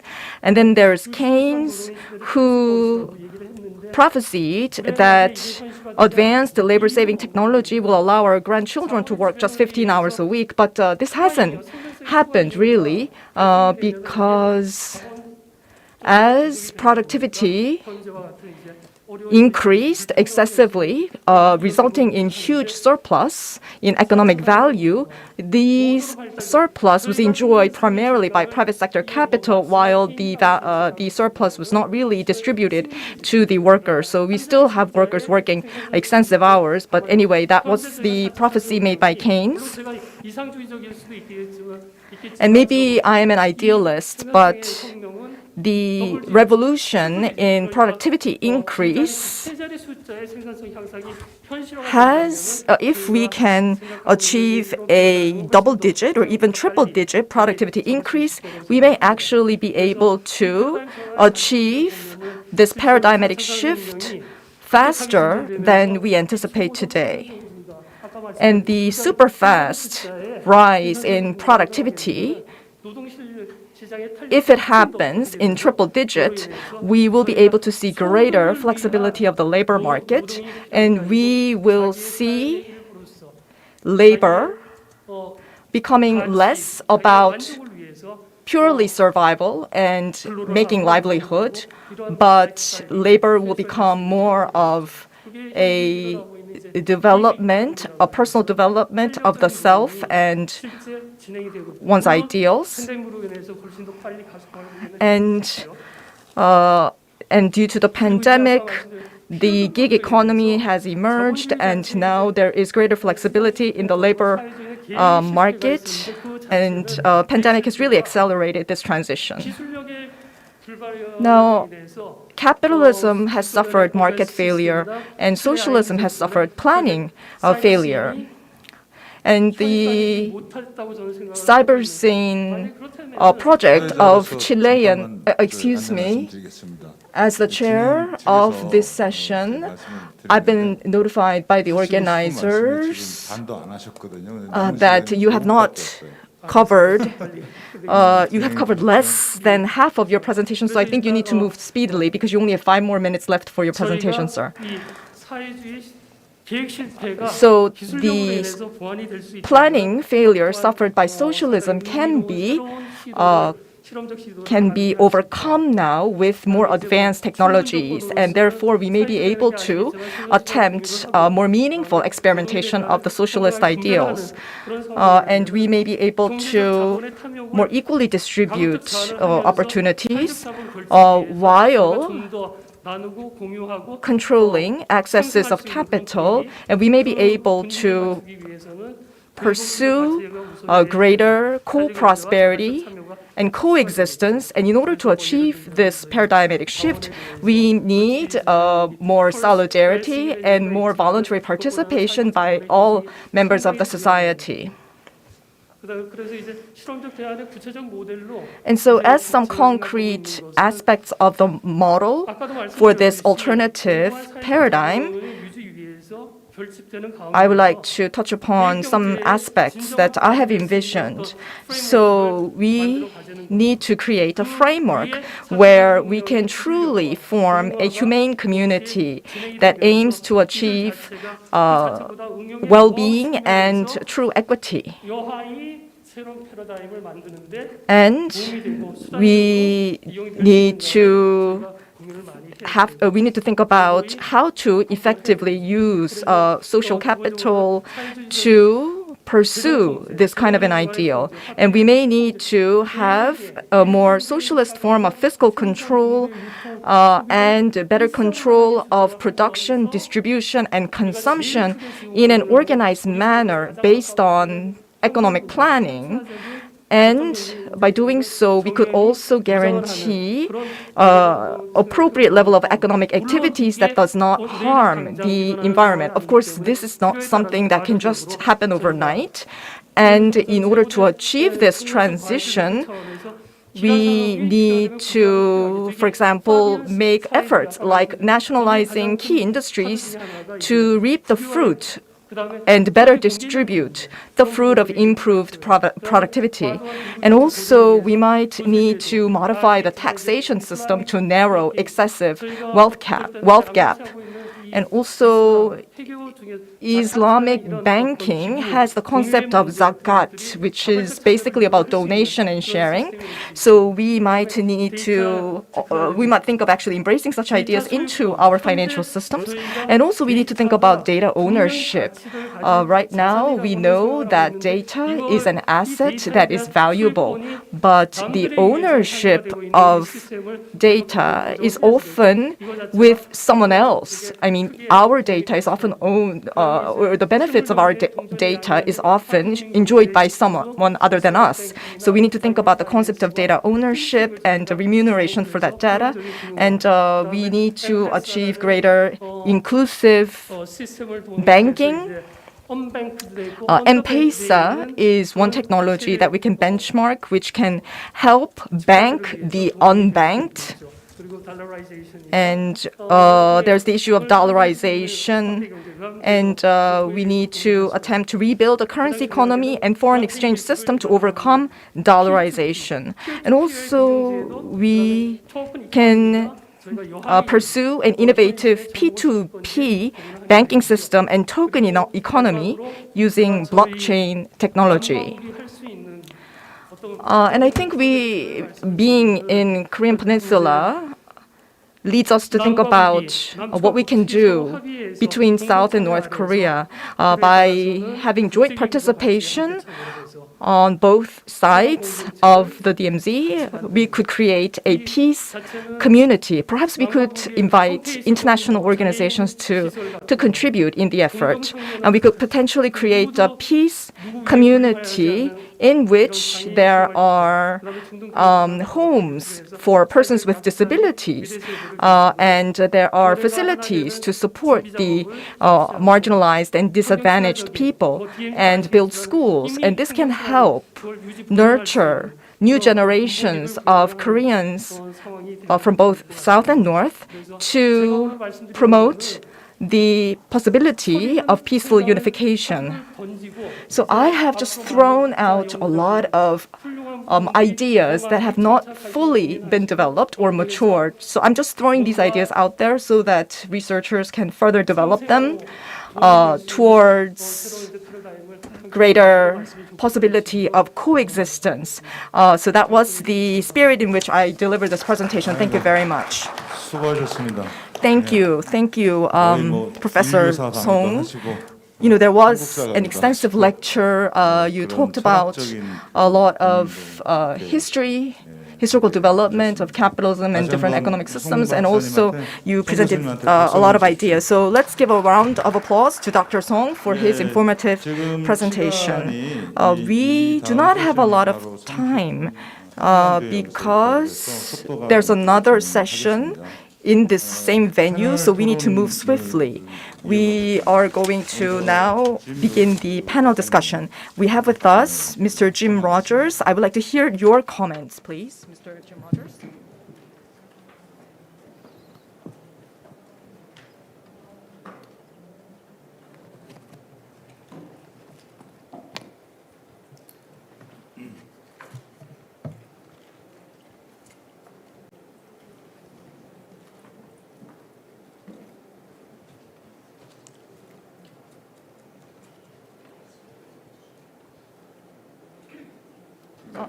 Mr. Jim Rogers, would you like to deliver your comments?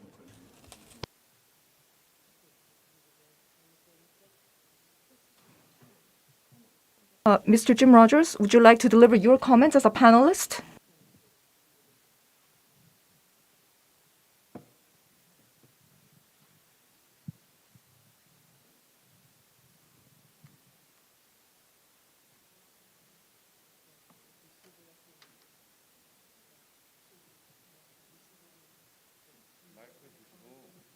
Mr. Jim Rogers, please use the microphone to deliver your comments as the panelist for this session.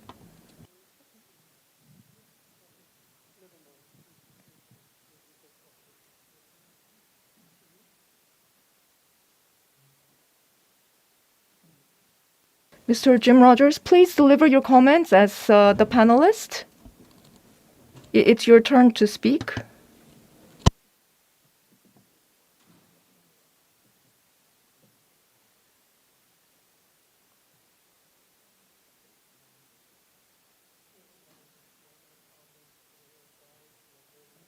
I am delighted. Thank you. It's very interesting to be here.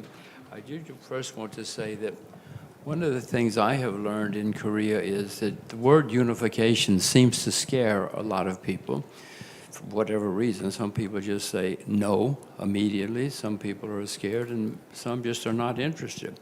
So I don't particularly use the word unification here. I use the word more of an open Korea, open the DMZ, have an open country. You've been here a few thousand years, so I would prefer to use let's open, let's abolish the DMZ, and let's have a good time. For as far as the youth and how do you appeal to the youth, they don't seem to be too interested, but I think if you explain to them, there would be no draft, there would be no military service, they wouldn't have to worry about getting killed. Everybody who's alive in the Korean Peninsula today has spent her or his whole life worried about getting killed. If you explain to people you don't have to do the military, you're not going to get killed, that might appeal to many of them. But also, if you explain,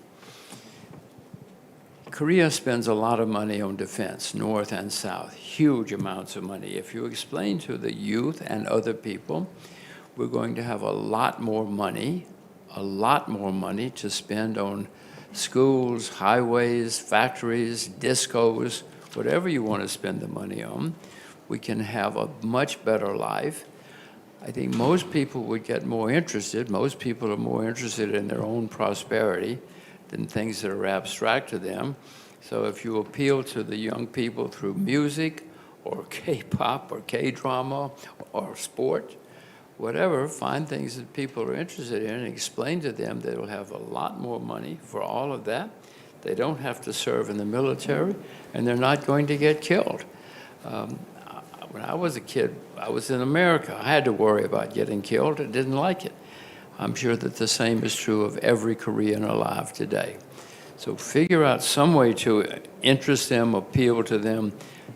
Unification doesn't seem to be a word that appeals to people, but I do know money, prosperity, jobs, this is the sort of thing that appeals to most people. So figure out a way to explain it. And let's all have a very good time with a successful, prosperous Hanbando.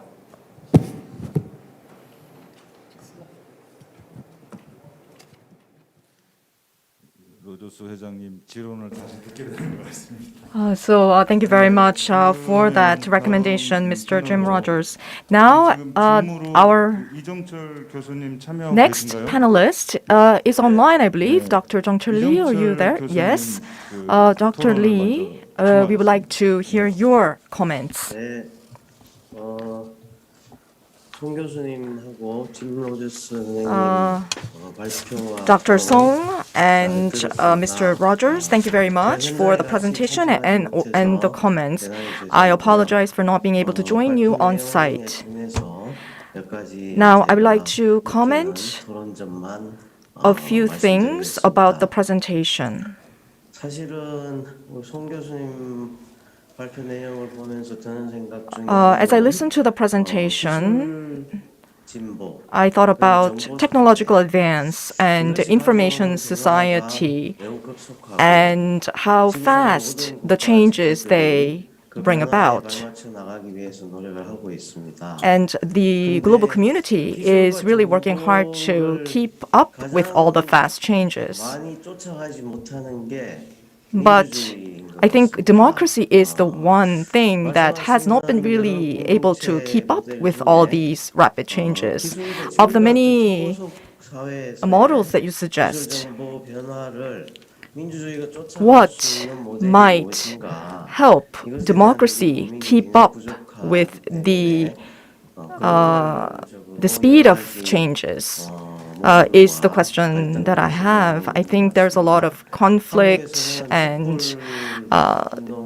difference of views because democracy has not been able to keep up with the social changes. In Korea, there were the candlelight movement, and even about that, there was mixed views. And I think this is in large part because there has not been we did not have ample social dialogue about its meaning. And so I think we need to come up with a model that would bring greater legitimacy to democracy and direct democracy and direct participation in democracy. So I hope Dr. Song can maybe comment on this. And Dr. Song also mentioned the millennials and the Gen Z in your presentation. In the upcoming presidential election and the lead up to the election, there's been a lot of talk about the influence of the MZ generation. I mean, they're a very important force in our society, and the characteristic of the Korean MZ generation is that a lot of the people are really embroiled in identity politics, and sometimes the MZ generations are very narrowly confined to their narrow spectrum of views. So there is overprojection of the views of MZ generation to the broader society. So I think we need to come up with ways to maybe retrain, re-educate the MZ generation so that they can be more responsible and more accountable members in our society. And Dr. Song, you have mentioned the idea of combining the advanced information technology that we have to compensate for the lackings of former socialist ideas. And I think there is that potential, but at the same time, there are certain biases and some of the some of the negative views that may have resulted with regards to socialism. I think we need to overcome the differences of views about socialism in order for such alternative models to really blossom. And I think today we are actually seeing very important geopolitical tension and Ukraine being one example. And when countries are really preoccupied with geopolitical conflicts, we really need to help everyone think about the more communal values as humanity that is transnational. If we look at the Ukrainian situation and also in other parts of the world, it seems that geopolitical concerns of state powers are dominating the situation in the world. So we need to be able to present certain universal values that are transnational so that everyone can focus more on values that help peace rather than be preoccupied with geopolitical conflicts and interests. Thank you very much. 로저스 회장님 하실 말씀 있으신가요? Mr. Rogers, do you have anything to add? I would just like to say one quick thing to all of the points. When you're speaking to young people, I have found that if you say to them, had you rather live in East Germany or West Germany, most of them immediately know the answer. Had you rather live in North Vietnam or South Vietnam? Most people know the difference. Had you rather live in Cuba or Florida? Most people know the difference. If you say to people, had you rather live in North Korea or South Korea, most people instantly know, especially Koreans. So again, a lot of these concepts, people don't understand or scare them. But if you say, had you rather live in North Korea or South Korea, most people get it instantly, including most young people. And I certainly get the difference. 좋은 말씀입니다. Yes, thank you for the valid point. From Sungong-Hui University, we have Professor Lee Nam-chu. And he's serving on many advisory committees.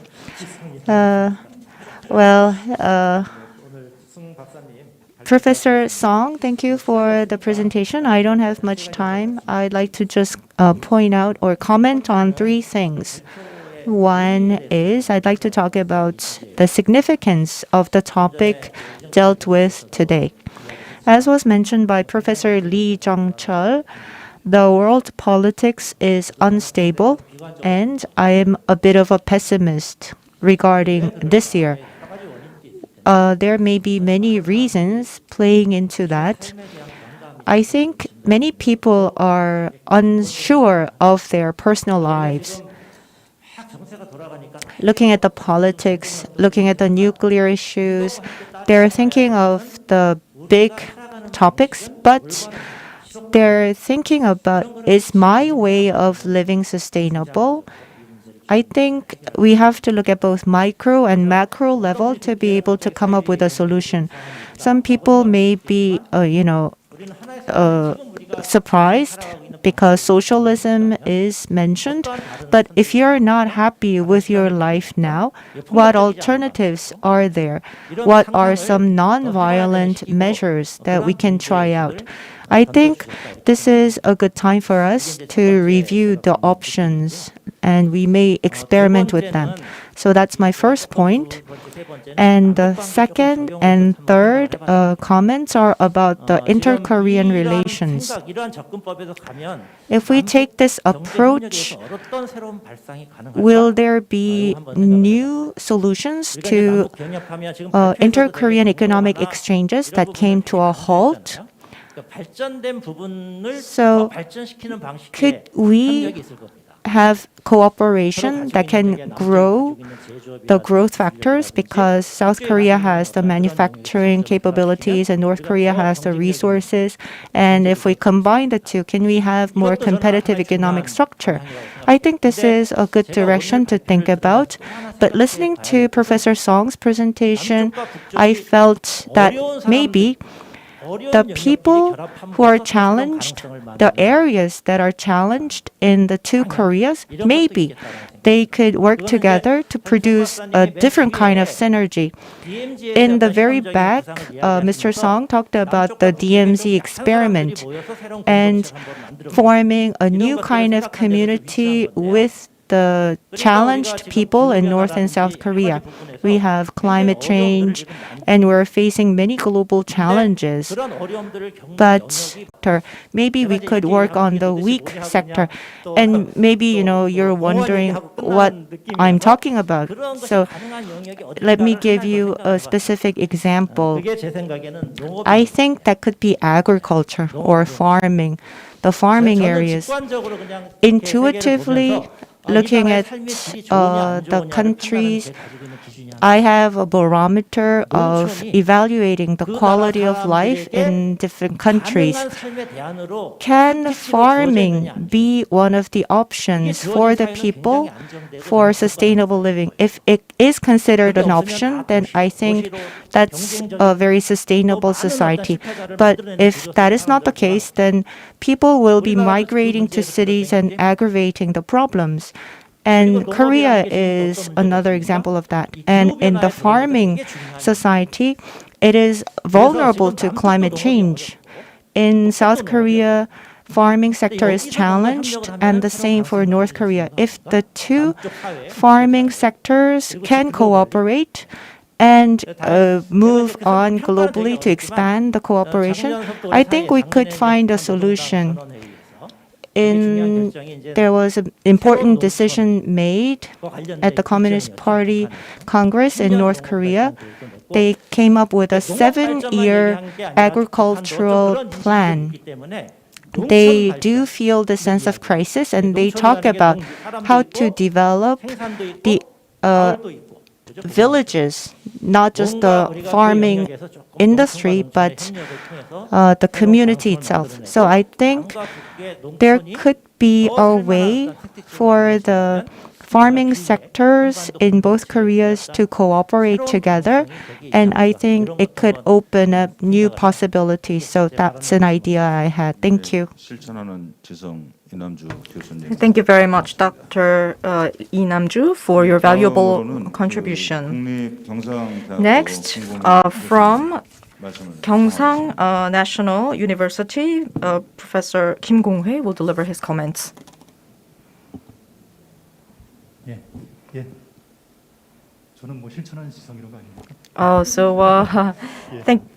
Are you not going to provide more introduction of me? But okay, I will continue with my introduction, focusing on economic aspects. Thank you very much, Dr. Song, for your presentation. I think the presentation was very, encouraging in many aspects and provided many positive possibilities, and I would like to maybe point two things out that I felt were important. First of all, in your presentation, you talked about how capitalism is now facing a crisis, and your suggestion is to come up with an alternative paradigm to experiment with. And your paradigm is, I think, essentially socialist. But of course, it's not the so-called failed socialism of the past. And I think your socialist ideas have been based on some improvement on the former ideas of socialism. And also it can be and also there are improvements that can be combined with socialist ideals coming from the advanced information technologies. And we see new technologies like artificial intelligence and platform technologies, which have been noted and emphasized by many scholars. And also there is this idea of acceleration.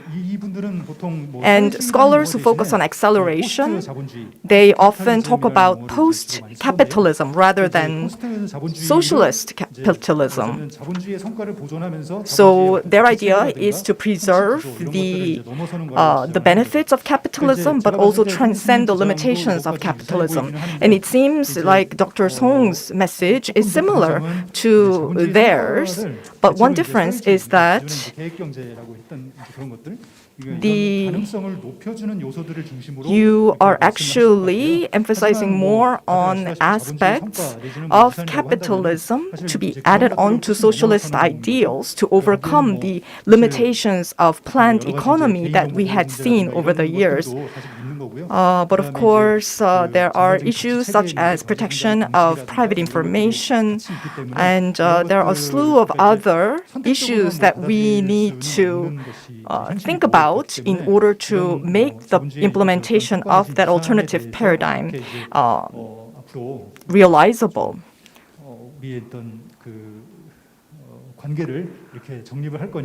So I think there needs to be further discussion on this. And my second point is this. Dr. Song pointed out that the paradox of capitalism is exacerbating. And the effort to overcome the paradox of capitalism is actually taking place within the capitalism itself. And you talked about course correction in capitalism. And such endeavors have become more extensive since the COVID pandemic. As you know, the global capitalism has actually experienced a series of crises, including the global financial crisis. And there were signs of recovery to a certain extent, but it did not really result in a full-blown recovery. And then on top of that, the COVID pandemic came and created another crisis. But during this time, the governments have intervened to keep capitalist economy from completely collapsing and kept it at least in a recessionary stage. And the governments really acted to address the failures of the capitalist model. And the governments, on the one hand, helped alleviate some of the impacts of the crisis, whereas in the past, these kind of efforts were very isolated by country. But then, for example, after the global financial crisis, there was a recovery seen in the United States that did not really spill over extensively globally. But through COVID-19, we have seen the importance of recovery of the global economy as a whole and not just of a single country. And the key reasons are that in the past, policies to overcome crises have in the past been primarily limited within the national boundaries. But because of a crisis such as COVID-19, we realize that we are a community of human beings transcending our boundaries. So the things that we had put off because of conflicting interests were taken on once again. And, going low carbon has become a very important initiative that is embraced more widely across the globe. In the past, there were, resistance to maybe introducing EVs in some companies, but we have since seen a lot of changes in the position of companies and in governments to really embrace EV technology. That's just one example. So the global COVID pandemic crisis has resulted in governments transcending the territorial boundaries to really improve the situation and alleviate the impact of the crisis. Korean government is launching the New Deal, and also the U.S. is also looking to invest about 5,000 trillion won worth of stimulus to improve the economy. And Dr. Song talked about the corrective efforts of capitalism. And I think these kind of corrective efforts are especially pronounced since the COVID pandemic, and these are quite different from measures like QE, which were primarily driven by individual states. And we're seeing more transboundary awareness of the crisis, and I think this can actually provide a very good opportunity for us to come up with a more practicable alternative paradigm. Thank you very much for that comment. We have 10 minutes remaining to the session. I think many people would like to voice their opinions. I would like to just take 2 questions from the floor in the interest of time. Who would like to go first? There was somebody who had forewarned me that they are going to ask a question. I'm not going to call on the person. Yes, please go ahead. South Korea and North Korea both need great changes. And in undergoing the change, the digital technology is bound to play an important role. And that needs no explanation. But Europe is talking about the agency of the civic society. It's not the government-led effort. It should be led by the civil society so that we can have true digital innovation. In South Korea, is it the people who are leading the digital innovation? I don't know. In North Korea, who are the innovators for digital society? I think we need to get the people ready. And I think PUST can play that role. But it should not be a few elites who should lead the digital innovation. It should be a wide society. But is that really possible? There needs to be information disclosure, but will the North Korean authorities and the relevant entities share all the relevant information with the people at large? Thank you. We'll take another question from the floor and get the answer from Professor Song. It seems there are no additional questions. Professor Song, please answer the question and then make a concluding remark. Thank you. Thank you, all the panelists, and thank you for the question from the floor. I will do my best to respond to the questions and the comments. Thank you very much, and I really appreciate your help, and I totally agree with you. Yeah, we have to open up, and then we have to cooperate with them, and then we have to promote youth. Yeah, I totally agree. 그래서 지금 회장님 말씀하셨듯이 저희가 열려야죠. As mentioned, we have to open up, and the future generation must become more involved and participate with an open mind. if we go in depth, if they do the calculations, the reunification may be in the best interest of the future generation. So we should talk about the concrete matters. And thank you, Professor Lee Jung-chul, for your comment. Yes, I agree with you. And I did mention, I didn't have the time to talk about the millennials and the Gen Zs.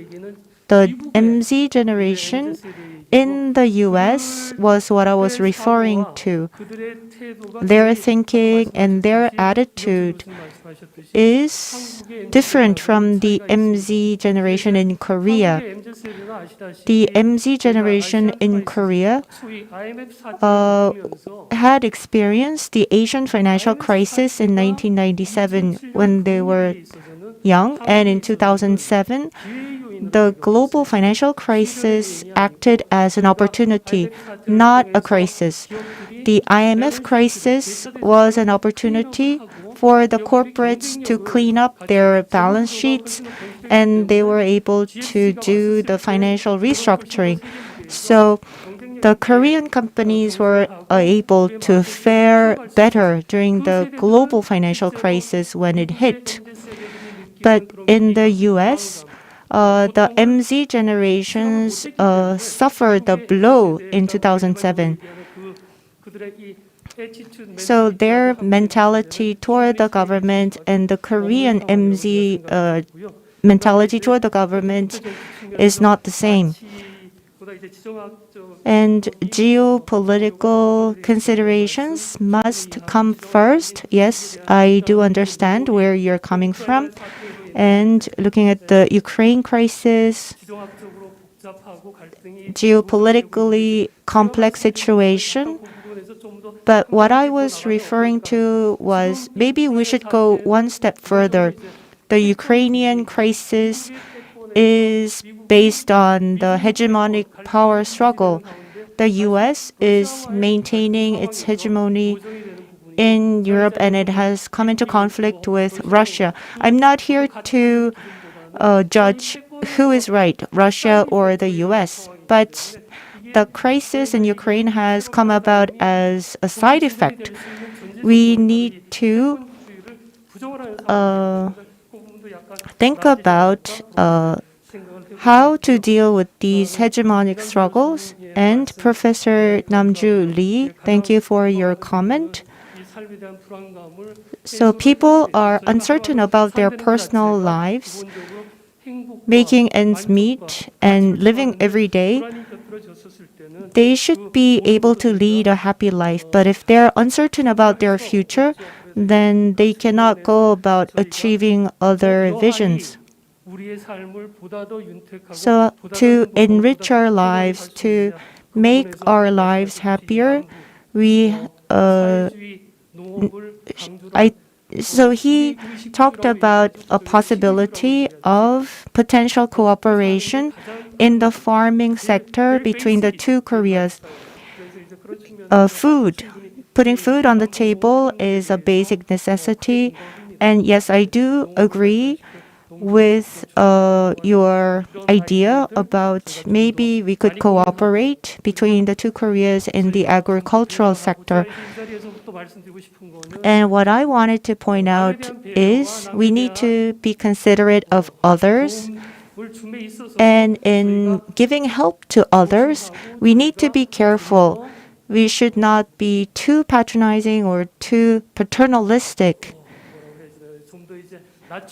We should be humble in the act of giving. In the inter-Korean relations, I think we need that virtue even more. Of course, it's dangerous to overgeneralize based on my personal experience, but that is what I have been thinking, and that is my belief throughout the years. And Professor Kim Gong-hwae, thank you for your comment. 이거는 말씀드렸듯이 일단 화두를 던지는 차원이고 I'm just throwing ideas out in the open, and I would like many people to give their feedback, agreeing with my idea or disagreeing. I think this will enable flexible thinking. I'm not saying that this could be a catalyst and let's create a whole new socialist paradigm together. That's not what I am after. We have the existing paradigm, and as an antithesis, maybe we could produce an alternative and work from there. And finally, to respond to the question raised from the floor, digital innovation. Yes, our school is named PyeongChang University of Science and Technology. We deal with international finance, so it's on the social science side, but the basic tone of the school is an engineering school. And yes, civic society taking the initiative and creating a digital society and lead the innovation. Yes, the civil society has a role to play. This could be a bottom-up approach, but I think it has to be combined with a top-down approach. In the role of the people, science and technology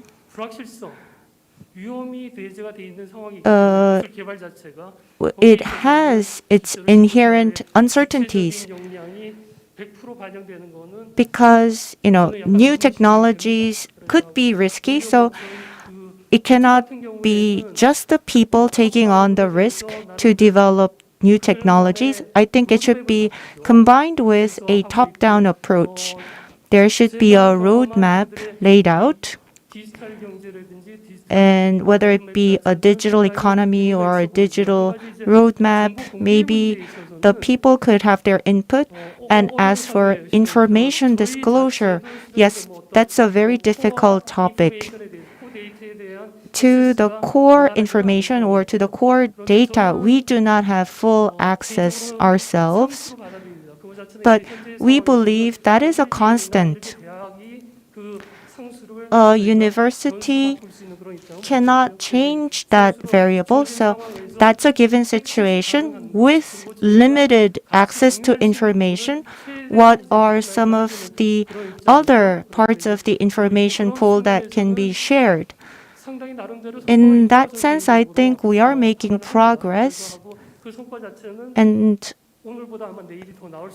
I think the day after tomorrow will be better than today. We are making progress, and I think there could be potential collaboration in the two Koreas, and it would be good to find potential areas of collaboration. And as for the issue of data ownership,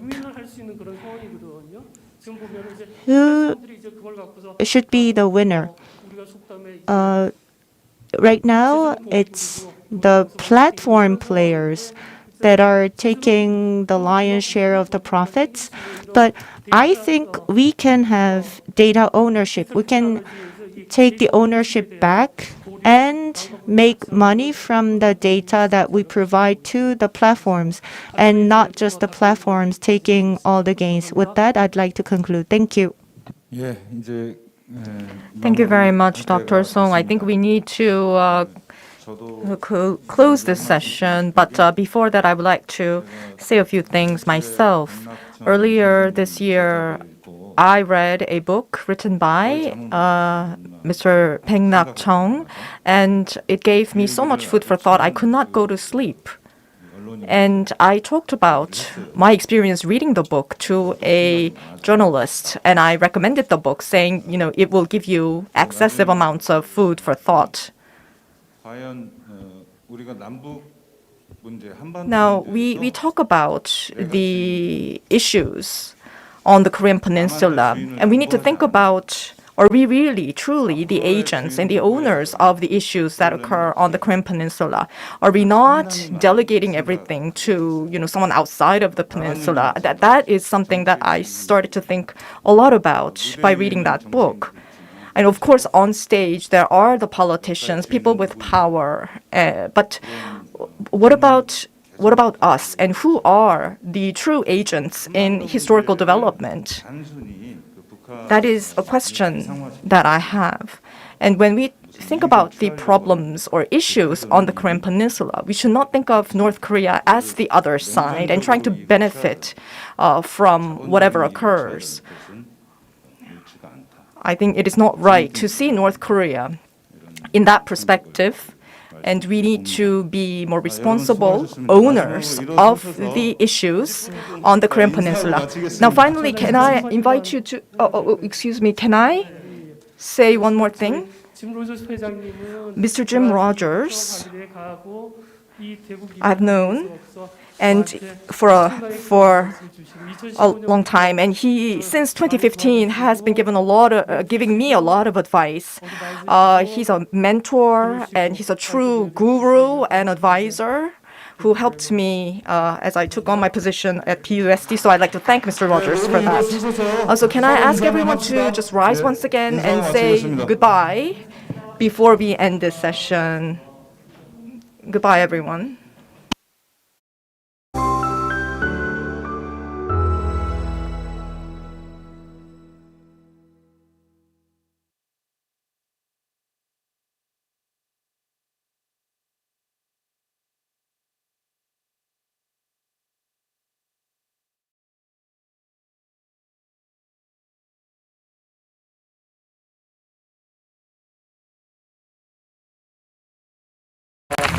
Wow. Wow.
Located in the northeast of South Korea, Gangwon-do is bounded by the ocean on one side and other Korean provinces on the other. This charming region, filled with the beauty of nature, offers both mountainous and sea landscapes for a multitude of activities during different seasons of the year. Today, we chose 3 cities to visit in Gangwon-do and can't wait to introduce them to you. Gyeongpo Beach. Gangneung is the largest coastal city in Gangwon Province. During the summer, it is one of those places where everyone wants to enjoy some of the best beaches of the country. No matter if you walk north or south, through gorgeous beaches one after another, you will be followed by the infinite white sands and emerald waters. Here, the stress and anxiety of everyday life leaves room for dreams and happiness, which makes everything possible. Gyeongpo Beach is probably the most popular beach at the east coast of South Korea. Here, people enjoy different outdoor activities, or just spend hours sunbathing on the beach. It is an especially appealing vacation spot as the beach is situated between the ocean and Gyeongpo Lake. If you feel like stretching your legs, you can rent a bike and enjoy the lovely bike path that surrounds the lake. It is a fun activity that we enjoyed until late. If you decide to stay in this area for several days, Lee Kai Sandpine Resort is situated a few pine trees away. A lot of people come to visit this place to relax and feel the flavor of the Hawaiian atmosphere. It is no coincidence that Lee Kai means shining ocean in Hawaiian. This resort is well known for its huge golf fields in the heart of Gangneung, and it has 12 conference rooms, which can accommodate up to 800 people. Sagunjin Beach. Sagunjin Beach is the most romantic beach of the coastal area. I know we've said that you can't take it easy in Gangwon-do, but this is the moment where you can impress your loved one. Don't be lazy and get ready for your date by bringing some delicious snacks and renting some of the loveliest picnic sets in the nearby shops. You'll feel like the happiest couple on the planet with the memory that neither of you are ready to forget. Songgyeojang. After enjoying the coastal area, it is time to experience ancient Korea by visiting Songgyeojang House. It is a very well-preserved traditional Hanok house of noble family constructed 300 years ago. It is hard to believe that the descendants still live in this house to this day. Surrounded by pine trees, it remains intact in harmony with the beautiful natural environment. The wooden bridge, stretched out over the pond, used to be an inspirational location for poets. Today, it is one of the most popular attractions in Gangneung, Gangneung-Jungang Market. There is no visit to Gangwon-do without testing its local food. Besides local restaurants, Gangneung-Jungang Market is a great place to taste some food from Gangwon-do. For food lovers, it is a must-visit place. And as you probably already know, we love delicious food, especially while traveling. Don't worry if you feel lost with all the choices offered to you. Just pick a local who is eating what looks like the most delicious food and copy whatever they order. Trust us, you can't go wrong with this. Anmok Beach. From the multitude of amazing beaches that Gangneung can offer, Anmok Beach is definitely worth a visit. It is here that you will find a popular Gangneung coffee street. Over 30 unique beachfront cafes let you drink perfectly brewed beverages while enjoying incredible sea views. Overall, in Gangneung, we mostly stayed at St. John's Hotel. Since it has fabulous conference rooms, which can accommodate 1,000 people, it has also hosted famous personalities like the President of South Korea, Moon Jae-in, and Ivanka Trump. Located right in front of the ocean, it provides you with a stunning view of the surroundings. The infinity pool on the rooftop was our favorite. The blue water from the sea merging with the water of the pool gives the illusion to be surrounded by the ocean. PyeongChang is today a world-famous county in Gangwon-do, as it hosted the Winter Olympics in 2018. With an honorable number of 17 medals and 5 gold, South Korea achieved its best performance in the history of the Winter Olympic Games. The official hotel of the Winter Olympics was the Alpensia Ski Resort, as it has the biggest conference rooms hosting 2,000 people. Today, it provides the perfect environment to enjoy leisure sports during all seasons.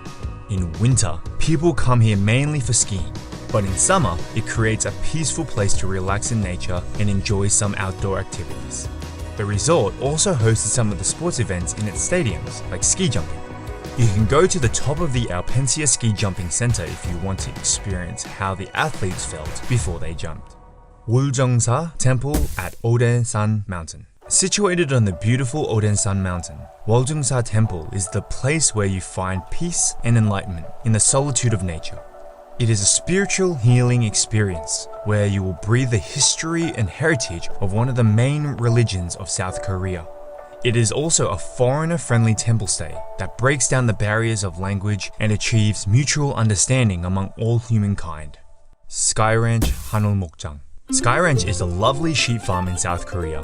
The ranch is so beautiful that it became a popular tourist attraction in Gangwon-do. These cute, lucky animals enjoy grazing in the vast fields and are used to interacting with humans. After hanging around with them, a tractor brought us to the top of the hill in style, surrounded by a multitude of windmills in perfect harmony with the beauty of nature. It offers a magical experience that we weren't prepared for. Finally, we finished our day with a lovely picnic in the middle of the river, enjoying their delicious, fresh, farm-made yogurt. Jonggangwon, Traditional Korean Food Cultural Experience Center. After enjoying tons of delicious food across the country, it is time for us to learn how to cook it. Jonggangwon provides traditional cooking programs where visitors can immerse a little bit more in Korean culture and learn the way their food is made. They even grow their own ingredients, which gives this place a lot of charm. I bet you've never seen a huge collection of pots right in front of a house. Yes, fermented paste and sauces like gochujang, the red pepper paste, or doenjang, the bean paste, are very important in Korean cuisine. Ari Hills. Now that you've taken some rest and enjoyed the beach, it is time for the fun part of the trip. Jongson is another beautiful place in Gangwon-do, but it is the outdoor activities that we enjoyed the most. Ari Hills Skywalk is a glass observation deck which provides you with an incredible view of the Donggang River. Bringing to mind the shape of the Korean Peninsula, this magical landscape is often called the Grand Canyon of South Korea. You will have the amazing feeling of walking on the clouds from the edge of the cliff. Ari Hills also has the longest zipwire in Asia. If you want to spice up your trip to Gangwon-do, this is the perfect opportunity. You will be flying like a bird between the valleys at 100 kilometers per hour, an experience you'll never forget. Once down on the ground, you will have the option to fully enjoy Donggang River by grabbing a paddle and riding a boat. The beauty of this place made it popular for rafting, with steep cliffs on one side and banks of pebbles on the other. The picturesque landscape will make you forget to paddle. We had a lot of fun jumping from the boat and letting the river bring us to the destination point, Samtan Art Mine. It is time to slow down a bit and visit an impressive Jongson creation, which highlights both the area's rich history of mining and fresh modern art. It used to be a very busy place, employing around 3,000 people due to the high demand for coal. After shutting its doors in 2001, local artists gave this place another life. It became the perfect playground for urban explorers and graffiti artists. Today, Samtan Art Mine is a stunning complex that would be scary to visit alone at night. Alpine Coaster. Haiwon Ski Resort is the biggest resort in Gangwon-do, with around 1,900 rooms and 43 conference rooms, which can host over 2,000 people. During summer, instead of ski slopes, this place is covered with thousands of flowers. It has plenty of activities to discover, like an open-air water park, so you don't have to go far to enjoy your day. But our favorite was the Alpine Coaster attraction, which makes you appreciate the daisy field through a completely different angle. This place is huge and surrounded by beautiful nature, so even when we weren't lucky with the weather, we had a lot of fun exploring the surroundings. Now you know about some of the best places in Gangwon-do, where you can enjoy the coastal area, mountains, and some fun activities. However, Gangwon-do is a huge province with lots of places to visit during different seasons of the year. We are looking forward to going back and letting you discover more about Gangwon-do. If you enjoyed this video, please like it, subscribe to our channel, and we'll see each other on the next one. 강원도 금강산 12,000봉 8만 광자 유정사 법당 뒤에 칠성난 도두 오고 팔자에 없는 아들 딸 나달라고 석달열은 녹음에 없는 아들 딸 나달라고 정성을 말고 다 관객니 외로이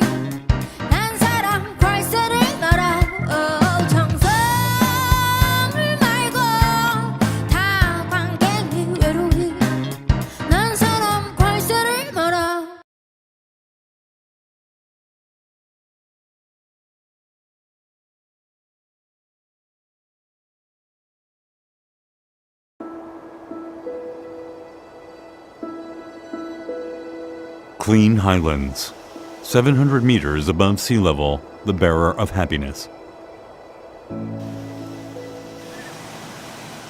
The positive energy found here engages all senses, giving life to the body from head to toe, bringing peace to the heart and soul. Quick and close, PyeongChang approaches. As we run to embrace PyeongChang, in this very moment right now.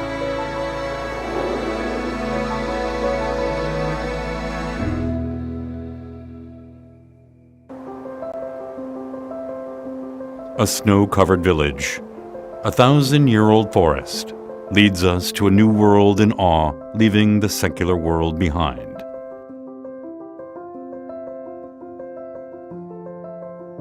Here, the meeting of a dramatically portrayed goblin, as someone gains insight to understand the past, present, and the future. Buckwheat flowers that displayed freshness under the sun glows white with the delicate moonlight.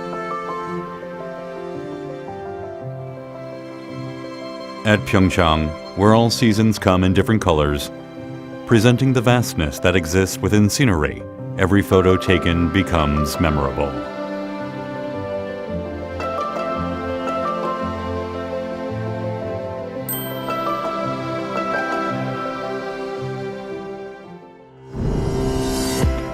Enjoy the scent therapy at PyeongChang. Satisfy your sense of smell, not just the vision. The clean highlands where warm sunlight meets becomes a heavenly garden full of flowers giving off a unique fragrance.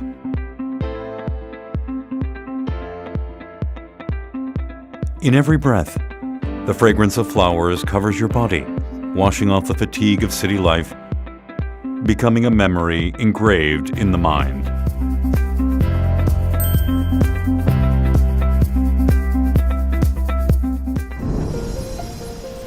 After feasting your senses of sight and smell, open your ears now and listen to the sound of PyeongChang.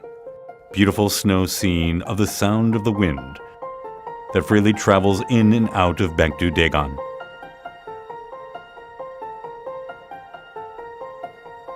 Following the footsteps of the sound of nature, listen to the magical harmony of the 80 wind chimes hanging from an octagonal 9-story stone pagoda in Uljeongsa.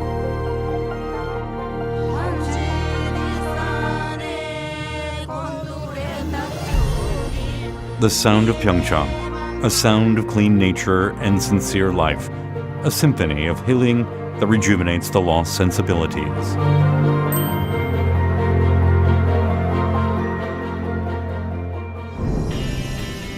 "700 meters above sea level, known to be the optimal height for an ideal biorhythm. Delicious food from ingredients grown in PyeongChang pleases the sense of taste. Hanu, premium Korean beef, comes from cattle relaxed and fed in an open field. Hwangtae, a dried pollock, gets tastier after freezing and thawing in the cold wind and snow. You can also find trout that live in cold and clean water, and vegetables grown in Odaesan with thick forests and pure and natural water.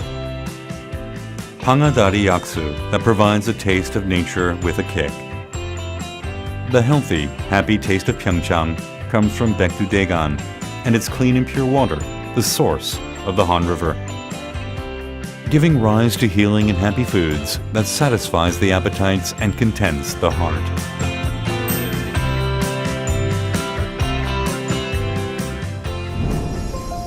If you are tired of a cold and heartless life, there is a journey of touch found only in PyeongChang, cozy and warm, just like a mother's embrace. At Snow Festival, a white blanket of snow covers the land, warming and comforting you as it wraps around the soul.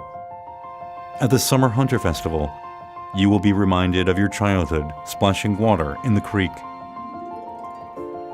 At the Trout Festival at the riverside in winter, under the thick ice, you will feel the vigor and life of the trouts. Odaesan Mountain Culture Festival, reflecting the Buddhist culture, will allow you to look into your heart and grow.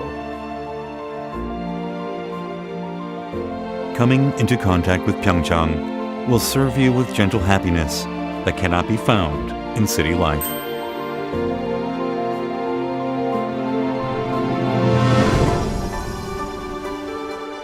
PyeongChang, the cradle for skiing in Korea, becoming the mecca of winter sports worldwide since the hosting of the 2018 PyeongChang Winter Olympics.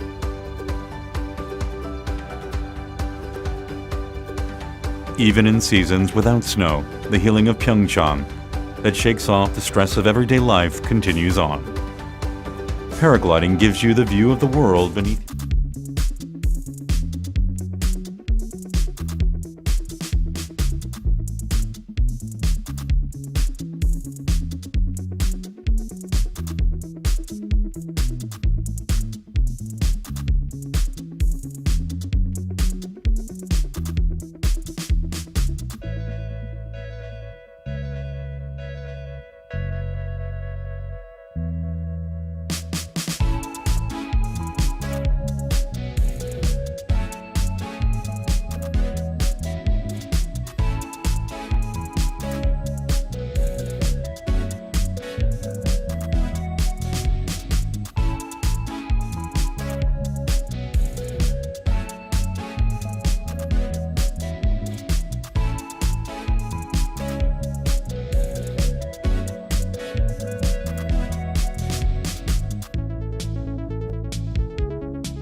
네, 안녕하십니까.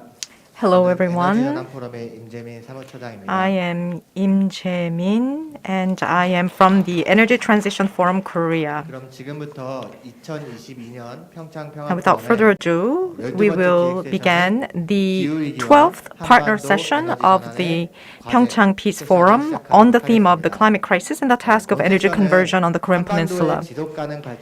This session will cover topics that are connected closely to the sustainability on the Korean Peninsula.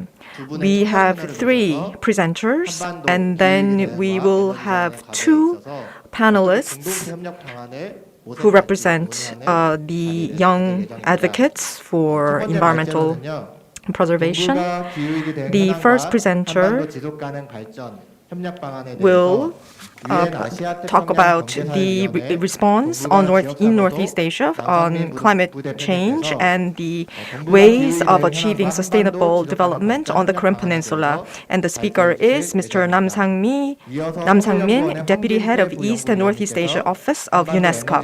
And then we will have Dr. Hwang Jin-tae, who's a research fellow from Korea Institute for National Unification, who will talk about the Korean Peninsula energy transition and the ideas for a low-carbon peace community. And then we will have Ms. Kim Chun-hee, Executive Director of the Korea Federation of Environmental Movements, who will talk about the ecological and peace cooperation on the Korean Peninsula. And then we will enter into a panel discussion involving Dr. Park Jin-hee, Mr. Nam Sang-min, Mr. Hwang Jin-tae, and Kim Chun-hee, Kang Eun-bin, and Lee Eun-ho. And we will talk about ways in which we can address the climate issue and sustainability issue on the Korean Peninsula. So without further ado, I would like to ask Professor Park Jin-hee to moderate.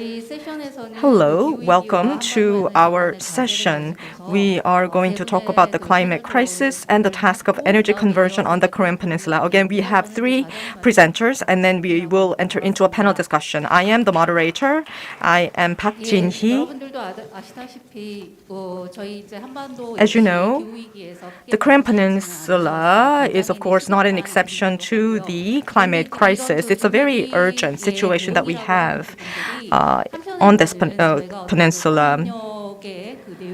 And climate crisis responses can also be linked to peace-building processes and also other ways of partnership between the 2 Koreas. We have 3 presenters who will enlighten us with ideas that can contribute to that sort of partnership. And we will also have representatives of the young generation who are active in the field of environmental conservation. So please stay with us till the end of the session and take part in the panel discussion that will follow after the presentation. Our first speaker is Mr. Nam Sang-min, Deputy Head of East and Northeast Asia Office of UNESCO. Each presenter will be given 15 minutes.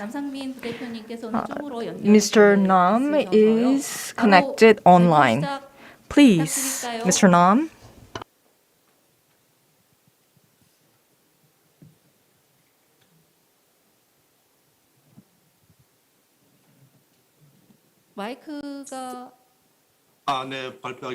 Yes, I will begin. Hello, everyone.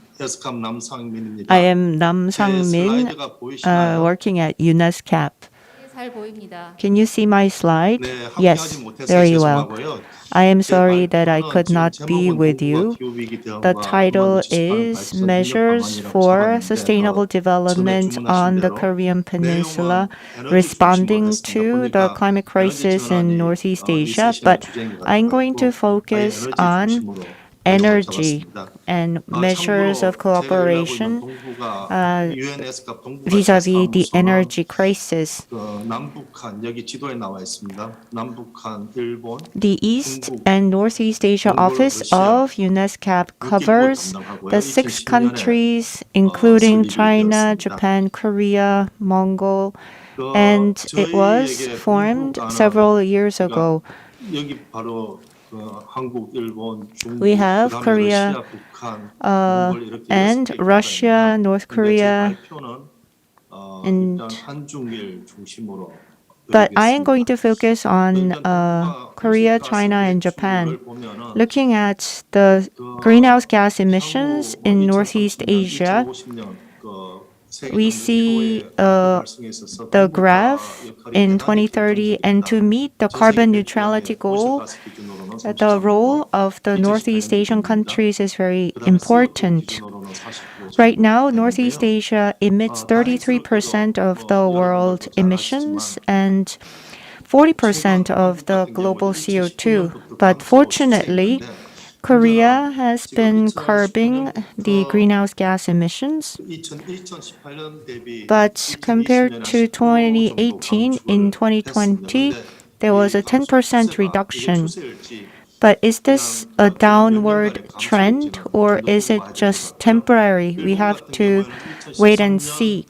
As for Japan, after the Fukushima incident, there was a slight increase in the emissions, but went down starting in 2013. And as for China, their target is to reach net zero by 2030. And the common challenges faced by these countries is they are relying heavily on fossil fuels in the power sector, as high as 60%. And when we look at China, during the last 10 years, the renewables have taken a larger portion. It includes hydropower. The renewables account for 30% of the energy mix, and Japan exceeds 20%. But in Korea, it's only 6%. In 2021, in China, renewables capacity exceeded 1,000, including solar, hydro, and wind. So China has lowered the renewables cost and has increased the share of renewables in its energy mix. After the Fukushima incident in Japan, the renewable sector grew in Japan. It's 70 gigawatts, but in Korea, the capacity for renewables is about 25. The change globally is significant, but we have to watch out for China. And looking at the installed capacity, it's 40%, and generated capacity, it's about 28%. And we should watch closely how fast this accelerates. And we now need to look at North Korea and Mongol. They are severely damaged due to climate change. And this graph shows the crop yield included in the DPRK VNR report 2021. In 2020, there was a huge typhoon, and I looked at the VNR report, and the word disaster is mentioned 70 times, and climate change is mentioned 25 times. And the usage of the climate change word is more frequent than farming. So because of climate change, the consequences are hard hit, and North Korea has set the agenda to resolve these issues. In Mongol, compared to the 1993, the temperature has changed. And every 4 to 5 years, livestock freeze to death, and this has an effect on the livestock farming households, and they migrate to the cities and they become the urban poor, and leading to air pollution. Weather extreme conditions, loss of livestock, urban poor, urban poverty, and air pollution, they form a vicious circle. And this shows the chain of reactions. And looking at carbon neutrality in Northeast Asia, not just Northeast Asia, but the Southeast Asian countries and the South Asian countries, except for Pakistan, have announced their carbon neutrality goals. The 3 countries in Northeast Asia upgraded their NDC 2030 targets, and this has an effect of additionally reducing 1.2 GTC CO2 per annum. And so we have to reduce carbon much faster and much more than the other countries. And one approach is the renewables-based interconnectedness in Northeast Asia. Korea, Japan, China, and many institutions have proposed this measure. There are several proposals, but they're in a similar context. On the far right in the corner, including TEPCO, many institutions have done feasibility tests for economic and technological performances, and 330 kilometers of the coast is connected already. The feasibility test shows that it is feasible technologically and economically. And last year, ADB completed this study. It's a 100 giga project interconnecting the various countries in the region. And in order to put these plans to action, there are relevant institutions. In Korea, there's KEPCO, and then there's a counterpart in China, and they formed the Northeast Asia Regional Power Interconnection and Cooperation Forum, and UNSCAP is overseeing the dialogue. And we do benchmark the situation in Europe. 35 countries are sharing the grid. Individual countries, more than 10% of the power consumption and supply are connected, and they're exported. And in North Sea, Norway and England is connected. This was completed last year. This is an undersea cable extending 720 kilometers. So we have a lot to benchmark from Europe, and we are increasing the share of renewables in Northeast Asia.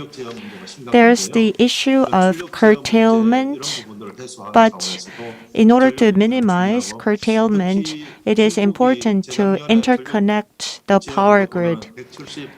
170 terawatt hour was proposed, and Korea's total production capacity, out of that, 30% was curtailed. And to minimize curtailment, we need a regional interconnection. So in that sense, we need the participation of North Korea. This is written in the report that they published, that World Bank published. Electricity access is 34.6%, and other countries have low access, Papua New Guinea, but their access is in the 70% range. And compared to these countries who have low electricity supply, North Korea is even half of that with their very low 34.6%. And another area of cooperation is renewables. And in 2016, North Korea NDC is talking about the amount of renewables energy that they want to expand, and they're talking about the relevant cost. So they're making internal investments and they're refurbishing the relevant systems. And so improving the energy efficiency is a very important task. And we need North Korea to participate in the Northeast Asia Energy Interconnected Forum. North Korea is working with China in co-generating power. There are hydropower plants alongside the China-North Korea border. So it's a 50-50 power sharing. The 6 water dams produce about 1.8 giga. So if it has the will to participate in the Northeast Asia Energy Interconnected Forum, then I think it is feasible. And this graph is showing the GEI DCO proposal of how the Northeast Asian countries can cooperate. With this, I'd like to conclude. Thank you. Thank you very much. You talked about the possibility of energy conversion through renewables and interconnection. And in relation to that, you talked about potential energy cooperation on the Korean Peninsula, and you shared your experience with us. And next, our second presentation is also concerning the issue of energy, but it's a broader topic because the topic is energy transition in Korean Peninsula, low carbon peace community. So on that, Mr. Hwang Jin-tae will deliver his presentation. Hello, I am Hwang Jin-tae. I'm a research fellow at the Korea Institute for National Unification. This is the title of my presentation, Energy Transition in Korean Peninsula, Plan for Low Carbon Peace Community. Actually, I did not choose this particular title. The organizers have asked me to cover this topic, and I actually am very much interested in this proposed topic, so I was able to enjoy this process of preparing for this presentation. We are here in PyeongChang. It's a very nice place in terms of the quality of air and its nice natural surroundings. But it is also the venue of 2018 PyeongChang Winter Olympics. And as you can see in the picture here, during that Winter Olympics, there was this expectations of thawing of relationships, as you can see in this picture, where the two leaders were quite friendly. But I hope that this kind of prospects can return to us so that we can look forward to better relations on this peninsula.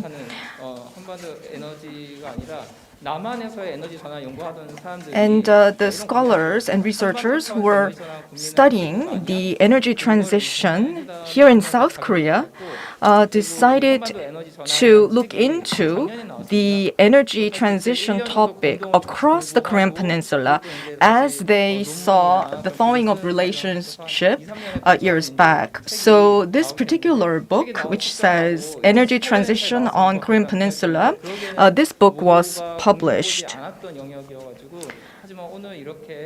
And today, I am very happy to be able to introduce to you this very book because it covers a very important topic, and we also have the younger generation of people who are interested in this very topic. So this is an important publication that you can look into.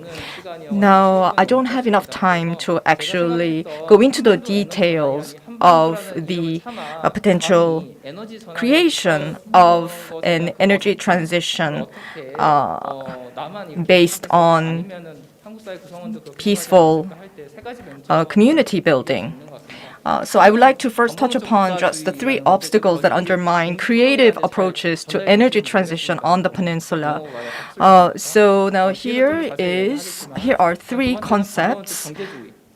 First is the state-oriented approach, and the second is the economy-oriented approach, and third is South Korea-oriented approach. So these are the three obstacles that undermine creative approaches to energy transition on the peninsula. So this is the nationalism or the state-oriented approach. Now, basically, if we are based on nationalism, we are focused on either South Korea or North Korea. And as I have written here, when we were looking at the Korean society, we always had in mind the idea of nationalism and ideologies. And we looked at the particular country of Korea as a space within the territory, and we just focus particularly on the country rather than looking at this from various levels, for example, from the regional level or from the global level, or going down to the city level. So as you can see in the billiards, there are these set of billiard balls here that are all marked in different colors, but there is a stratified way in which these balls are always situated, and I think this is the kind of way in which we looked at this problem. And we used to see the Korean Peninsula as having North Korea marked in red and South Korea marked in blue, and we also saw North Korea as being closer to Russia and China, while South Korea is closer to United States and Japan. And I think we need to move away and move above this kind of a perspective. And now this picture perhaps can invite us to do that. This is a picture taken by NASA. And I love this photo because it's a great inspiration. NASA, regarding this picture, said that Pyongyang is a small island. And it talked about the per capita power consumption gap between the two Koreas because you can't see in this picture the coastline of North Korea because of the lack of power. And so we often see the lights as indicators of the locations of cities. And you can see in North Korea, there is almost a black hole. And you can look at this from a planetary perspective and see this as an evidence of planetary urbanization, and North Korea can be situated within that context of planetary urbanization. And because of the economic sanctions, the exporting of resources is not as active as before, but North Korea used to export a lot of coal to China. And in fact, the lights that are located in the Shandong province of China were possible because a lot of coal was exported to China. So while you can see this black hole in North Korea, we could situate it in the context of the planetary urbanization, and we need to see from a transboundary perspective the situation of North Korea as we seek to create better approaches to energy transition on the peninsula. And secondly, the economy-oriented approach. We often place economy above other values like justice or the environment. So I just wanted to summarize that in the term economy-oriented approach. So from this approach, we often see North Korea as a rich reserve of natural resources. Even the more progressive papers like 한겨레 described North Korea as a place of rich natural resources, and they described North Korea as having Samsung and Hyundai underground. So that's the way in which we saw North Korea. And also there was a plan for building a peace power plant that was part of the plan created by the South Korean government to build such a power plant along the border area. And this is, fossil fuel based. And if we look at the North Korea's position on coal, actually there was a major Workers' Party Congress, and there it mentions that there should be further acceleration of exploration and speeding up of digging to expand the coal mines and use advanced mining, methodology. So basically, North Korea is looking to further the use of fossil fuels. So we have to think whether this peace power plant plan should be based on such fossil fuels. We should think about whether it is right to pursue it in that way. And I think we need to be able to think about that by overcoming the economy-oriented approach. UN SCOP published a report on the supergrid plan, as was mentioned by Mr. Nam just before, and SoftBank is a sponsor of that plan.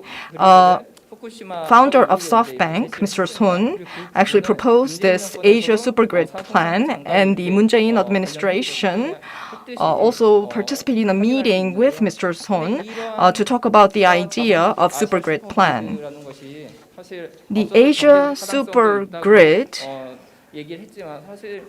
just before was mentioned that there is economic viability and feasibility, but again, there is a lack of understanding of the differences in the capitalist and socialist systems, and there is this preoccupation with economic growth, and there is this lack of consideration of alternative transition pathways, and there's this focus on just expanding the infrastructure. And so these are some of the limitations of the Asia Supergrid plan as was proposed and discussed in Korea. So we often think that we are the only ones that can design the plans for further development and that we should take the initiative. But I think that South Korea-oriented approach is very limiting. So I would like to throw out to you a couple of ideas for you to think about. And then I would like to hear a feedback from our panelists. So I have some concrete and also actionable imaginative visions. And my first idea is to maybe just leave the coal underground in North Korea.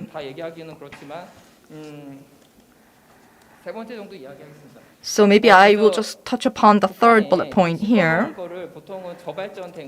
So often we look at this picture and think that North Korea is just underdeveloped. And to have more lights on the North Korean territory is the better improvement. And that would mean expansion of peace and positive development. But there is the issue of Anthropocene and low carbon goals that we need to think of. And instead of trying to develop the fossil fuels in North Korea to boost economic growth, I think we should think about the environmental impact of maybe keeping the coal underground in North Korea. And that could actually gain greater legitimacy for the idea of creating a peace community on the Korean Peninsula. So we see these activities in other countries to keep fossil fuels in the ground. So I think we could potentially try to manage the fossil fuel reserves of North Korea as a commons. Now, my second idea is perhaps to encourage and support the decentralized energy transition in North Korea. Of course, North Korea talk about the energy transition in the broad sense, but it is not really taking place across North Korea. And because of sanctions and also underdevelopment, it was very difficult for North Korea to establish the necessary infrastructure. Whereas in Korea, there's KEPCO that is able to build a centralized infrastructure. This in turn means that decentralization of the energy transition is actually more possible in North Korea because there is no centralized infrastructure in place. So we need to think of this potential. If we look at some of the documentation in North Korea, there is the Renewable Energies Act that was instituted in 2013, and also newspapers like the Labor newspaper talk about the need to create an integrated power management framework. And since the 1990s, after the arduous march, according to Dr. Kang's research, individuals have been using energy in various ways to make up for the lack of energy provision by the government. And so South Korean government should think about how to help the decentralized energy transition in North Korea, taking into account the actual situation in North Korea. So we need to understand the real situation on the ground. So you can see the picture on right. They're actually carrying, barrels of propane gas. So we need to take into account these real situations and become real partners and supporters for a meaningful energy transition in North Korea. And in order to discuss energy transition on the Korean Peninsula, we need to move beyond the siloed approach of looking at individual energy sectors, but to have more multi-level view of the overall energy system and have transformative thinking to come up with new ideas. And we really need to see beyond the closed territories of the two Koreas, and we need spatial imagination to envision a new society on the peninsula while taking into consideration its connection and place in the broader Northeast Asian region. And also, we need to go beyond the assumptions of expected future based on past history toward a vision of the desirable future. We need to think about the ecological outcomes, and we need to think about the broader environment, and so that we can actually work towards a desirable future rather than an expected future.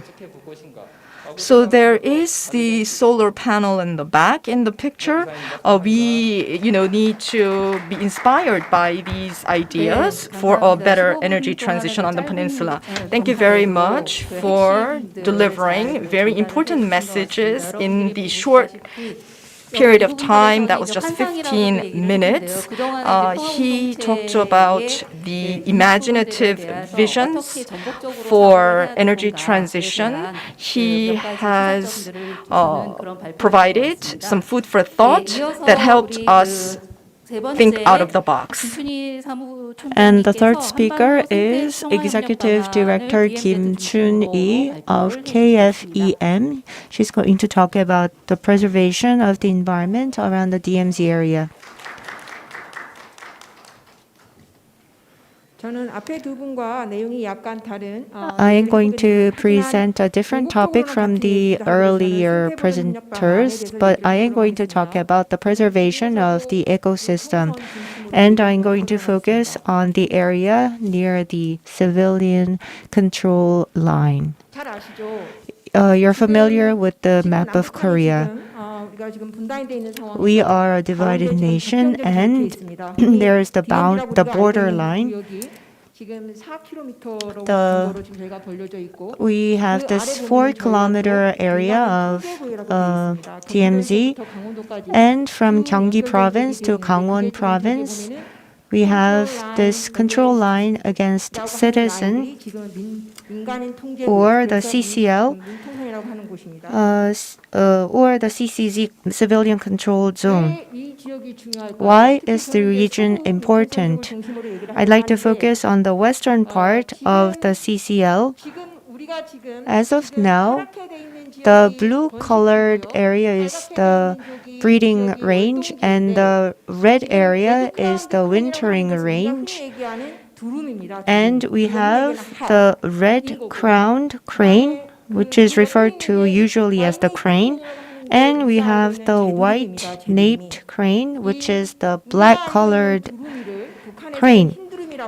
And in North Korea, they call it the white crane instead of red-crowned crane.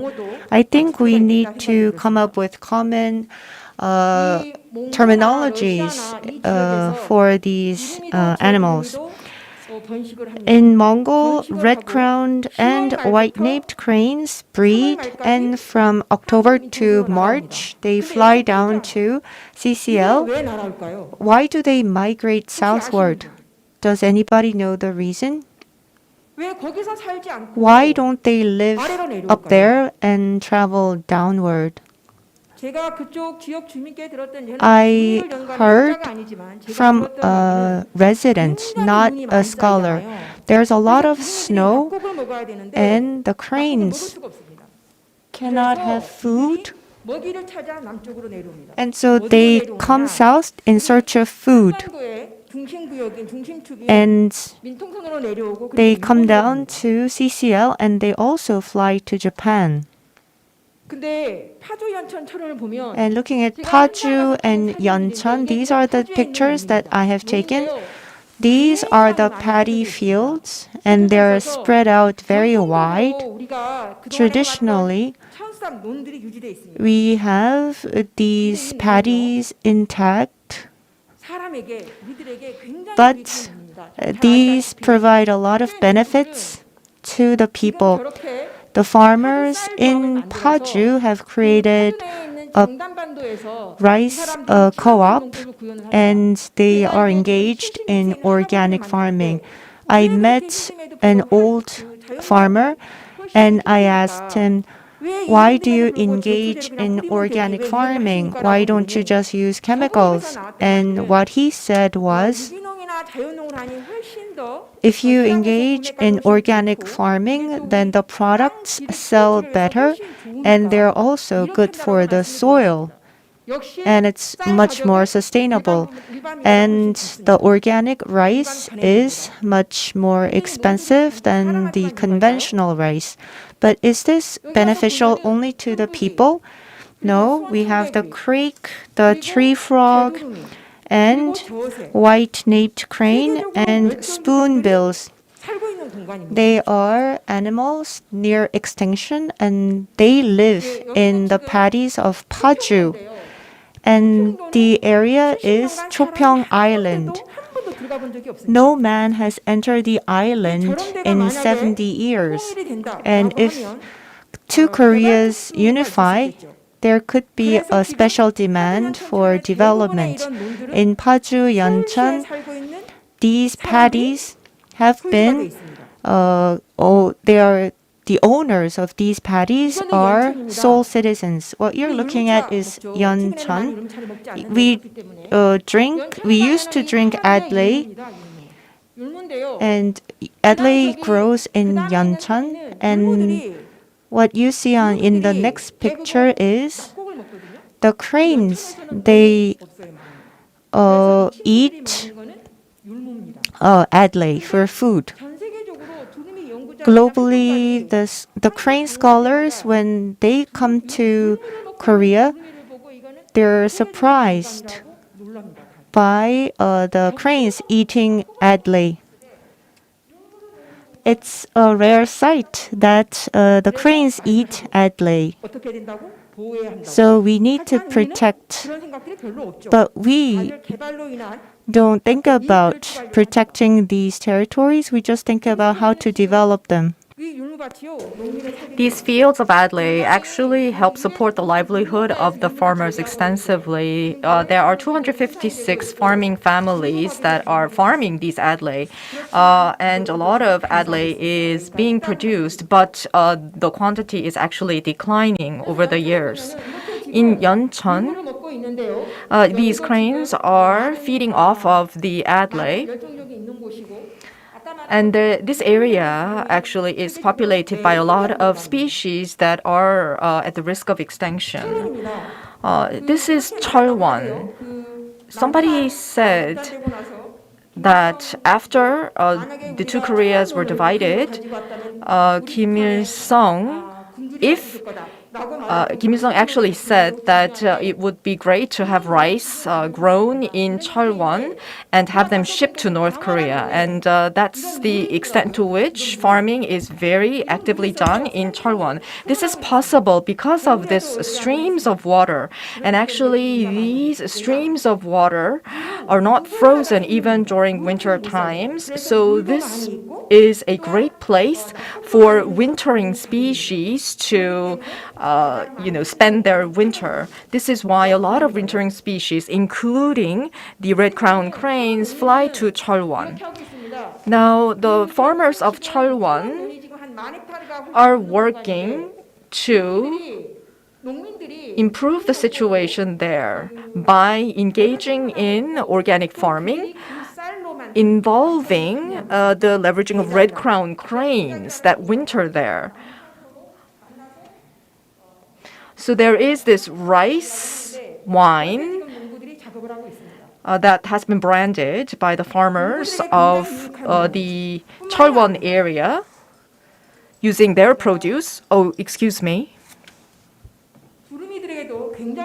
And this is not just beneficial for the rice paddies, are not just beneficial for the farmers. You can see these red-crowned cranes. So the rice paddies that you see now have already been harvested, and this is winter time, and you can see, a lot of cranes sitting there. Why are they there? The farmers actually leave 3% of the grains on the ground for the cranes to feed off of during the wintering season. So in Cheolwon area, as many as 7 different species of the red-crowned crane can be found in the Cheolwon area. So now, if you look here, there is this very narrow canal that's formed alongside of the farm. This is the water that flows comes from the hills nearby, and very cold water flows into the field. And they want to have this water, gain higher temperature before they flow into the paddy, so that the seeds of rice do not die off because of the cold. Now, can you see the differences between the pictures on the top? This field is right after the harvest. And the stacks of straws are there left for the. So on the right, we have the field that is just there, leaving the straws for the animals to feed off of. And on the left side, you have stacks of organized straws. And you see here how the paddies are filled with water by the farmers in order to help the cranes to rest and relax during winter time. Why do cranes prefer to rest in areas with a lot of water? Why do you think they do so? Because the sound of water can help them protect themselves from natural enemies, because they can hear the steps of other species that may attack them as they walk into the water. So this is why the cranes try to relax where there's a lot of water, and then after wintering, they leave the Cheolwon area in March. Now, on the right-hand side at the bottom, there is a picture of a natural canal that has been formed, and this helps the cranes to rest and survive the winter. In Yeoncheon, starting from April last year, the National Farmers Association and the farmers in the Yeoncheon County worked together to create rice paddies. And the rice produced from these new set of paddies originally were planned for delivery to North Koreans to support them, but the North Korean government said it's okay and they will not receive this rice. So now it's being used to support the people who are under economic stress. I do not know why the remainder of the presentation has disappeared. Actually, I have more slides.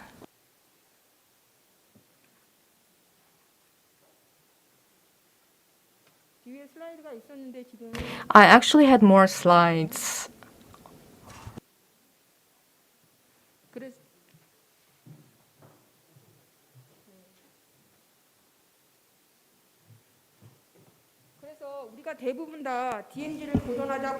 So we talk about conserving the DMZ, and to do so, we need to protect and preserve the CCL, and we have to protect and preserve the rice fields.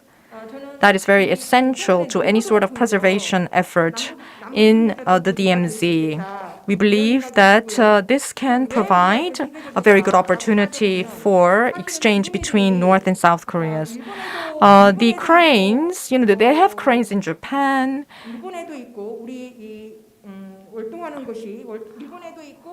So there are wintering ranges for cranes in Japan and also along the CCL. But actually, the cranes that come to the Cheolwon area are true migratory birds, whereas in Japan, they have sort of made themselves settled in Japan. So in that sense, the cranes that have migrated during winter times to Cheolwon are very special in that regard. And also in Germany, after unification, they have created a special protected area along the borderline. And they actually are interested in understanding what the South Korean government's plan was to preserve the DMZ area. Because the South Korean government initially set aside a very slim zone of protection, but we have been working hard to push the government to expand that protected zone along the DMZ, because previously, the government was more focused on development of the land. Right now, we are unable to engage in active talks with our North Korean counterparts, so at least we would like to continue the discussion with the South Korean government.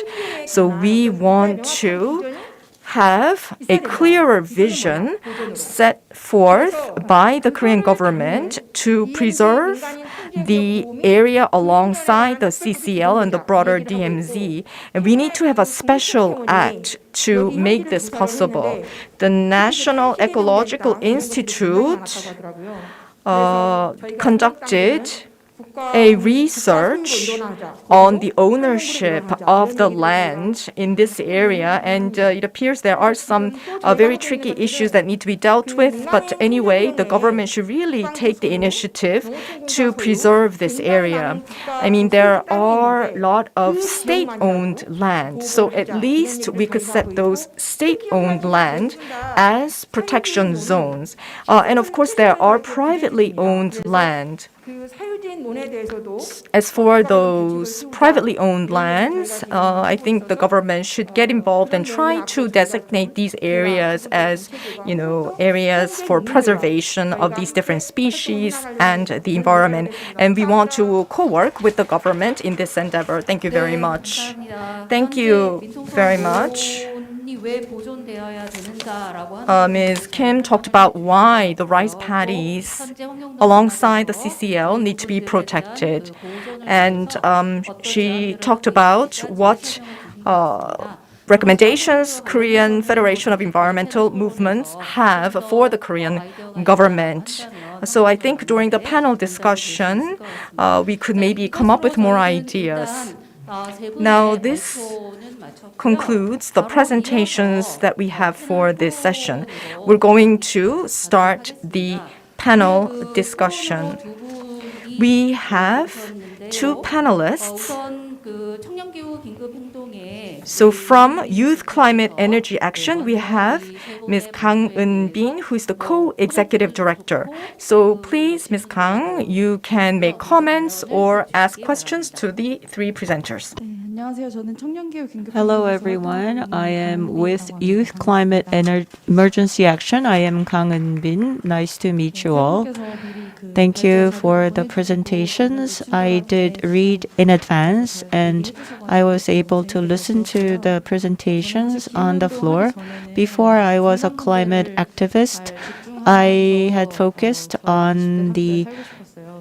wanted to focus on the national division, and I attended the Department of Political Science, but I became interested in the climate issues, and so that's why I am taking this action.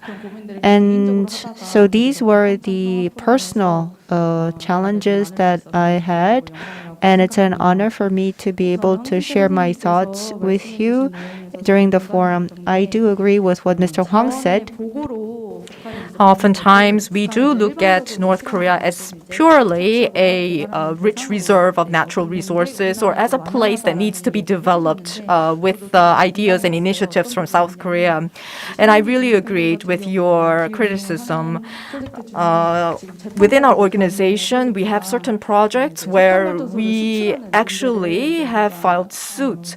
And we began with our movement to address the issue of, extensive coal use and the lack of climate response. And we felt, exporting coal to other countries is not a just thing to do. So we should not be exporting coal to emerging economies or exporting coal power plant technology to other countries. Although the Korean people often think that while we should go low carbon in Korea, it's economically beneficial for Korea to export coal power plant technology to other countries. And actually, 86% of the respondents actually agreed that this kind of exporting of coal power plant technology is very important. But then we are continuously seeing a decline in the number of people who are supporting this kind of idea just based on the national interest. We need to continue to be able to see environmental issues as a priority, perhaps over serving national interest. So, in terms of institutions, you talked about, managing the, resources in North Korea as commons, and I also think the idea of commons as a great strategy. So can you be more specific about managing this as commons? And Ms. Kim, you proposed a number of things toward the end of your presentation. Based on my understanding of the concept of commons, it's not really state-owned, and it's not owned by the market. But there are constituents in the society participate in the development and the use of and the preservation of the commons. So I think that is the essence of the commons movement. So in that regard, Ms. Kim Chun-hee, your focus was more on the state-driven approach to preserving the environment. But the Minister of Environment and the current Korean administration continue to carry out projects or condone projects that have environmental impact. So given this situation, do you think it is possible to have state-driven efforts to preserve the natural environment? Do you think by having new legislations and state-driven efforts, do you think these efforts are enough or sufficient to preserve the natural environment? Don't you think that perhaps we can come up with more imaginative and alternative ways of preserving our natural environments?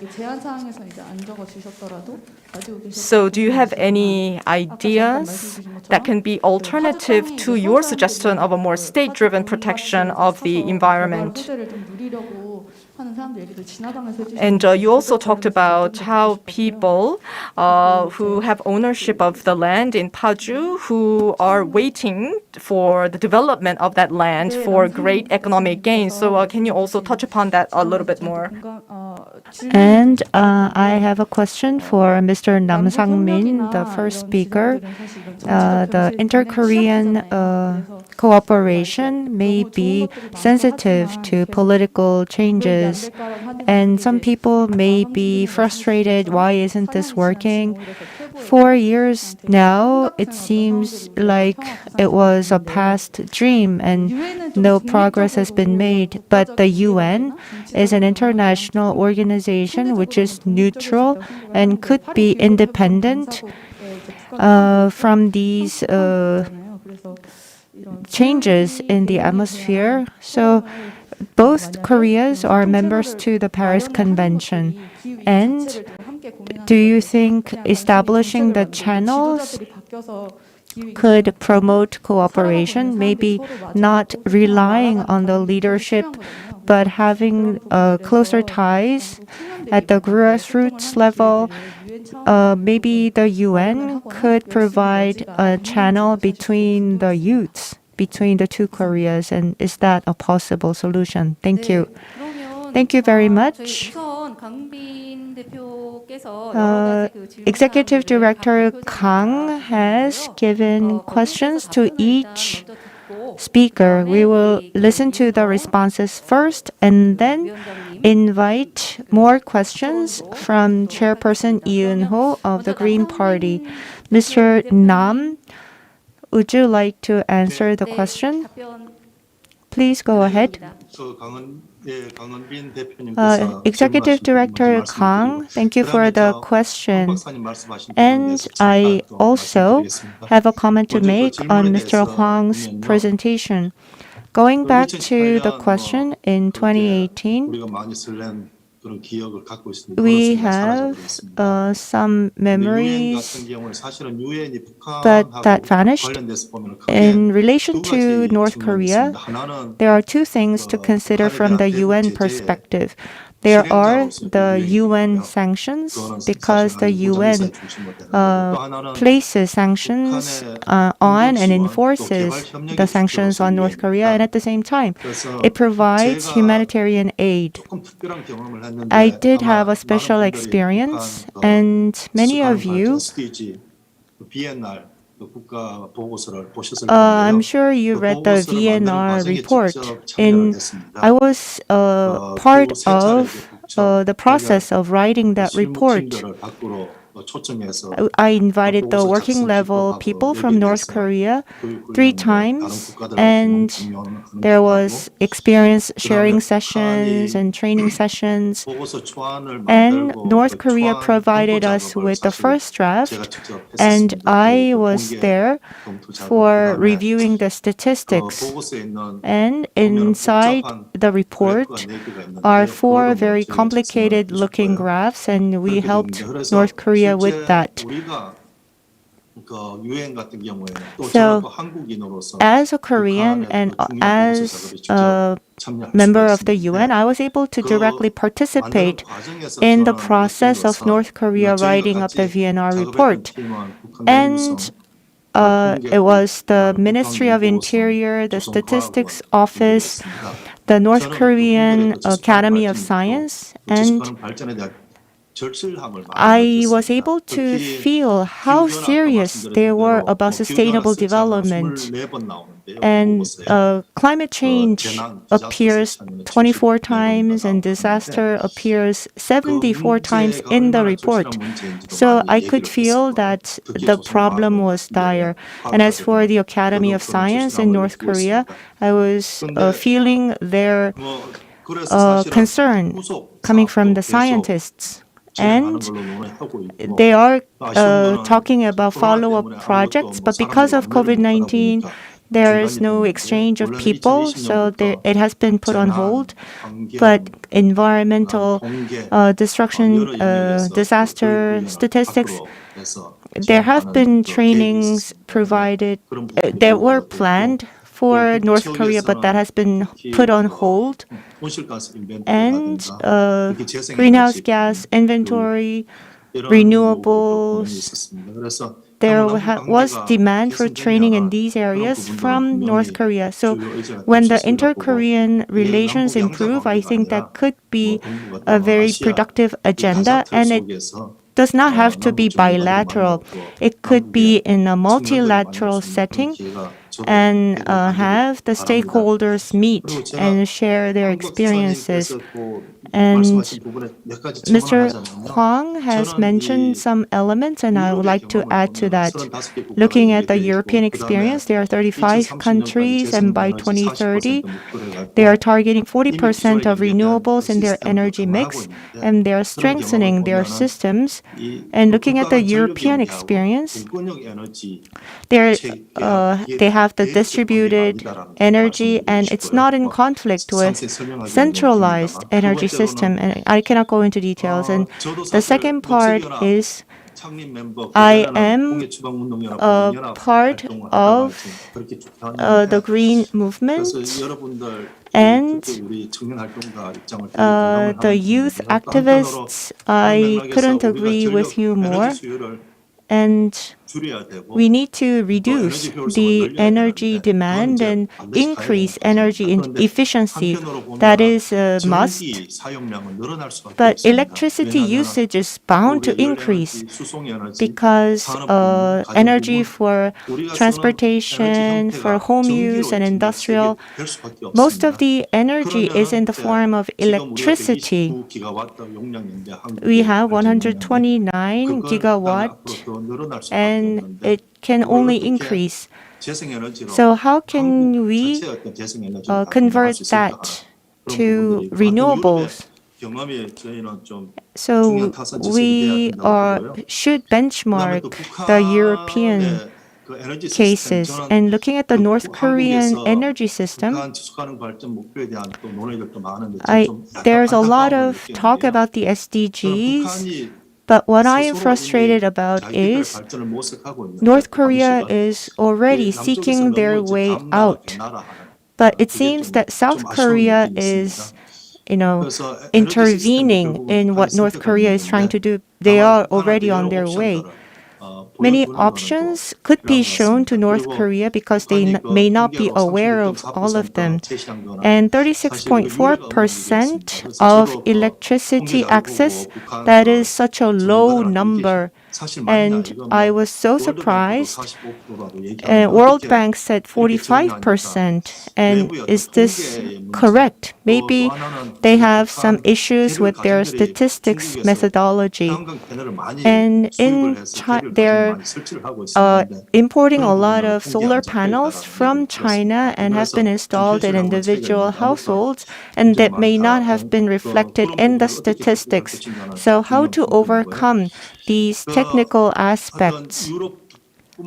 So not only Europe, but in Africa and Asia, we need to have the countries interconnected, but it seems that Korea is left out, North Korea is left out. The different systems may be a challenge, but if we could have interconnection, then we could build a stronger trust. The system had been severed between the two Koreas, but maybe we could tie them back together to gain more trust. Thank you.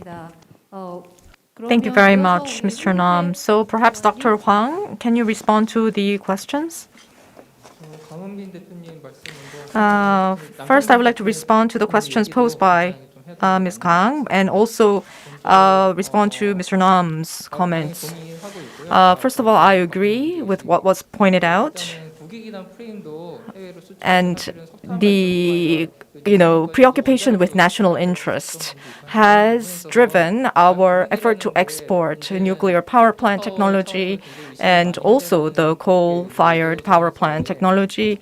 And I think we need to redefine what really constitutes national interest. We have been sort of a developmental state, and I think that philosophy still remains with us in some sense.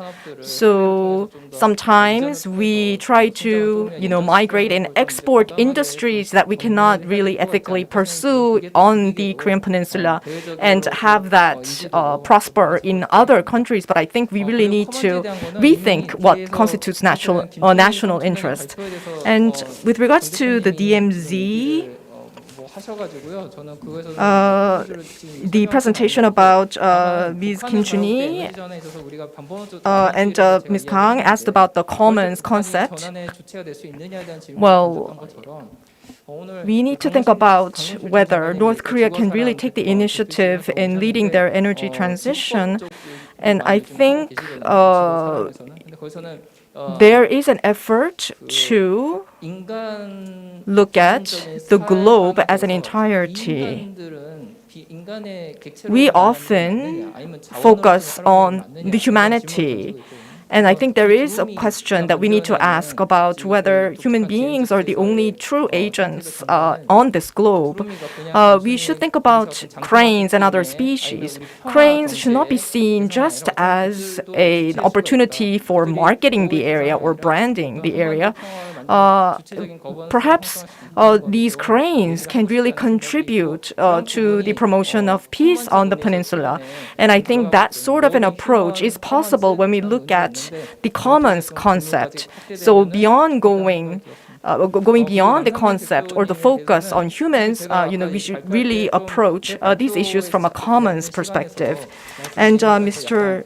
Nam made certain comments. Well, actually, I had to make very simplistic presentation in the interest of time. So perhaps that is why, there were certain issues that Mr. Nam pointed out.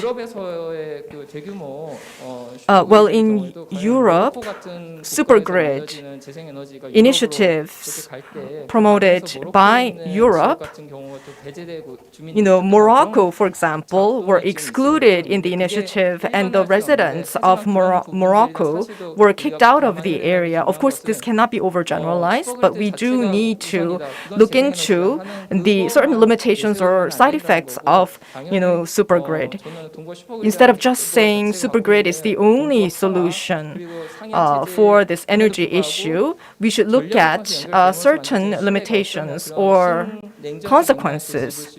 And we need to take into consider, for example, on the Korean Peninsula, different possibilities. And I think we have the technology to encourage decentralized energy system in North Korea. So I think we should look into that because North Korean officials already have certain ideas for their energy transition. And so instead of just passing advice to North Korea as if we know everything, we really need to be humble and modest when we discuss these issues with North Korean counterparts. I mean, these are very important issues, and I think we need to be wise in our approach. And the VNR report, I know you participated in that, so you probably know this very well. But North Korea, when producing the VNR VNR report, I think this created a very good momentum for North Korea to really take the initiative in dealing with the energy transition issues. Thank you, Ms. Kim. Yes. Thank you for the deep and profound questions from Mr. Huang. 그 학자가 공유제 비극을 이제 발견했잖아요. 그때 그 사람의 논문의 마지막 결론은 그거였어요. I read a paper and we should avoid the tragedy of commons, so make it state-owned. But managing the commons has other options than privatization or state-owned. The citizens could manage and protect the commons, and there was a paper, and it was welcomed by the world over. So, in the beginning of 2000s, the US groups came and they were worried about future development of the land near CCL. And people were interested in purchasing the land for the gains to come from development, but we were concerned about the well-being of the farmers. How can we steal the property away from the farmers? We were just concerned, and we couldn't just act out. And who were these lands sold to? To the rich people living in Seoul. As you mentioned before, even if the land is not state-owned, the owners of the land, maybe they could sign up a pact together and not sell the land. That would enable the commons management, but they already sold their land. The farmers are farming their lands, but they are not owners of the land. And how can we preserve the cranes?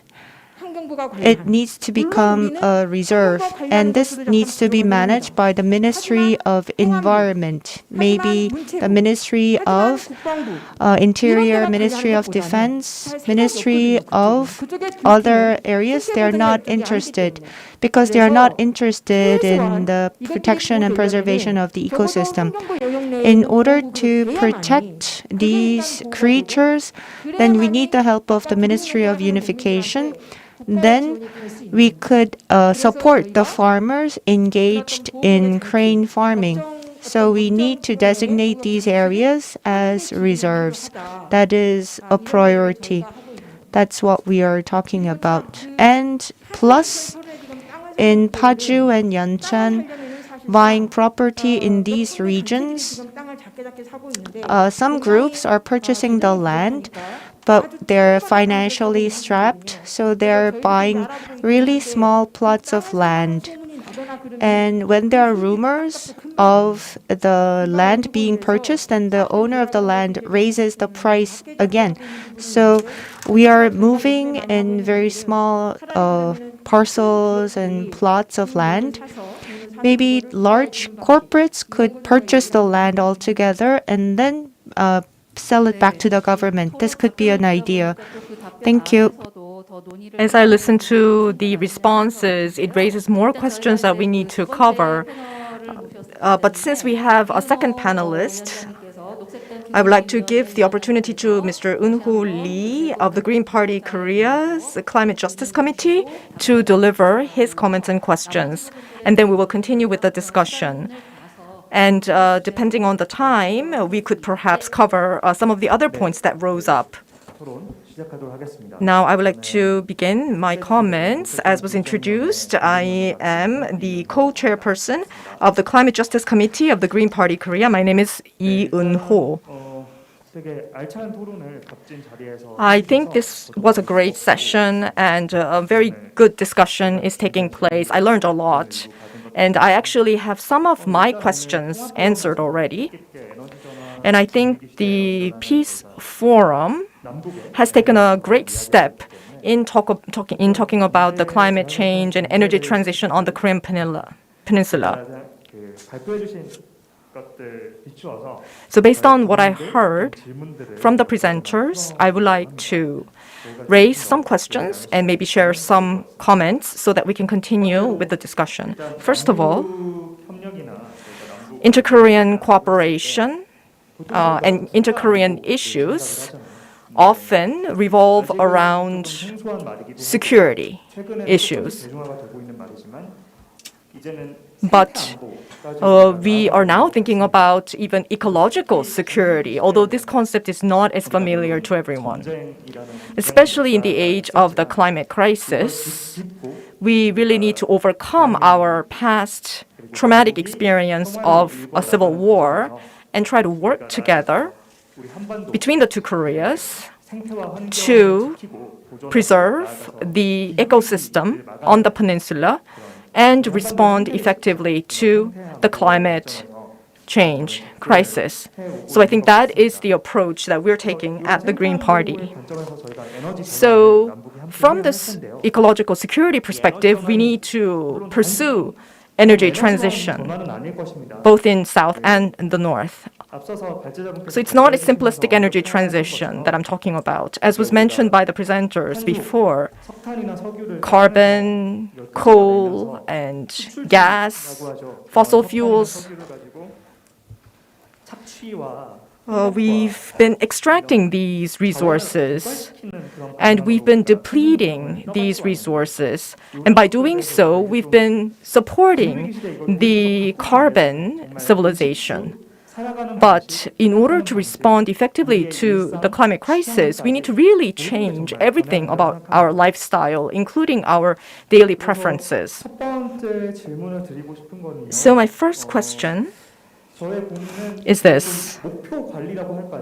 Actually, maybe, I don't know how to put this, but maybe objective management or target management. So when the two Koreas do achieve unification, how can we manage our climate control goals effectively? And actually, North Korea proposed plans to build more coal-fired power plants, and South Korean side has proposed the peace power plant.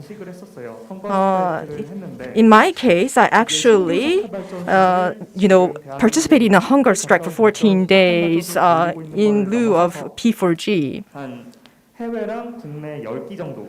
And there are 10 major power plants Actually, at least a lot of the power plants that are being constructed are almost completed in South Korea. But if we are to unify, we may actually need to work together with our counterparts in North to set better targets, to budget our carbon use better. So how can we effectively do this is one concern. And also, the model is another issue. I mean, there was the decentralized energy transition model that was talked about. And Kim Chun-hee talked about the grassroots approach. Well, although it's difficult to say a completely state-owned, approach, we do have the company KEPCO, and it is suffering a significant deficit. It's a centrally run corporation, and they provide compensation for the power plants and also the power producers, allowing the consumers of electricity to use power in a relatively affordable way. So in this context, how can we achieve better decentralization going forward? I mean, there are energy centers being built by the different local governments, and the Ministry of Trade, Industry and Energy provides some subsidies, but it's not enough.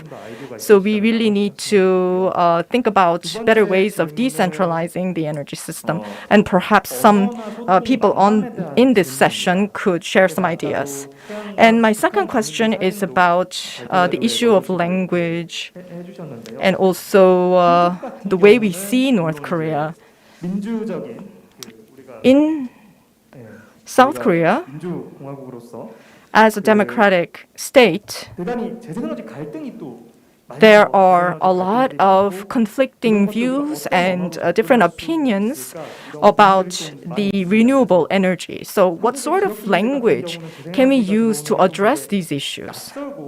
So some of the local residents are not really used to the idea of using renewable energies. And in the cities, they often see these transmission lines that they feel hurt their environment. So if we are to, promote something similar in North Korea, what sort of language can we use to, present these ideas? And also, as Ms. Kang suggested, how can we effectively interact with the youth in North Korea?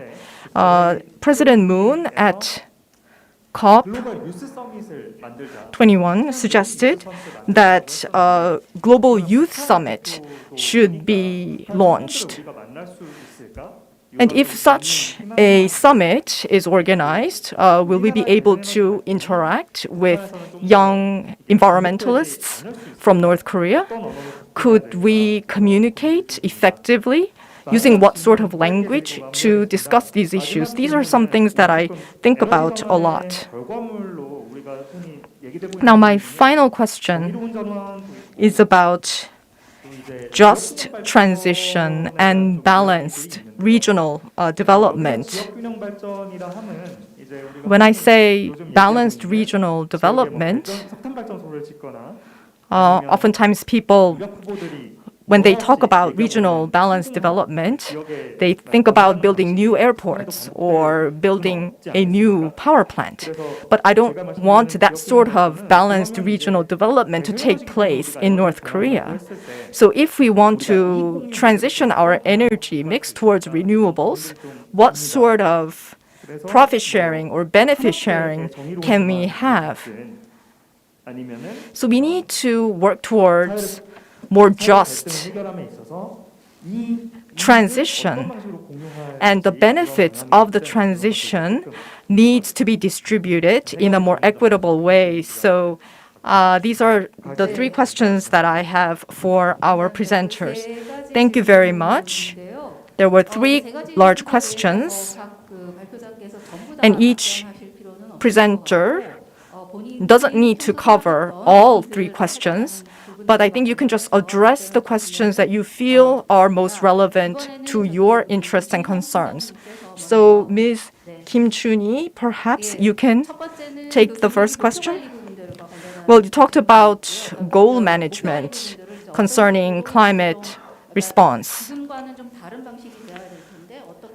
So how can we better manage the climate response goals? And second was about interaction with the young advocates or environmentalists in North Korea.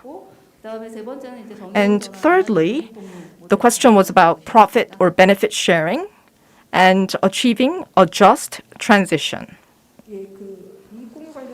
With regards to profit sharing, I think the German people, agree with the issue of climate change, and yet they also have a lot of negative reactions towards facilities that enter their community because they might hurt the landscape and cause a number of issues. So there are certain ways in which conflict is managed and addressed through dialogue.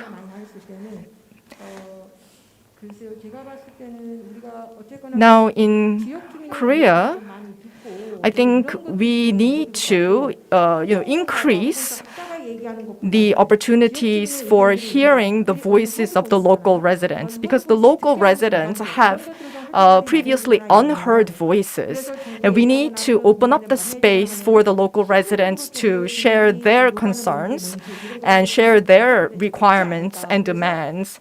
And I think we need to create that space of dialogue, and that can actually help win the hearts of the local residents towards better renewables energy use.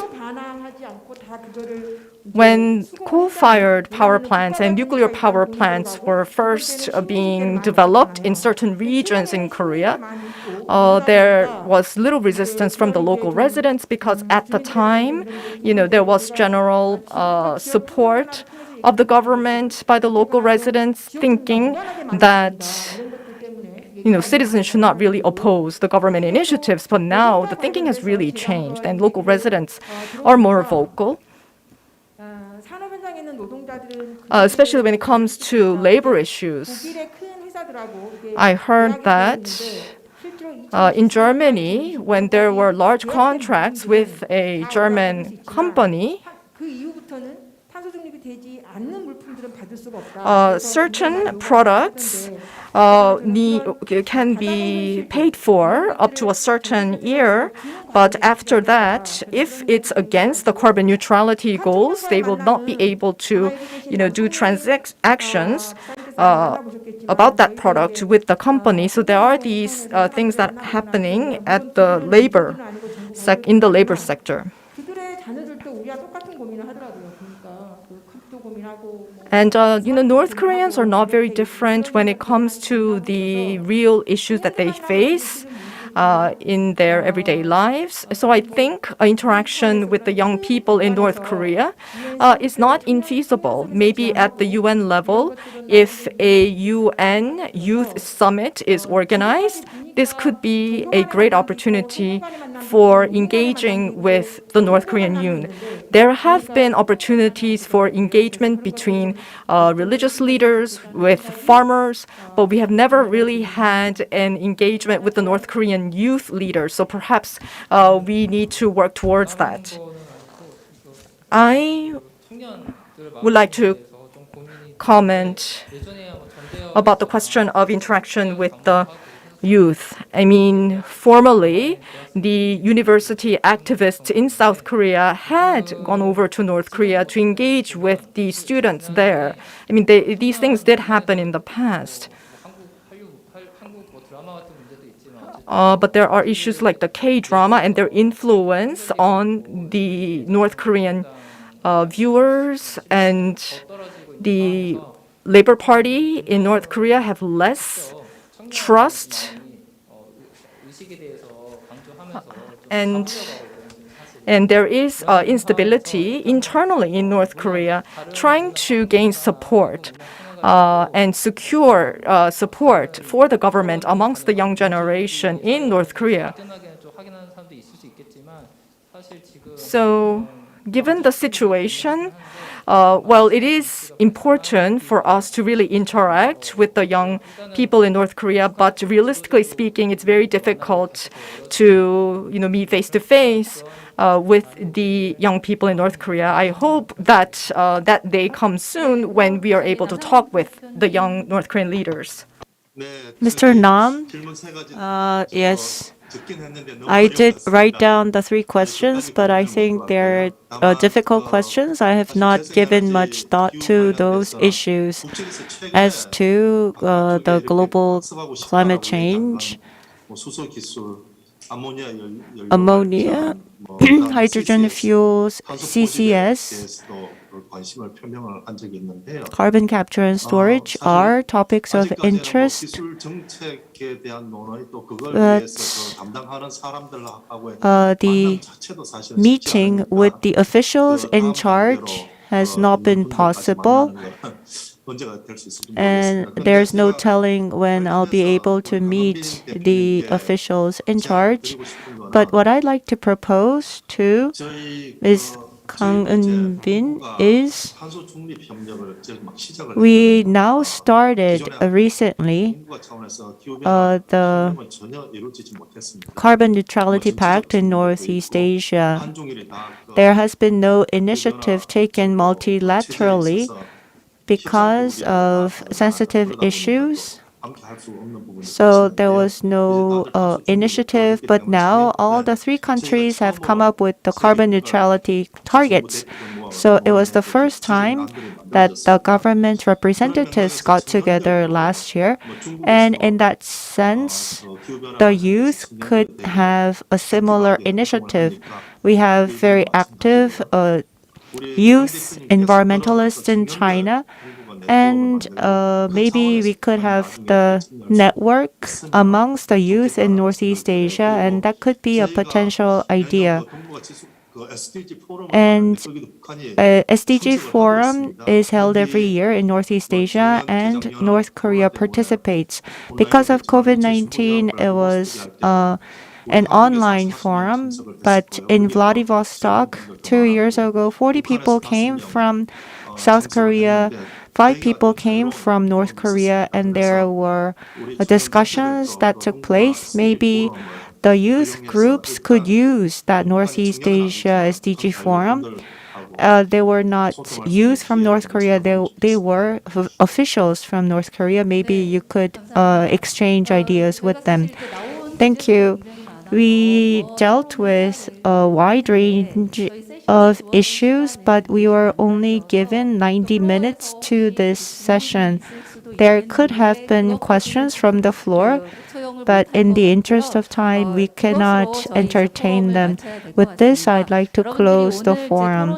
Today, we've listened to the presentations and the panel discussion, and maybe you gained some ideas about how to protect the ecosystem and how to go about cooperating in energy transition. I think it was a session that gave us food for thought, and in that sense, we had the chance to raise fundamental issues. In energy transition, we had limited ourselves to just South Korea, but we need to think about energy transition in a bigger picture and what kind of collaboration will we need. I think we have to think about these issues further. I would like to thank the speakers and the panelists for your precious time, and I would like to also thank the attendees. With this, I'd like to end this session. Thank you.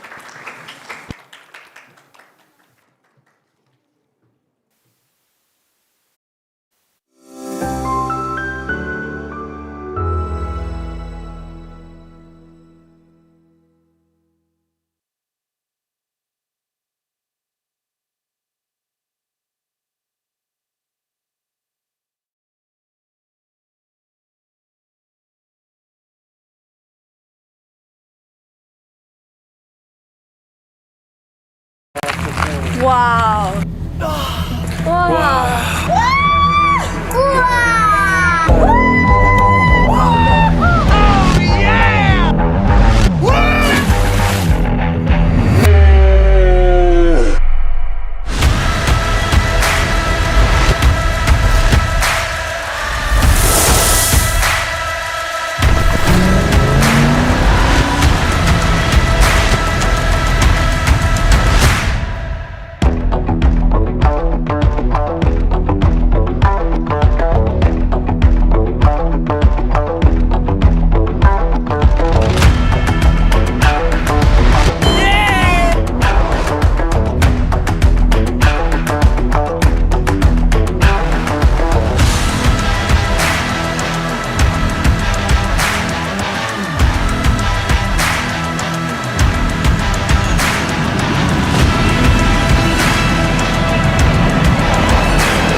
Located in the northeast of South Korea, Gangwon-do is bounded by the ocean on one side and other Korean provinces on the other. This charming region, filled with the beauty of nature, offers both mountainous and sea landscapes for a multitude of activities during different seasons of the year.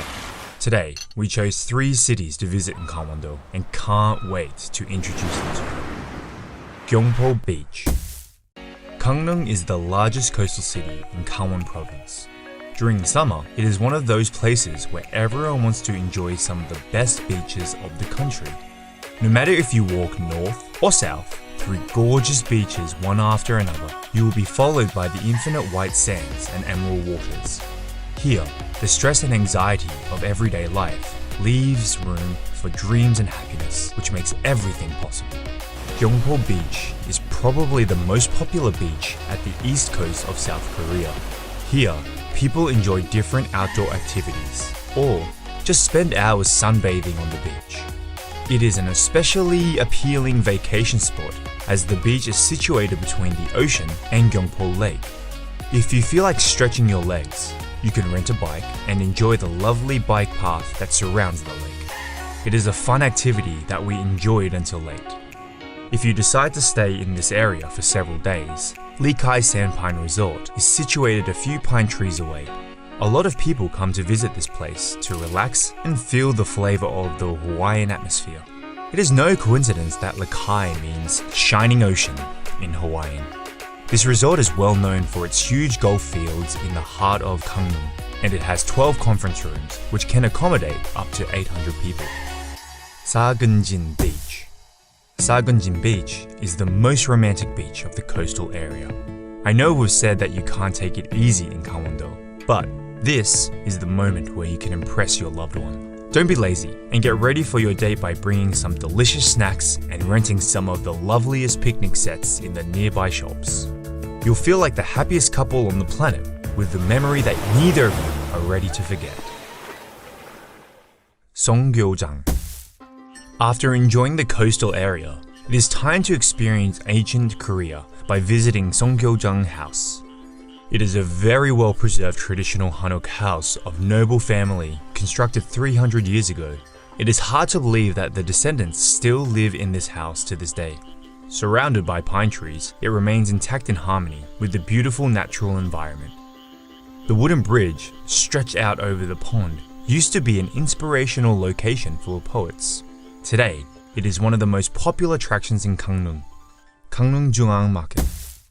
There is no visit to Gangwon-do without testing its local food.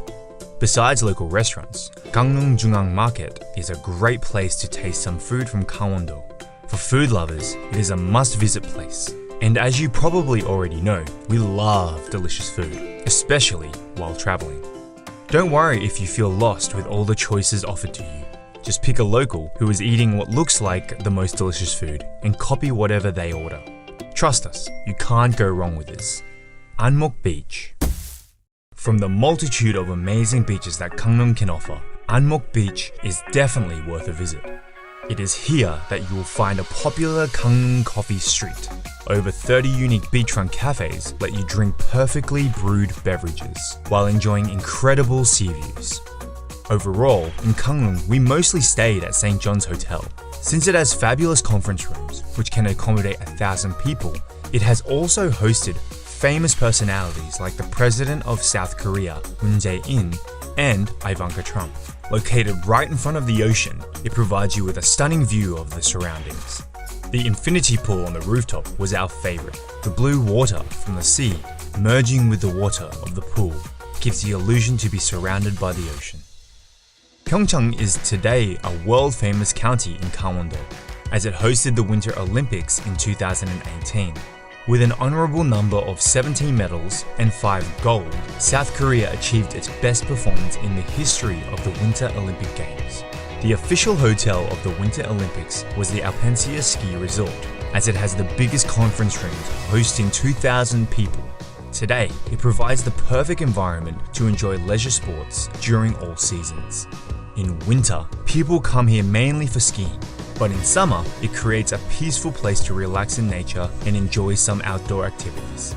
The resort also hosted some of the sports events in its stadiums, like ski jumping. You can go to the top of the Peninsula ski jumping center if you want to experience how the athletes felt before they jumped. Woljongsa Temple at Odensan Mountain. Situated on the beautiful Odensan Mountain, Woljongsa Temple is the place where you find peace and enlightenment in the solitude of nature. It is a spiritual healing experience where you will breathe the history and heritage of one of the main religions of South Korea. It is also a foreigner-friendly temple stay that breaks down the barriers of language and achieves mutual understanding among all humankind. Sky Ranch Hanulmokjang. Sky Ranch is a lovely sheep farm in South Korea. The ranch is so beautiful that it became a popular tourist attraction in Gangwon-do. These cute, lucky animals enjoy grazing in the vast fields and are used to interacting with humans. After hanging around with them, a tractor brought us to the top of the hill in style, surrounded by a multitude of windmills in perfect harmony with the beauty of nature. It offers a magical experience that we weren't prepared for. Finally, we finished our day with a lovely picnic in the middle of the river, enjoying their delicious, fresh, farm-made yogurt. Jonggangwon, Traditional Korean Food Cultural Experience Center. After enjoying tons of delicious food across the country, it is time for us to learn how to cook it. Jonggangwon provides traditional cooking programs where visitors can immerse a little bit more in Korean culture and learn the way their food is made. They even grow their own ingredients, which gives this place a lot of charm. I bet you've never seen a huge collection of pots right in front of a house. Yes, fermented paste and sauces like gochujang, the red pepper paste, or doenjang, the bean paste, are very important in Korean cuisine. Ari Hills. Now that you've taken some rest and enjoyed the beach, it is time for the fun part of the trip. Jongson is another beautiful place in Gangwon-do, but it is the outdoor activities that we enjoyed the most. Ari Hills Skywalk is a glass observation deck which provides you with an incredible view of the Donggang River. Bringing to mind the shape of the Korean Peninsula, this magical landscape is often called the Grand Canyon of South Korea. You will have the amazing feeling of walking on the clouds from the edge of the cliff. Ari Hills also has the longest zipwire in Asia. If you want to spice up your trip to Gangwon-do, this is the perfect opportunity. You will be flying like a bird between the valleys at 100 kilometers per hour, an experience you'll never forget. Once down on the ground, you will have the option to fully enjoy Donggang River by grabbing a paddle and riding a boat. The beauty of this place made it popular for rafting, with steep cliffs on one side and banks of pebbles on the other. The picturesque landscape will make you forget to paddle. We had a lot of fun jumping from the boat and letting the river bring us to the destination point, Samtan Art Mine. It is time to slow down a bit and visit an impressive Jongson creation, which highlights both the area's rich history of mining and fresh modern art. It used to be a very busy place, employing around 3,000 people due to the high demand for coal. After shutting its doors in 2001, local artists gave this place another life. It became the perfect playground for urban explorers and graffiti artists. Today, Samtan Art Mine is a stunning complex that would be scary to visit alone at night. Alpine Coaster. Haiwon Ski Resort is the biggest resort in Gangwon-do, with around 1,900 rooms and 43 conference rooms, which can host over 2,000 people. During summer, instead of ski slopes, this place is covered with thousands of flowers. It has plenty of activities to discover, like an open-air water park, so you don't have to go far to enjoy your day. But our favorite was the Alpine Coaster attraction, which makes you appreciate the daisy field through a completely different angle. This place is huge and surrounded by beautiful nature, so even when we weren't lucky with the weather, we had a lot of fun exploring the surroundings. Now you know about some of the best places in Gangwon-do, where you can enjoy the coastal area, mountains, and some fun activities.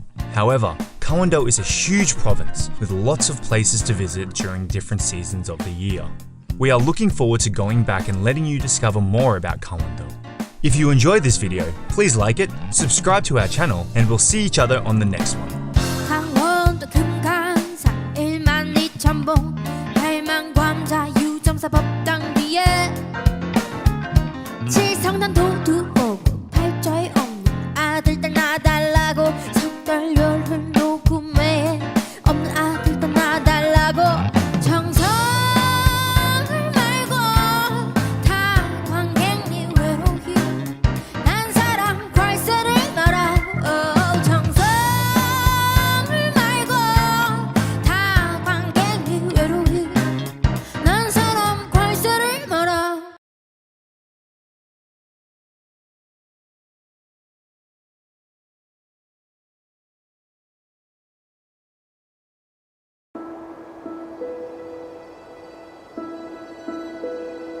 Clean highlands, 700 meters above sea level, the bearer of happiness. The positive energy found here engages all senses, giving life to the body from head to toe, bringing peace to the heart and soul. Quick and close, PyeongChang approaches. As we run to embrace PyeongChang, in this very moment right now.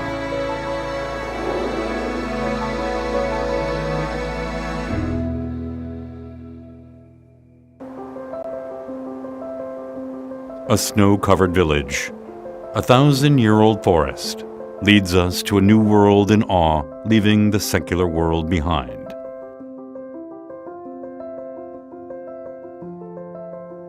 Here, the meeting of a dramatically portrayed goblin, as someone gains insight to understand the past, present, and the future. Buckwheat flowers that displayed freshness under the sun glows white with the delicate moonlight. At PyeongChang, where all seasons come in different colors, presenting the vastness that exists within scenery, every photo taken becomes memorable.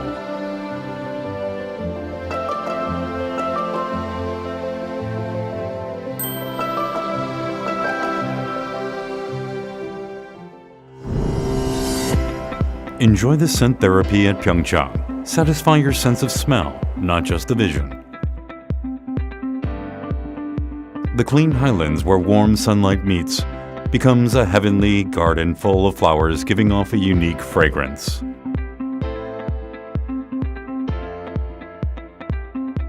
In every breath, the fragrance of flowers covers your body, washing off the fatigue of city life, becoming a memory engraved in the mind.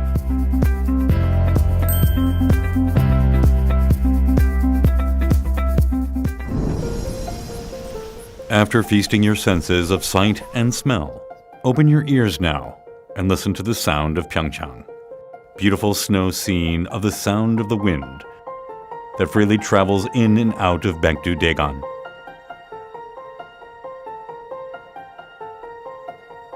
Following the footsteps of the sound of nature, listen to the magical harmony of the 80 wind chimes hanging from an octagonal 9-story stone pagoda in Uljeongsa.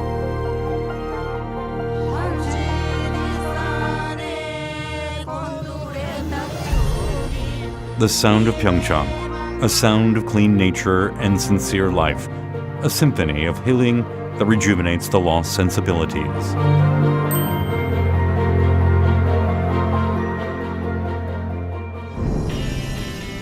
"700 meters above sea level, known to be the optimal height for an ideal biorhythm. Delicious food from ingredients grown in PyeongChang pleases the sense of taste. Hanwoo, premium Korean beef, comes from cattle relaxed and fed in an open field. Hwangtae, a dried pollock, gets tastier after freezing and thawing in the cold wind and snow. You can also find trout that live in cold and clean water, and vegetables grown in Odaesan with thick forests and pure and natural water. Hangadari yaksu that provides a taste of nature with a kick. The healthy, happy taste of PyeongChang comes from Baekdu-daegan and its clean and pure water, the source of the Han River. Giving rise to healing and happy foods that satisfies the appetites and contents the heart.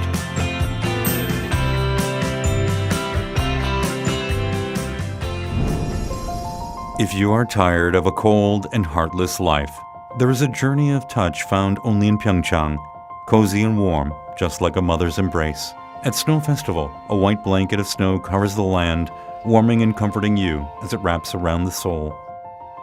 At the Summer Hunter Festival, you will be reminded of your childhood splashing water in the creek. At the Trout Festival at the riverside in winter, under the thick ice, you will feel the vigor and life of the trouts. Odaesan Mountain Culture Festival, reflecting the Buddhist culture, will allow you to look into your heart and grow. Coming into contact with PyeongChang will serve you with gentle happiness that cannot be found in city life.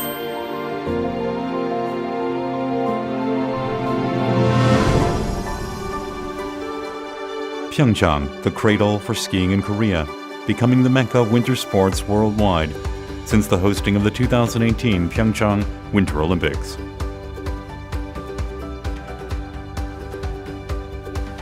Even in seasons without snow, the healing of PyeongChang that shakes off the stress of everyday life continues on. Paragliding gives you the view of the world beneath your feet. Whitewater rafting and kayaking across rough currents invites you to experience primitive nature. Exciting exploration of the fantastical limestone caves. And enjoying the view of the beautiful watercourses of Dong River through zip lines can invigorate and rejuvenate. Spend the night with your families and friends, with the forest and rivers that preserve the clean, primitive ecology.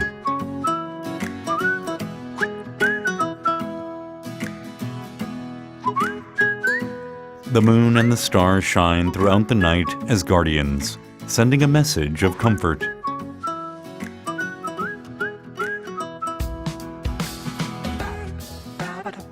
The wooden paths in the quiet temples of the mountain helps us find who we are. A journey of healing in PyeongChang restores the forgotten passion for our lives.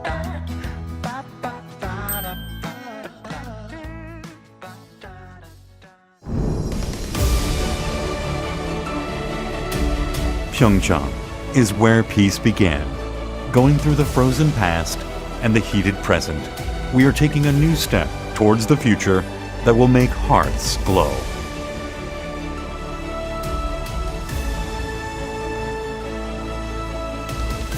PyeongChang will present new energy and peace in the lives of those who step upon it.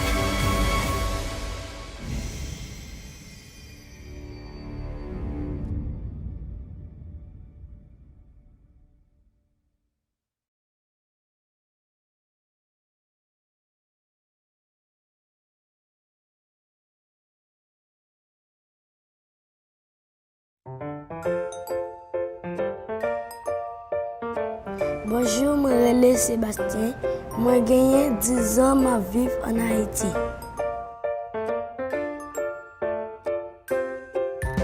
Moi lever à 7 heures chaque matin pour moi aller à l'école.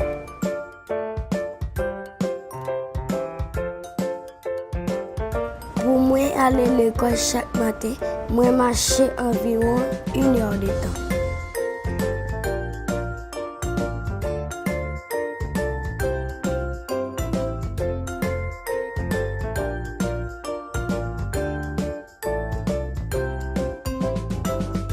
Moi ta remè vini un bon médecin.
통일국민협약 한반도 평화통일에 관한 Welcome to the session, National Social Pact on Unification, a model for social agreement on peace and unification on the Korean Peninsula. We have 4 professors, experts who are attending the session. From as far as Germany and the UK, the 2 professors have joined us. I would like to thank them once again, and I would like to briefly introduce the speakers and the panelists. First speaker, we have Professor Lee Dong-gi from Gangwon University. Could you wave your hand? Thank you. And from KIPA, Dr. Eun Jae-ho, who's the research director of public leadership, and Professor Kirsten Paul from Germany. Could you raise your hand? Thank you. And from Newcastle University, Professor Stephen Elstubb. Thank you. Professor Lee Dong-gi and Dr. Eun Jae-ho will speak for 20 minutes each. And Professor Elstubb and Professor Paul, you're given 15 minutes for your comments. And in the remaining time, we will have a Q&A. Without further ado, I would like to ask Professor Lee to deliver your presentation. Hello everyone, nice to meet you. I am not feeling very well, and so my voice may not sound as good.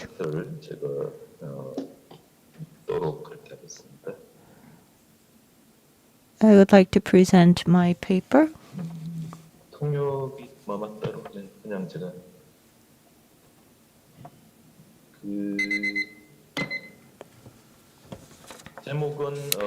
The title is The Usefulness and Uselessness of Buttelsbach Consensus for the National Consensus on Unification.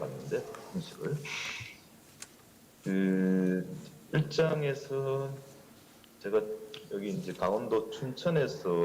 Chuncheon, in the province of Gangwon-do, 3 months ago, there was a social dialogue held among the Chuncheon citizens and university students about peace and unification. The national consensus on unification is being tried at the local level. I will skip this part in the interest of time. And I will go right into section 2 and read my paper. Starting from 2017, the scholars and the leaders of civic societies and experts have paid attention to Buttelsbach consensus. The tripartite social partnership in Austria and the Netherlands, the National Economic Commission of Finland, and the Civil Council of Ireland, they have been reviewed along with the Buttelsbach consensus of Germany. The agents behind the National Consensus on Unification did not have an exact understanding of Buttelsbach consensus, but they knew that it was consensus about how to teach, so the methodology of political education. Compared to the other consensus models, it seems that Buttelsbach consensus influenced the National Consensus on Unification on 2 fronts. It was a consensus amongst the progressives, the conservatives, and the centrists, and there was continuous influence of social acceptance. And I think we need to factor in 2 things about consensus. In 1976, the German political education scholars focused on consensus and discussed Buttelsbach in a very productive way. Mr. Siegfried Schuell said that we should avoid confrontational conversations about the ideology or content, but we should ask the participants how consensus could be possible. And second, this may sound like a paradox, but it was consensus which was not a consensus. In the strictest sense, it was not consensus. It is translated as Beutelsbach consensus in Korean, but in German, the word was consens. So it should be actually agreement or, not an actual pact or a convention. So it is consensus, but not consensus. And during the discussions for Beutelsbach, it was not that consensus was formed about the direction or the content of political education. The deliverables of the discussions came out as a book, and when it was published, no one raised objections. So that was equal to reaching a consensus. It was not legally binding or putting any political pressure. It was just the result of a democratic discussion about people who are engaged in political education. So people continued to criticize and discuss the Beutelsbach consensus. It was not to be blindly accepted or to be recognized by the people. And on the other hand, in the Korean National Consensus on Unification, when the project was conducted from the very beginning, the target was to reach a consensus. It was based on the social contract model. There was the theory and experience of deliberative democracy and governance that they were interested in. And so they wanted to mobilize this consensus-based political process to guarantee the civic participation. So it was not consensus-based like Beutelsbach, but actually confrontational. And moving on to section 3, the achievement and influence of national consensus on unification. Considering the confrontational political culture in Korea, it was very difficult to form social consensus on unification policy in Korea. But nonetheless, in 4 years, the social dialogue produced national consensus on unification. And that was because the approach was different from Beutelsbach consensus. It was based on the citizens' participations, not just the experts' discussions. There were many players from diverse backgrounds. And it was not a simple meetings by the civic organization leaders, but the people who are behind the national consensus on unification had tried to coordinate their interests, and they knew from the very beginning that it would be difficult to form consensus.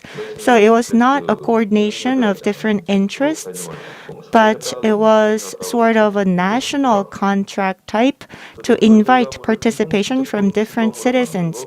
And the deliverable was made into a non-official legal norm. And as to how this can be utilized and what influence it will have, we need to wait and see. So it's too early to tell the significance and meaning of national consensus on unification. And the agents behind the consensus say that the social dialogue focused more on the common traits than differences. So looking at the wording and the phrases in the national consensus, the sentences are less controversial, and this took a lot of time and effort and patience to coordinate. And through this, they want to utilize this in actual practice and politics. And this is the difference between the national consensus on unification in Korea and the Beutelsbach consensus. The Beutelsbach consensus in Germany was not an end to the controversy over political education. It was actually a starting point to invite more discussion. And through the Beutelsbach consensus, there was more productive discussions that took place. And as for national consensus on unification, it would be desirable for more citizens and experts to criticize and to supplement and revise this. It should be a living document.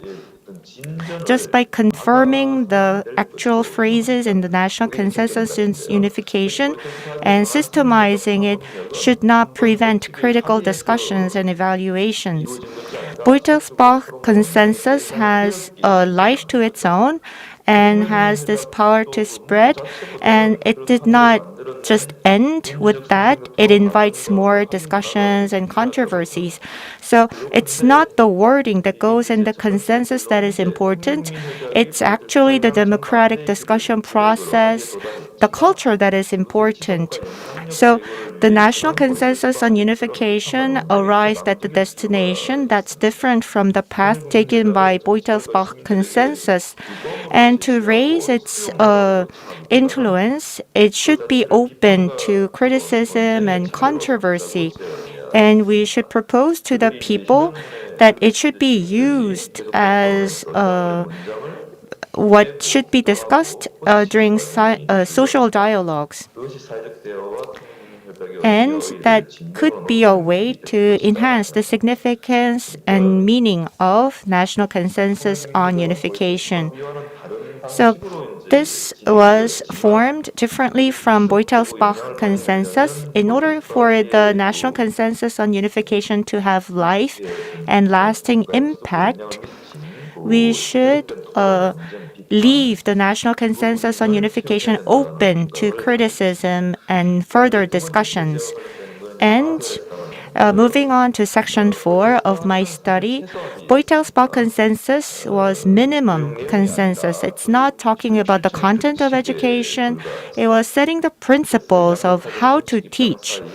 So it built a bridge in the methodology between the two conflicting political sides. There was this difference in what should be taught in political education, but there was agreement made on how it should be taught. And there was a testimonial by a teacher from the East German region. The teacher said, through Beutelsbach consensus, we learned what not to do, but we never figured out what to do. And I think that's the core of Beutelsbach consensus. Minimum agreement actually leaves open all possibilities for actual practice and orientation. It just lays out the fundamental norms and principles. And the national consensus on unification is far from minimum agreement. The agents had in mind what was more than minimum agreement. They were very highly motivated and willing, and they didn't want to settle for minimum agreement. They knew that this was not a social contract per se, but they were influenced by deliberative democracy. So they tried to find as much common denominator as possible in the unification policies. And so they had a very comprehensive direction for the unification policies and the practical measures. And they had this destination in mind, and they tried to form consensus about the methodology and the process for unification. So coordinating between the conflicts and mediating is not at all about finding more commonalities and similarities, but the national consensus on unification was approached in that manner. I'm not saying that finding commonalities is a bad thing, but as for denuclearization, THAAD, declaring end of war, peace regime, the federation, the unification process, it's very difficult to have complete agreement. So they could not achieve maximum agreement, but they tried to go beyond minimum agreement. And so what the national consensus on unification turned out to be was just a series of beautiful phrases and sentences that pleases everyone. And the national consensus on unification includes 2 chapters, and the first is the desirable future of the Korean Peninsula. But if you talk too much on the norms, then it's difficult to constructively have a critical view. And actually, the future of the Korean Peninsula limits freer and creative discussions about the possible future of the Korean Peninsula because the end conclusion was already set. And there was not much talk about the ecosystem protection or feminism or the rights of the migrants or cultural diversity. The discussion scope was quite narrow, so the sentences that are included in the national consensus on unification are radically lukewarm. So, I'm sort of using these provocative expressions to invite more discussion during the panel. And so this was sort of a radical centrism-based consensus. It's not actually compromise or concession between the progressives and the conservatives, and it's not actually creative discovery or invention through compromise. Of course, I'm not saying that minimum agreement is king, but the national consensus on unification was not more than just words that please the ears. So instead of just these nice sounding sentences, we could have had more specific content about the consensus and the compromises. Then it could actually have a bigger impact in coordinating different interests and conflicts. So the national consensus on unification focused more on the bright future and on the commonalities. So they just covered up the actual thorny issues. So instead, I think we should lay the principle for contention to invite more pluralist and diverse ideas. And moving on to the last section, many people are putting on hold the idea of unification. So in this sentiment, what significance does national consensus on unification have? Looking at the people's response to the unification policies of the Korean government, depending on how things turn out, the national consensus on unification may become useless, or it could be used as a means to pressure the conservative or the far-right political figures who try to intervene in the reconciliation process between the 2 Koreas. But as long as there's hostility and isolation between the 2 Koreas, then unification may be put off even further. Then national consensus on unification may be irrelevant. The people are paying less and less attention to the issue of national unification. And interestingly enough, there was a lot of citizen participation that went into national consensus on unification. But it's not the less level of interest was reflected on the national consensus on unification because the discussions started with the imperative of unification in mind. So it was not an open-ended discussion, but the ending was already written, and people had worked toward this national consensus on unification, thinking that unification was a prerequisite. So in that sense, it should not have talked about the end, but it should have talked about the process. So even if the external conditions change, then the national consensus on unification will act as a backbone. It will provide us with the ways of how to approach it. Because some people may not look forward to unification and they may put it on hold. And some people may be skeptical and cynical about unification.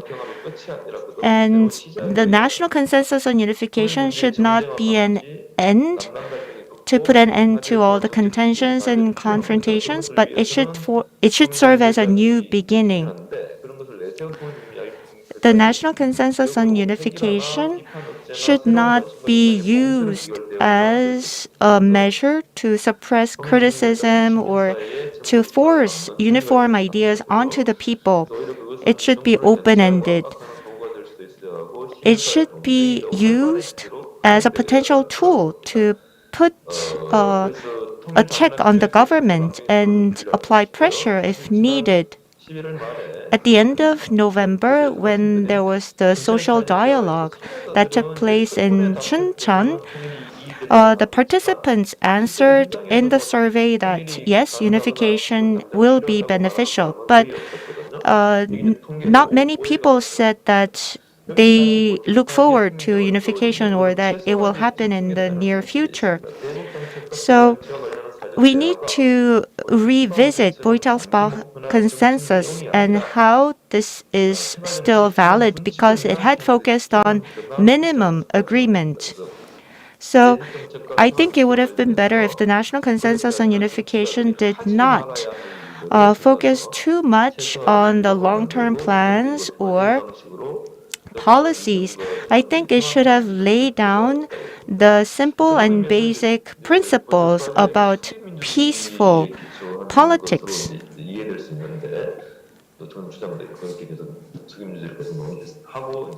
So it's not so much about finding commonalities through dialogue.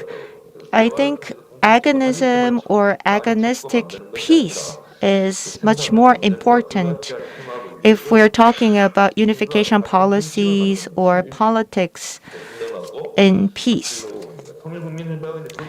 Well, unfortunately, national unification consensus did not take that path, but it's too early to say that we made an error in forming the national consensus on unification in that manner. But we should be aware of what is missing in the national consensus on unification. And of course, we should focus on both the strengths and the weaknesses of the consensus and look at opportunities and some shortcomings. So that is the perspective I have on national consensus on unification. Thank you. Thank you very much for your presentation. You talked about the national consensus on unification, and it had gone through the process of deliberative democracy. And Professor Yi talked about the minimum agreement, the agonistic peace and agonism, and you spoke about the national consensus on unification in a critical perspective. And moving on to the next speaker. We have with us Mr. Eun Jae-ho, who can use maybe 20 to 25 minutes for his presentation. So please, Mr. Eun. Can you see my slides now? Now, I would like to talk about the contributions and the limitations of the social dialogue on peace and unification of the Korean Peninsula. I have 7 sections in my presentation. First, I would like to talk about the background in terms of the goal objectives of the national consensus activity, and I would like to talk about the overall project overview and the process and the procedure, what achievements were made. And I would like to talk about the implications and also the limitations of public deliberation.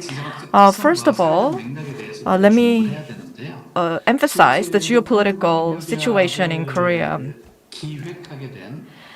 One of the key reasons for launching this national consensus deliberation on unification is to resolve the conflicts between the two Koreas. And we were a victim of the geopolitical power struggle that existed in the region. So on the one hand, we had China and Russia, and on the other hand, Japan and the US. And we were at the intersection. The Korean Peninsula was at the geopolitical intersection. And so there are the maritime powers and the continental powers competing against each other, and we were victimized in that struggle. And we have been divided for several decades, and we have mixed views and conflict over how to view North Korea and how to understand North Korea. And so this is an important conflict that needs to be resolved, and this was the motivation behind the process of reaching national consensus on unification. There are other policy measures, of course, but national consensus on unification is really based on the deliberative democracy. And so I would like to talk about the social context in which this was pursued. This is actually from one of my research projects. In the past 20 years, communication has become an important topic in Korea. Conflicts, whether it's internal within South Korea or whether it's an international conflict, it is important for us to change the framework or the perspective in order to reach a resolution of the conflict. There are many issues that arose in the Korean society, and we've looked at whether the perception of fairness affects the perception of social conflict. In fact, the higher the perception of unfairness, the higher the perception of conflict. And we looked at two variables of private communication and public communication. Private communication means communication between friends or family members, and public communication takes place between the citizens and the public entities like the government. And we looked at the mediating effects of communication on the conflict perception, and we found that when there is increased perception of unfairness, the private and public communication are strengthened, and in particular, private communication is stronger than public communication in reducing is more impactful than public communication. So the government policymakers should actually get involved in private communication and not just remain in public communication. But it is very difficult for the government to intervene or get involved in private communication because Korea is no longer an autocratic country. And in order to do so, we need to have a public deliberation process where citizens engage in open discussions. So a small group of citizens can engage in a dialogue. Of course, in the process itself, the government would not intervene, but the results or the outcomes of the deliberation can be something that the government can take into account in improving its communication or improving its policies. So public deliberation helps. My second question was whether public deliberation actually helps improve or enhance the support for government policies. And there are also determinants of policy preference that we need to look into. For example, one's self-interest and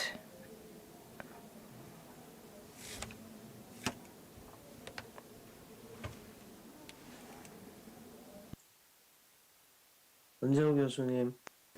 Dr. Un. 다른 분들은 다 들으세요?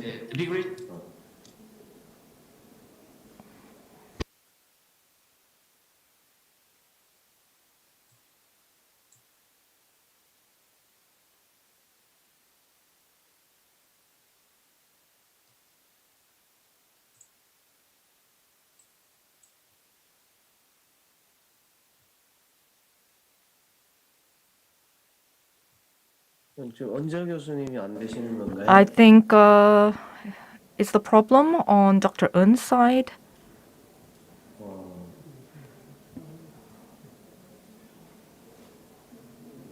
네. All right. 은재호 교수님 통신 상태가 좋지 I think the network. There's a network issue on Dr. Eun's side. Oh, so can you hear me now? Yes, we can. Apologies. At our lab, I think there was some trouble with the network. Let me share my screen again. 지금 다시 그런데요. I think you froze again, Dr. Eun.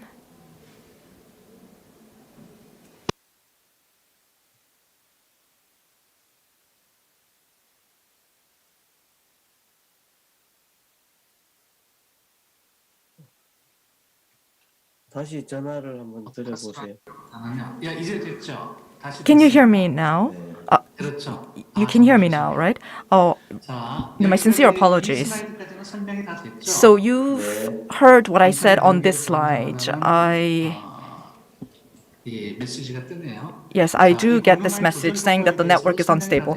Anyway, did you all hear my explanation about the moderating effects of public deliberation on policy support? So there are determinants of policy preferences that are mentioned in the previous literature, such as materialistic selfishness, symbolic attitude, and social-oriented perception. And these determinants have an impact on support for policies.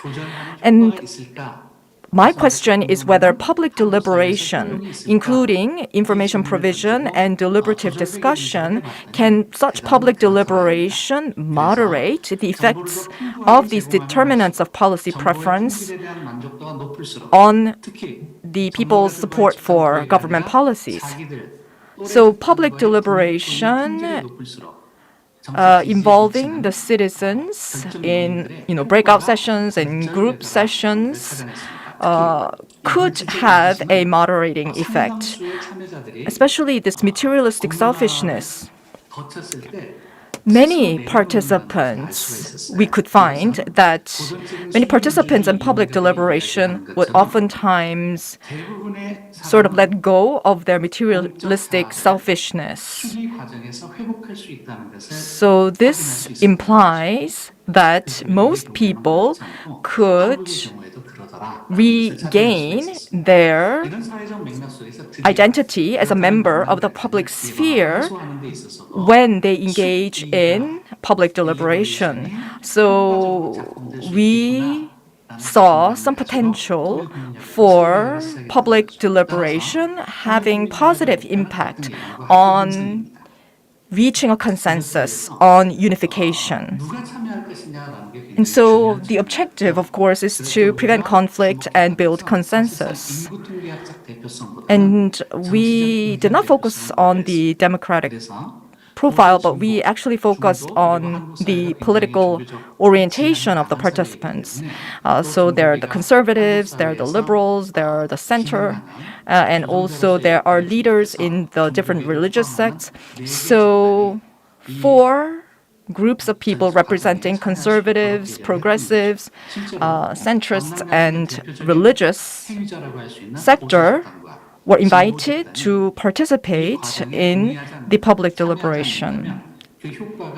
We felt that if the representatives from these different groups are unable to meaningfully participate in the public deliberation, it would be really difficult to try out our thesis. So in 2018, a civic committee on national consensus and unification was created to carry out this social dialogue. So in 2018, there was the pilot scale dialogue.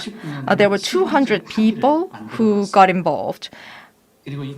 And a pilot scale consensus draft was created in 2019, which was adopted in 2020, and this was submitted to the National Assembly.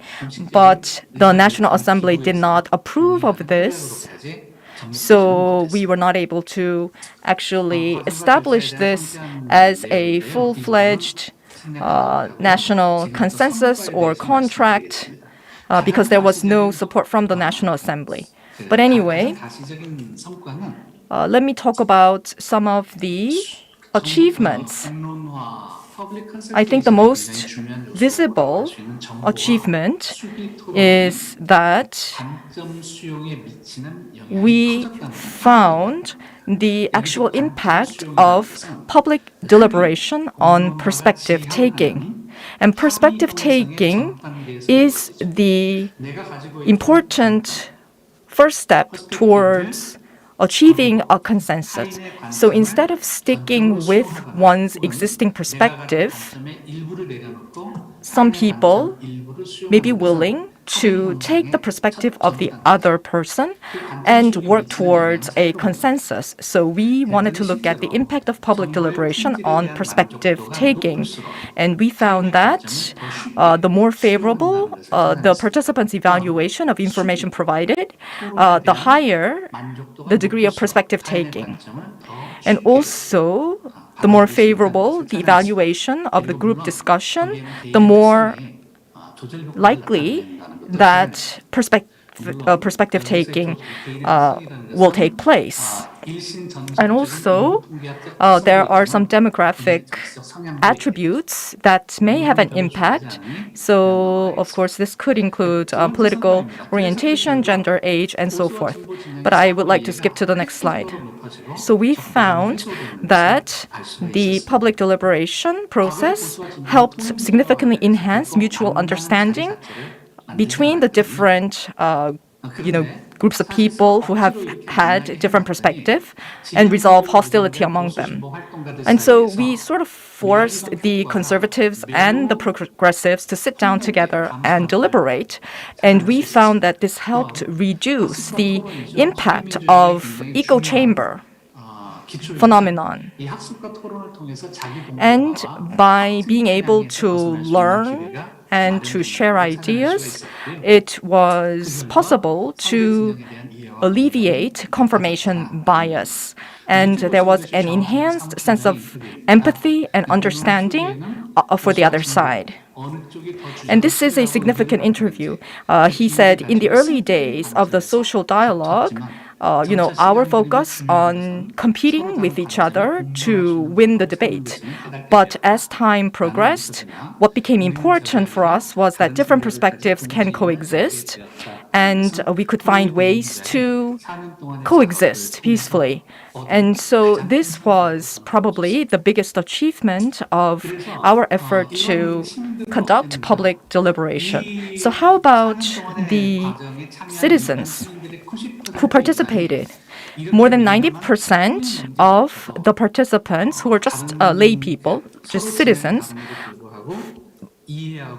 believe in the possibility of resolving issues of peace and unification through dialogue. So they have learned to believe in this possibility thanks to the public dialogue and deliberation process. And they were willing to accept a consensus view that they previously did not agree to if they were reached through this public deliberation process. So I would like to touch upon some implications.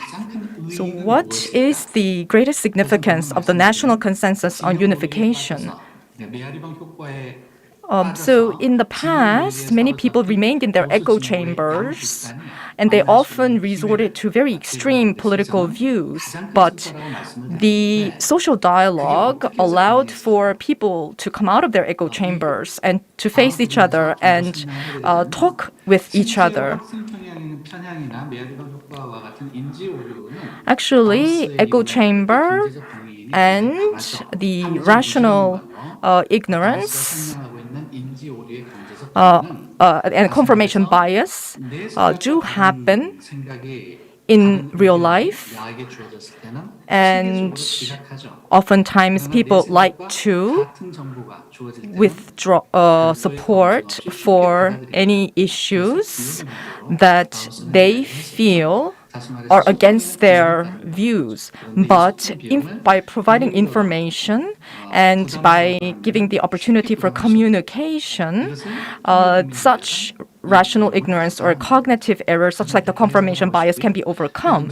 And by having this social dialogue, the government actually provided, bore the cost of engaging in this communication, allowing for many people to actively participate.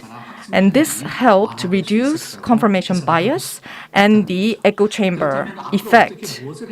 So going forward, what must we do? I think there is great lessons that can be learned from the Beutelsbach agreement. For example, we need to, on a personal level, improve our skills for engaging in dialogues and to engage in reflection. And at the collective level, we need to provide a better environment for participation of members of the society in such discussions and to foster deliberative discussion.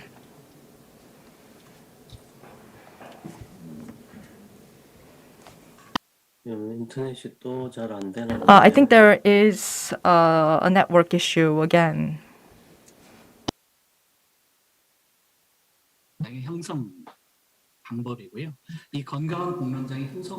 So when we have a sound public sphere, we will be able to engage in a healthier political activities and dialogue. So the national consensus on unification allowed for us to really delve into the conflicts that divided the conservatives and the progressives and allow them to jointly seek resolutions. And also, when a government unilaterally makes decisions, oftentimes there are starkly divided views on whether to support it or be against it. But with such public deliberation, people were able to share their views, and with this, they are more willing to maybe accept some of the policy suggestions made by the government. And also an improvement in the communication skills and strategies of the participants was another benefit of the public deliberation. And I also think there are some limitations on a more micro level. Actually, this process is more advantageous for the elite, people in the elite class. And also, there was the potential for manipulation of the public sphere on either side of the political spectrum. The Korean Ministry of Unification set as principle not to intervene. And in fact, they stuck to that principle very well. And I think that helped to achieve success through the public deliberation.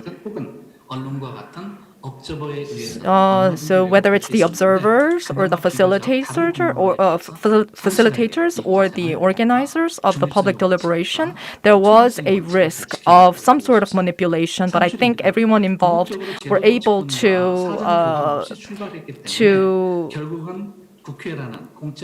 not engage in manipulation, and therefore there was some success. And also, there is the issue of not being able to guarantee responsiveness from the public agencies. In fact, the National Assembly failed to support the national consensus draft. And also, there is certain rules to achieve a limited consensus, and there may be differing views as to the 80% rule. Once again, apologies for the network disconnection that happened during the presentation. There were some pauses in his presentation. Despite that, I think we heard enough of the presentation to really get the gist.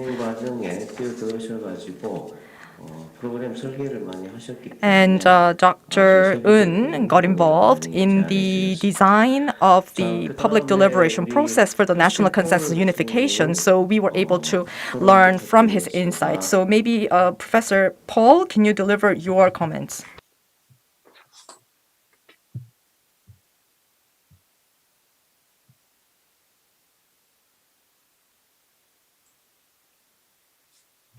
Sorry, I was muted.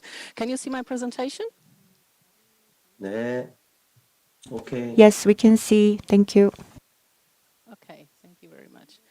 Okay, just a second. Okay, now thank you very much for your invitation to comment on Professor Lee's lecture on the National Consensus of Unification from the perspective of a German political education scholar.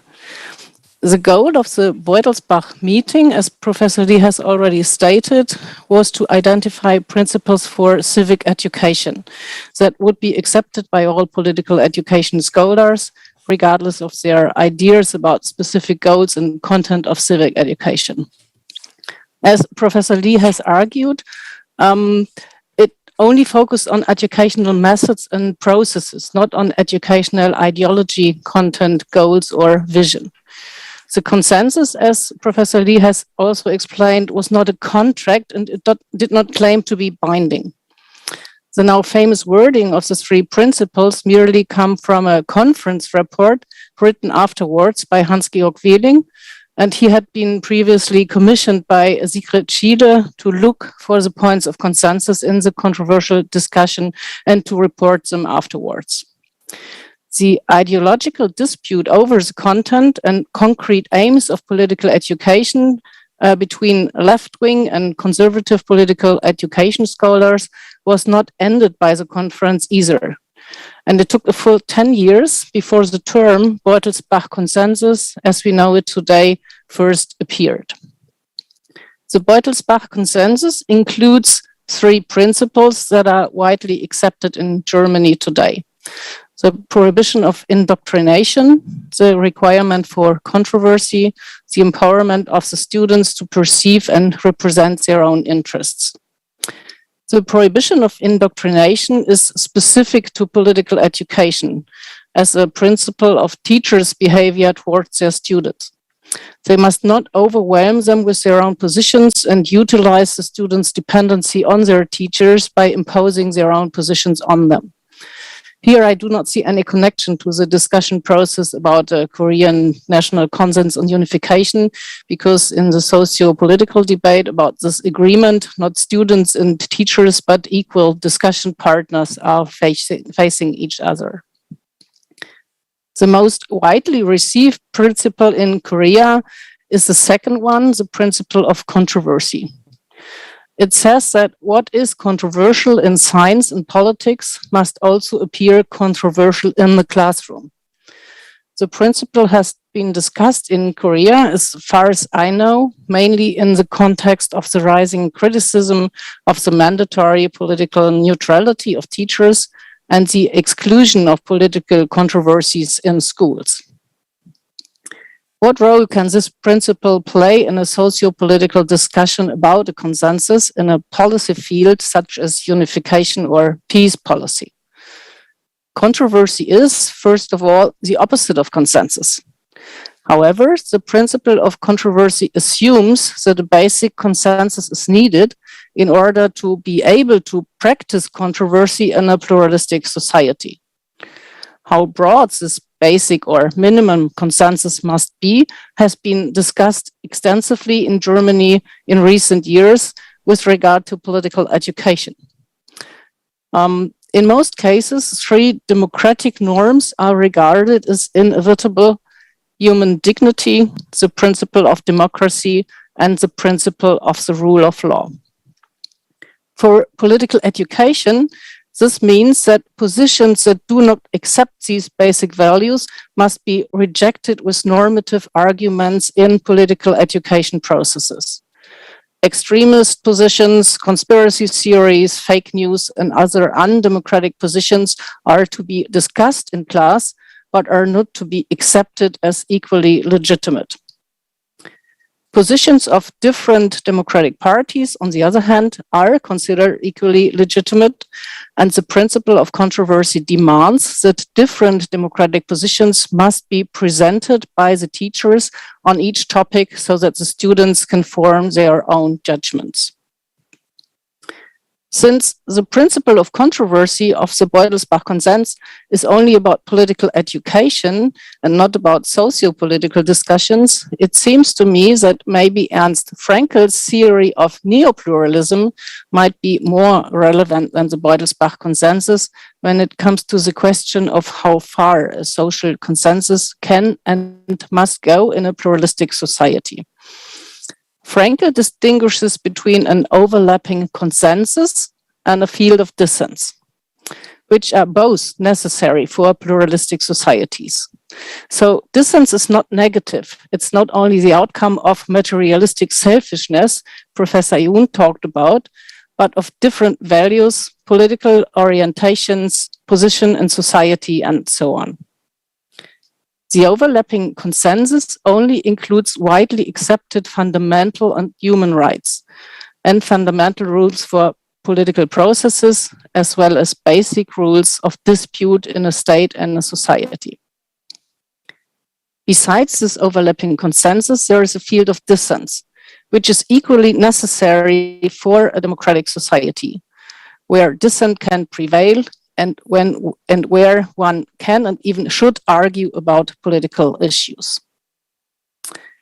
In contrast, the national consensus on unification, with all due respect to the outcome of the social dialogue, seems to strive for a very far-reaching consensus in terms of substance, which runs the risk of pushing back the field of dissent in a way that is questionable for a pluralistic society.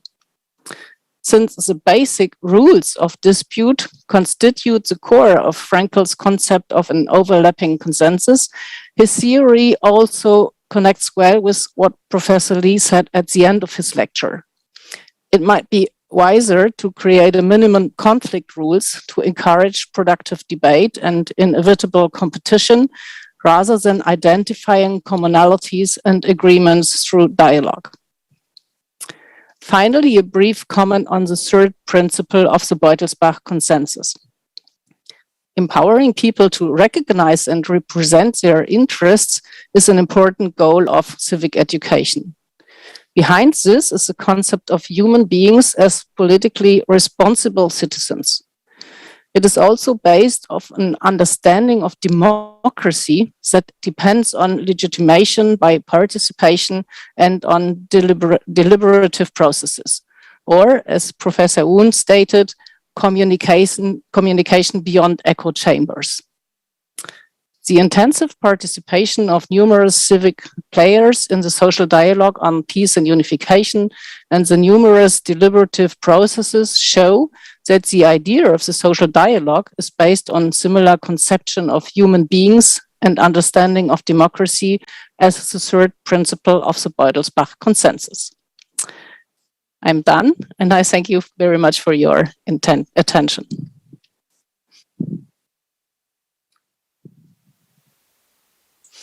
네, 감사합니다. Thank you very much, Professor Paul. 이동계 교수님 발표 내용 Professor Paul talked about the presentation by Professor Lee on National Consensus on Unification. And moving on, I would like to invite Dr. Stephen Elstrup to deliver his comments.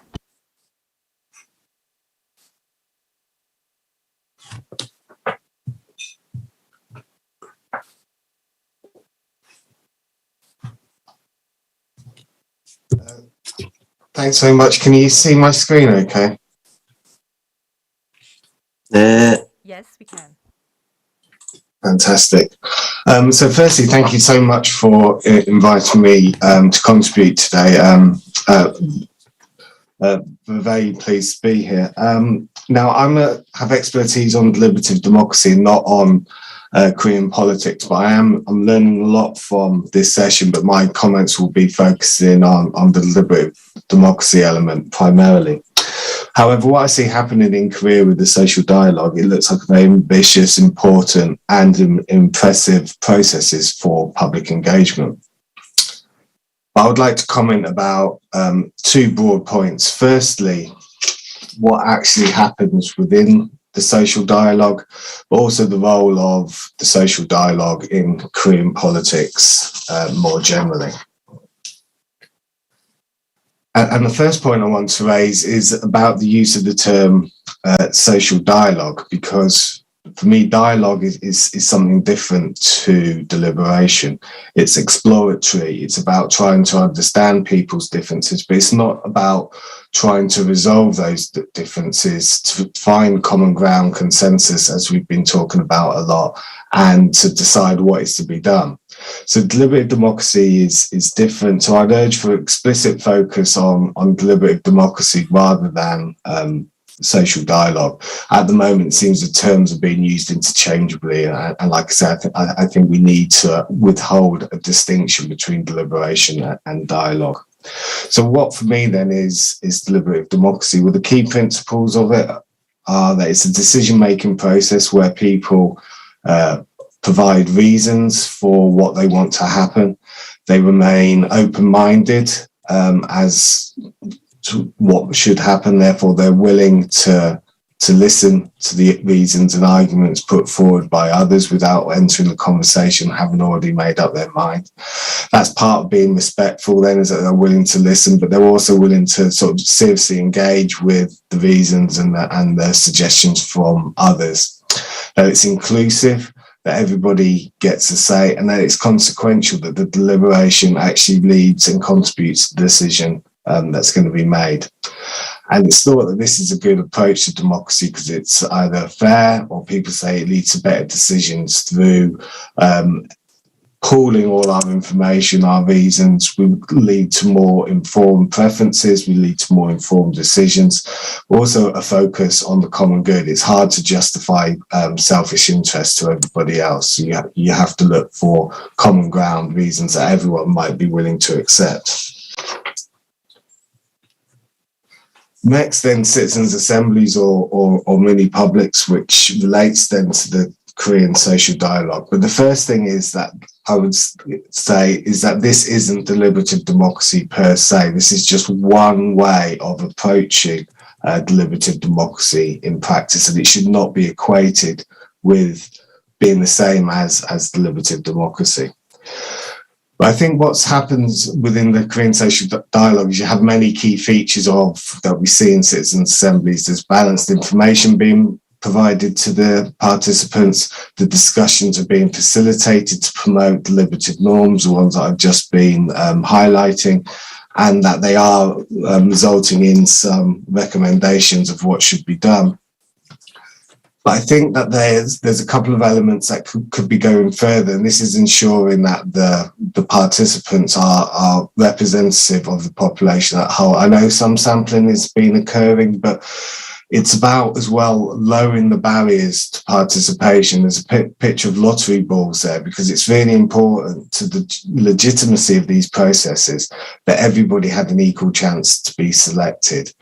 it's really important that we remove the barriers to political participation that prevent many people from participating. So quite often in processes in the UK and in Europe and elsewhere, there's financial incentives to participate. Childcare is provided, all travel and everything like this is provided. So I wasn't sure if these sort of arrangements are in place in the Korean processes, so I'd like to hear more about that, but I think it's really important to do so.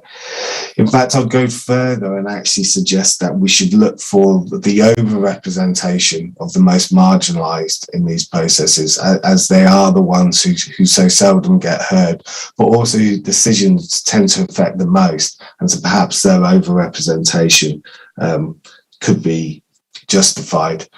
And this then, I think, can lead to a more accurate sample of the population, which is kind of what citizen assemblies and mini publics are relying on there. So you've got a picture of a chef there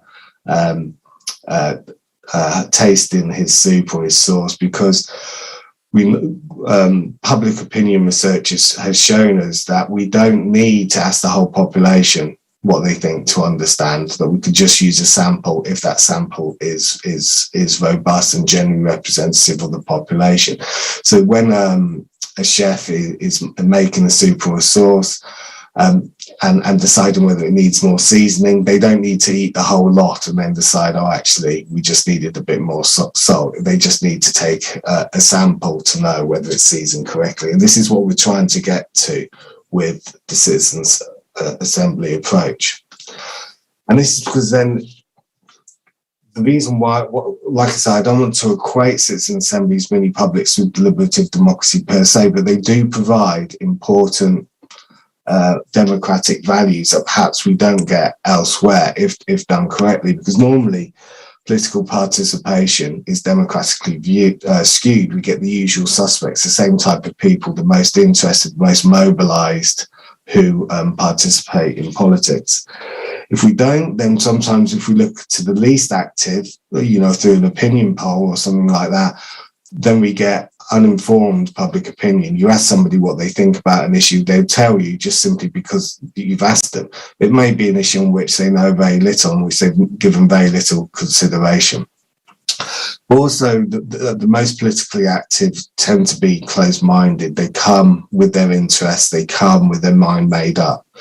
And we're trying to get processes where people are willing to be open-minded and listen to the other side. So mini publics, citizens' assemblies can overcome some of these problems, but it is really, really crucial to get that diversity in the sample in the first place and to lower the barriers of political participation in order to achieve that. Another theme about inside the citizen assembly, within the mini public, is I think for it to be more legitimate, the participants can be given more say.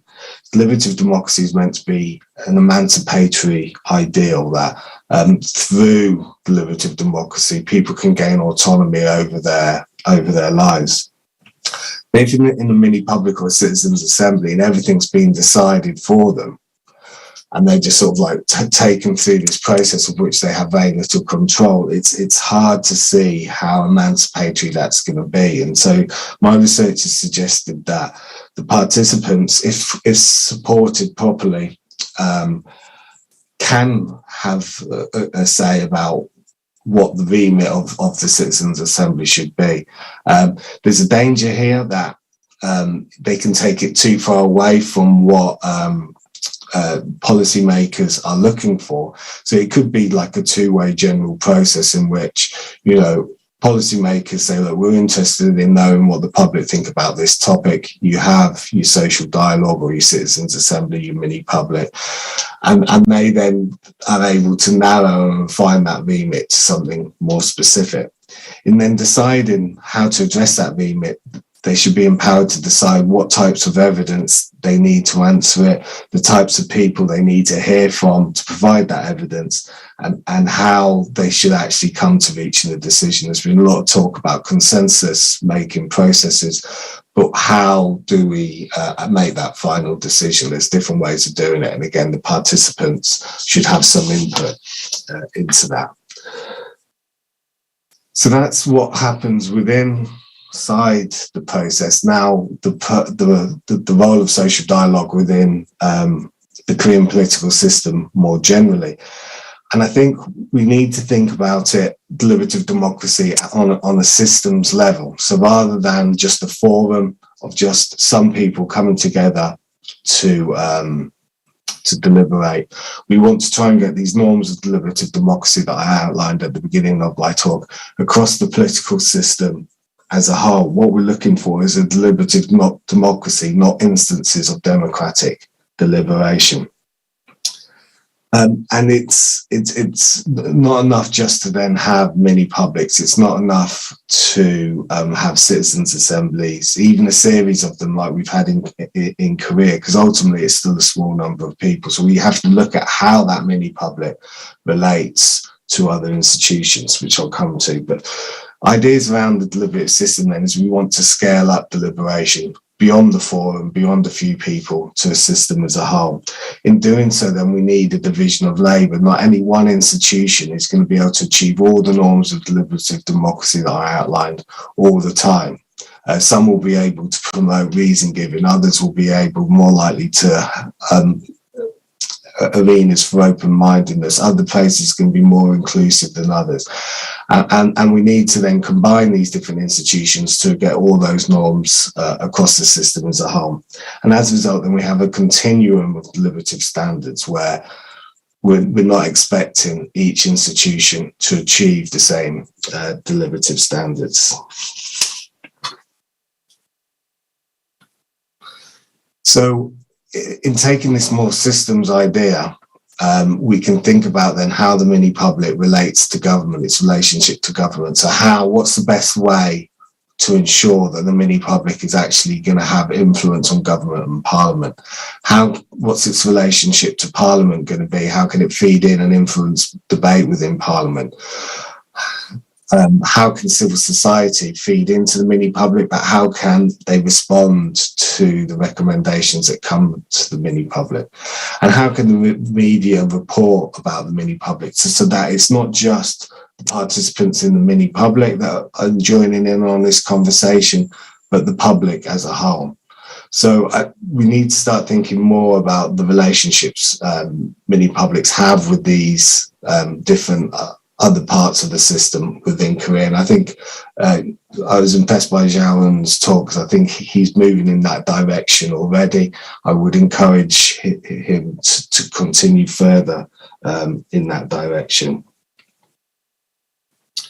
The media is very important here. One of the findings from my own research from the UK is that unless the public as a whole know about the mini public and what their recommendations are, the government doesn't necessarily feel a compunction to actually implement the recommendations. Similarly, though, the media won't necessarily report upon the mini public in a big way unless the government acts on the mini public's recommendations. Otherwise, it's just deemed not to be newsworthy. So it is a real challenge for a mini public to have impact.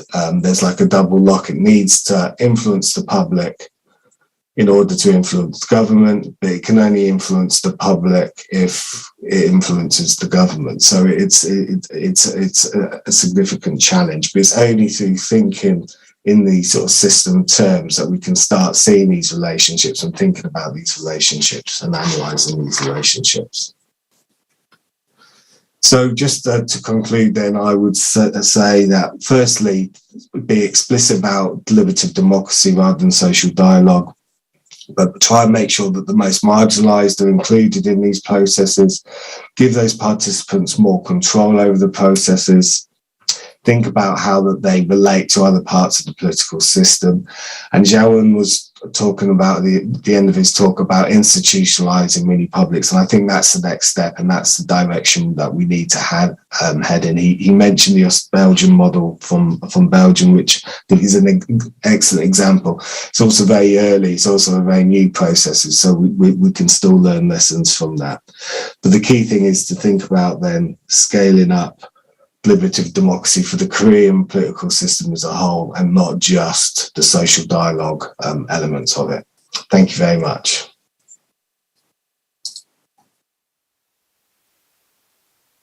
네, 감사합니다. Thank you very much. 발표에는 제가 미니퍼블릭 Dr. Elstup mentioned mini publics, and I listened with great interest his discussion about the mini public and its relationship with the other elements of the system. So I learned a lot from the panel discussion. We have about 20 minutes remaining. So I have questions for each presenters, and I will listen to the responses, and then we will enter into a more comprehensive Q&A. First, I'd like to ask a question to Dr. Eun.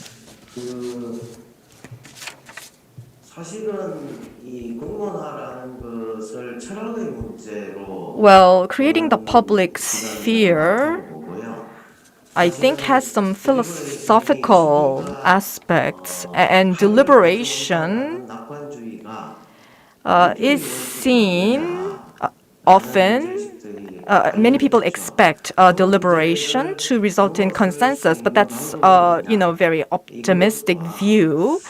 And I think it's not necessarily the case. So what sort of approaches can we take to overcome the limitations of the public deliberation?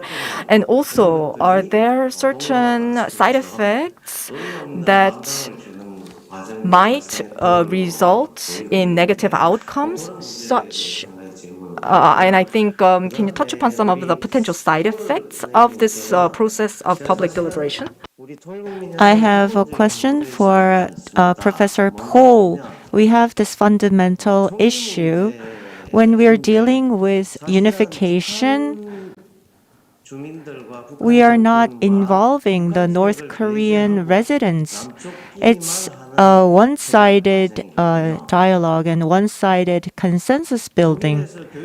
In Germany, when you are setting the agenda for political education, if we are to discuss unification without North Korea, is this feasible?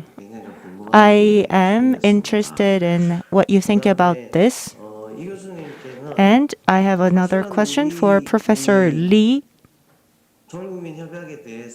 As for the national consensus on unification, the opposition party was excluded because the ruling party, in order to distort the party politics, they are using this national consensus on unification. The opposition party was very critical of this process and the result. So in that sense, did this process exclude the party politics? Do you agree with this opinion from the opposition party? Finally, to Dr. Elstup, I'd like to ask about the mini publics. Well, there are identity politics being played out globally. And so on the one hand, we have the identity politics, and then, is there a conflict between identity politics and scaling the mini public? Because identity politics has created a lot of conflict across the globe. But does it not perhaps conflict with the idea that the mini public can expand automatically? Dr. Lee, thank you very much for very relevant questions. And each question, I think, was very, very important. And the four questions are linked with each other. And I am very impressed with the questions that you have asked. So I'm going to just respond to the particular question you addressed to me. And the public deliberation, of course, has philosophical significance. So how are we going to translate the term public opinion into English, the Korean word for public opinion into English? Habermas uses public opinion, but the Korean word for public opinion may have slightly different connotations, and I think it's closer to true opinion. Plato used a similar concept, and in Asia, we have this concept of true opinion politics. So this public opinion forming has philosophical significances. So is there actually a truth that we can arrive at? And I think that question is also involved in the concept of true opinion as we see and understand in Asia. So an important question related to this is this: can we really achieve consensus through, deliberation and through discussion? And I think that was Dr. Lee's question. And I think the answer is yes. But the immediate outcome of discussion is that we first recognize the differences we have amongst us. And the discussion allows us to recognize the differences first. And the recognition of difference can be a stepping stone to reaching a consensus, because without being fully knowledgeable and understanding of what differences there exist, it's really difficult to achieve meaningful consensus. So if we look at the deliberative processes in Korea, only about 10% or even under 10% of the participants actually change sides. Sometimes under 5% of the participants actually change sides. But the percentage of participants who say, I finally understand my own views, is quite high. So perhaps the deliberation process helps participants understand their own views and really define their own views. And the more you understand the views you hold and also the views of the other person, you can engage in perspective taking, and this can help the group reach a consensus. So in that sense, deliberation has the potential to create consensus, and it is in line with the principles of democracy. So what is truth? How can we reach truth was the question, the philosophical question that I raised before. But if we start to fight about what truth is, we will never be able to achieve consensus. But the Beutelsbach consensus shows that if people can agree on the procedure for pursuing consensus, it is possible to achieve some sort of a consensus. And I think this is why deliberation can be an important cornerstone of democracy. And also, you talked about negative side effects of the public opinion formation or deliberation. Well, there are certain negative effects or side effects that can occur in the Korean context because we are not used to this sort of deliberative process. And even with regards to mini publics, there are a lot of controversies or mixed views, even in Europe.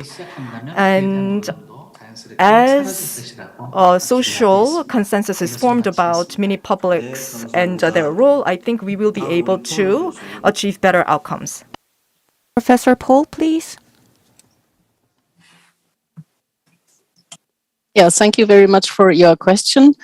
I don't really know if I got you right, but if I got you right, I would answer that to take into consideration the North Korean position is just not possible at the moment.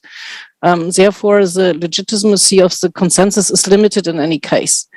I think there's currently no possibility of a joint dialogue between North and South Koreans. And therefore, I would suggest to increase the legitimacy of the dialogue or the deliberative process through the measures that Dr. Elstop suggested, and I think that are very important. So involve the marginalized groups and have a more open discussion. Also on the goal of the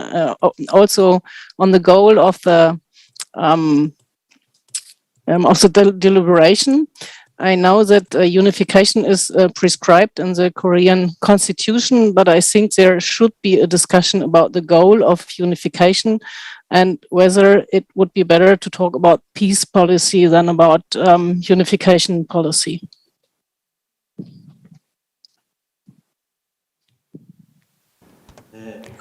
Thank you very much for the response. And now moving on to Professor Lee. Professor Lee, you asked me a very good question, but before answering your question, I'd like to make a comment about deliberative democracy. Deliberative democracy itself is organized citizens or organized institutions become personalized, and the personal opinions are shared in that sphere of deliberative democracy.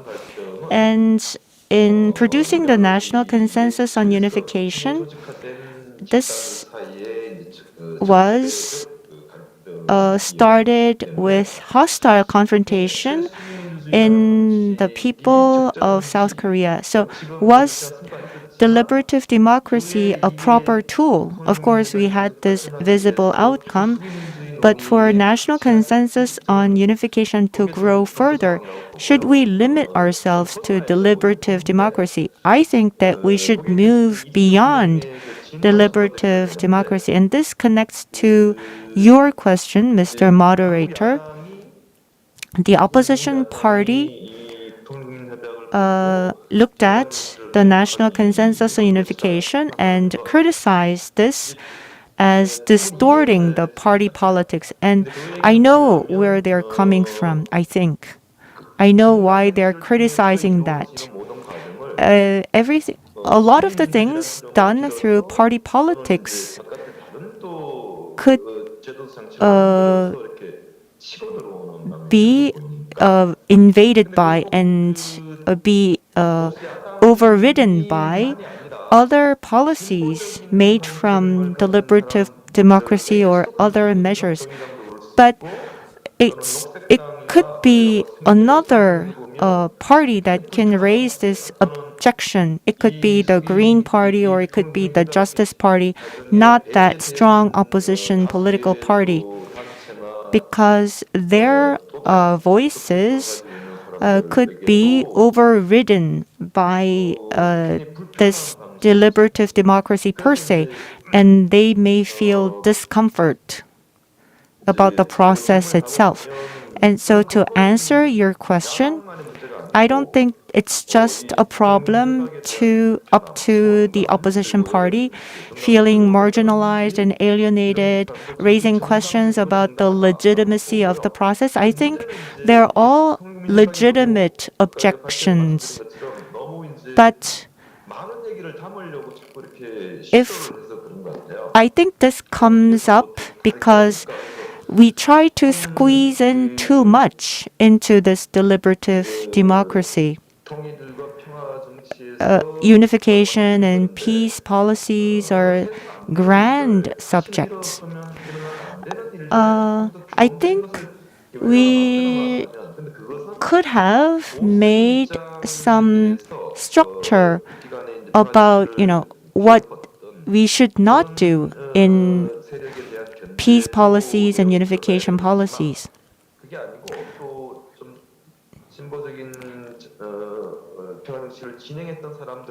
even the progressives should have come up with some principles that were self-reflective, then I think the level of acceptance from the opposition party would have been higher. So yes, there is a need to be open to all types of criticism. The conservatives have the right to criticize. This is a very special form of process, and it will invite different types of criticism. And we need not limit ourselves to deliberative democracy. We can rely on other measures. We can try out new systems and measures. And as I mentioned before, the national consensus on unification should be the starting point of inviting more discussions and criticisms, and not be the end result of the discussions. So as we have more discussions, then we'll be able to accept constructive criticism and evolve this further. But if this is excessive, unconstructive political propaganda, then we should be able to fend that away and have the right structure for social dialogue. Thank you. Dr. Elstad, would you like to respond to the question? Thank you. Yeah, it's a good question. Identity politics is causing a lot of conflict, but that's why we need deliberation. Is because people are different and people want different things, and we need to try and resolve those differences and come to some agreement on the way forward. So deliberation is crucial in that process, and mini publics are crucial then in promoting that deliberation, and they have worked in deeply divided societies in Northern Ireland, for example. One of my colleagues here at Newcastle University organised a deliberative poll that brought together Catholics and Protestants to discuss, education policy. And actually, all of the mini publics I've been involved in and seen, they are addressing sort of controversial issues, and yet people routinely discuss those issues in a respectful way. So despite those differences being there, they are willing to engage with each other.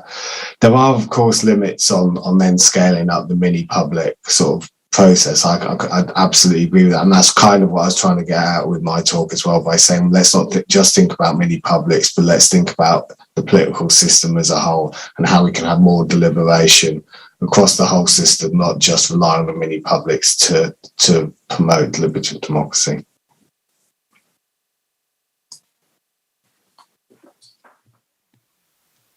네, 감사합니다. Thank you very much. Thank you for obliging me with good answers. We don't have much time, but do we have any questions from the floor?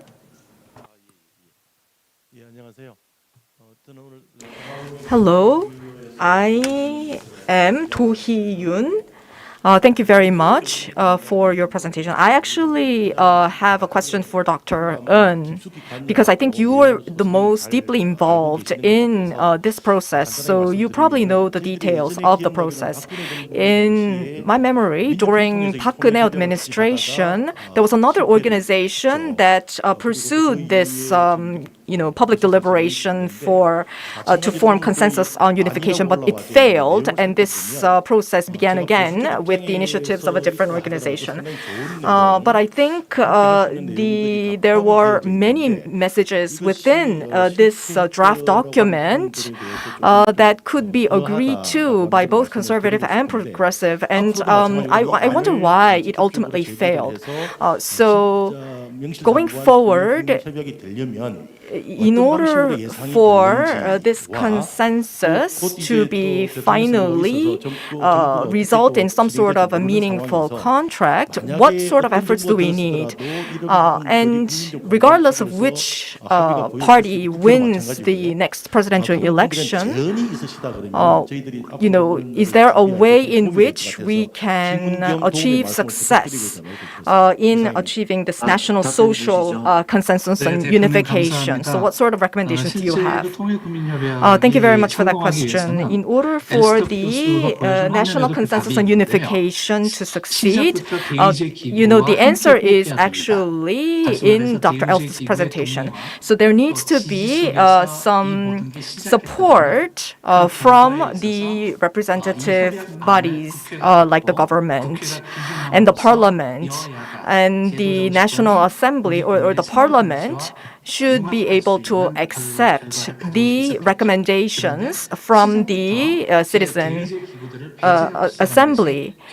But we did not involve the parliament in the process. We didn't intentionally exclude them, but they were not willing to participate in the early processes of the public deliberation. So in that slide about mini publics, there's the government, media, and the parliament, and they need to be, in a way, engaged in the public deliberation process in some ways. And Professor Paul talked about the three principles of the Voitelsbach consensus. Prevention of indoctrination, principle of controversy, and empowering the participants to understand and represent their interests. These three principles are not different from the principles of deliberation, and if we are able to respect those principles, we will be able to achieve a consensus on unification based on deliberative processes. Thank you very much. There is a question from YouTube. There is this question. Although there is this national consensus on unification, but there is declining interest in the unification agenda, and there's a declining interest about North Korea. So what can we do? Well, I think we need to try to raise greater interest in this very topic in order to be able to successfully continue with the public deliberation on unification issues. So we need to raise awareness as part of making this deliberative process more successful. So I think this is something we can all agree on. So thank you very much, the four professors, for your presentations and your panel discussion. The Moon Jae-in administration has worked really hard to promote the potential for unification, and I don't know whether this can continue in the next administration. I think it will, whichever party wins the election. Once again, I would like to thank our international speakers from Germany and UK for joining us so early in the morning and giving us such insights and great advice. Thank you very much. And I would like to thank all of you for joining us today. And also, I would like to thank the PyeongChang County and the organizer of the PyeongChang Peace Forum for your efforts. Thank you.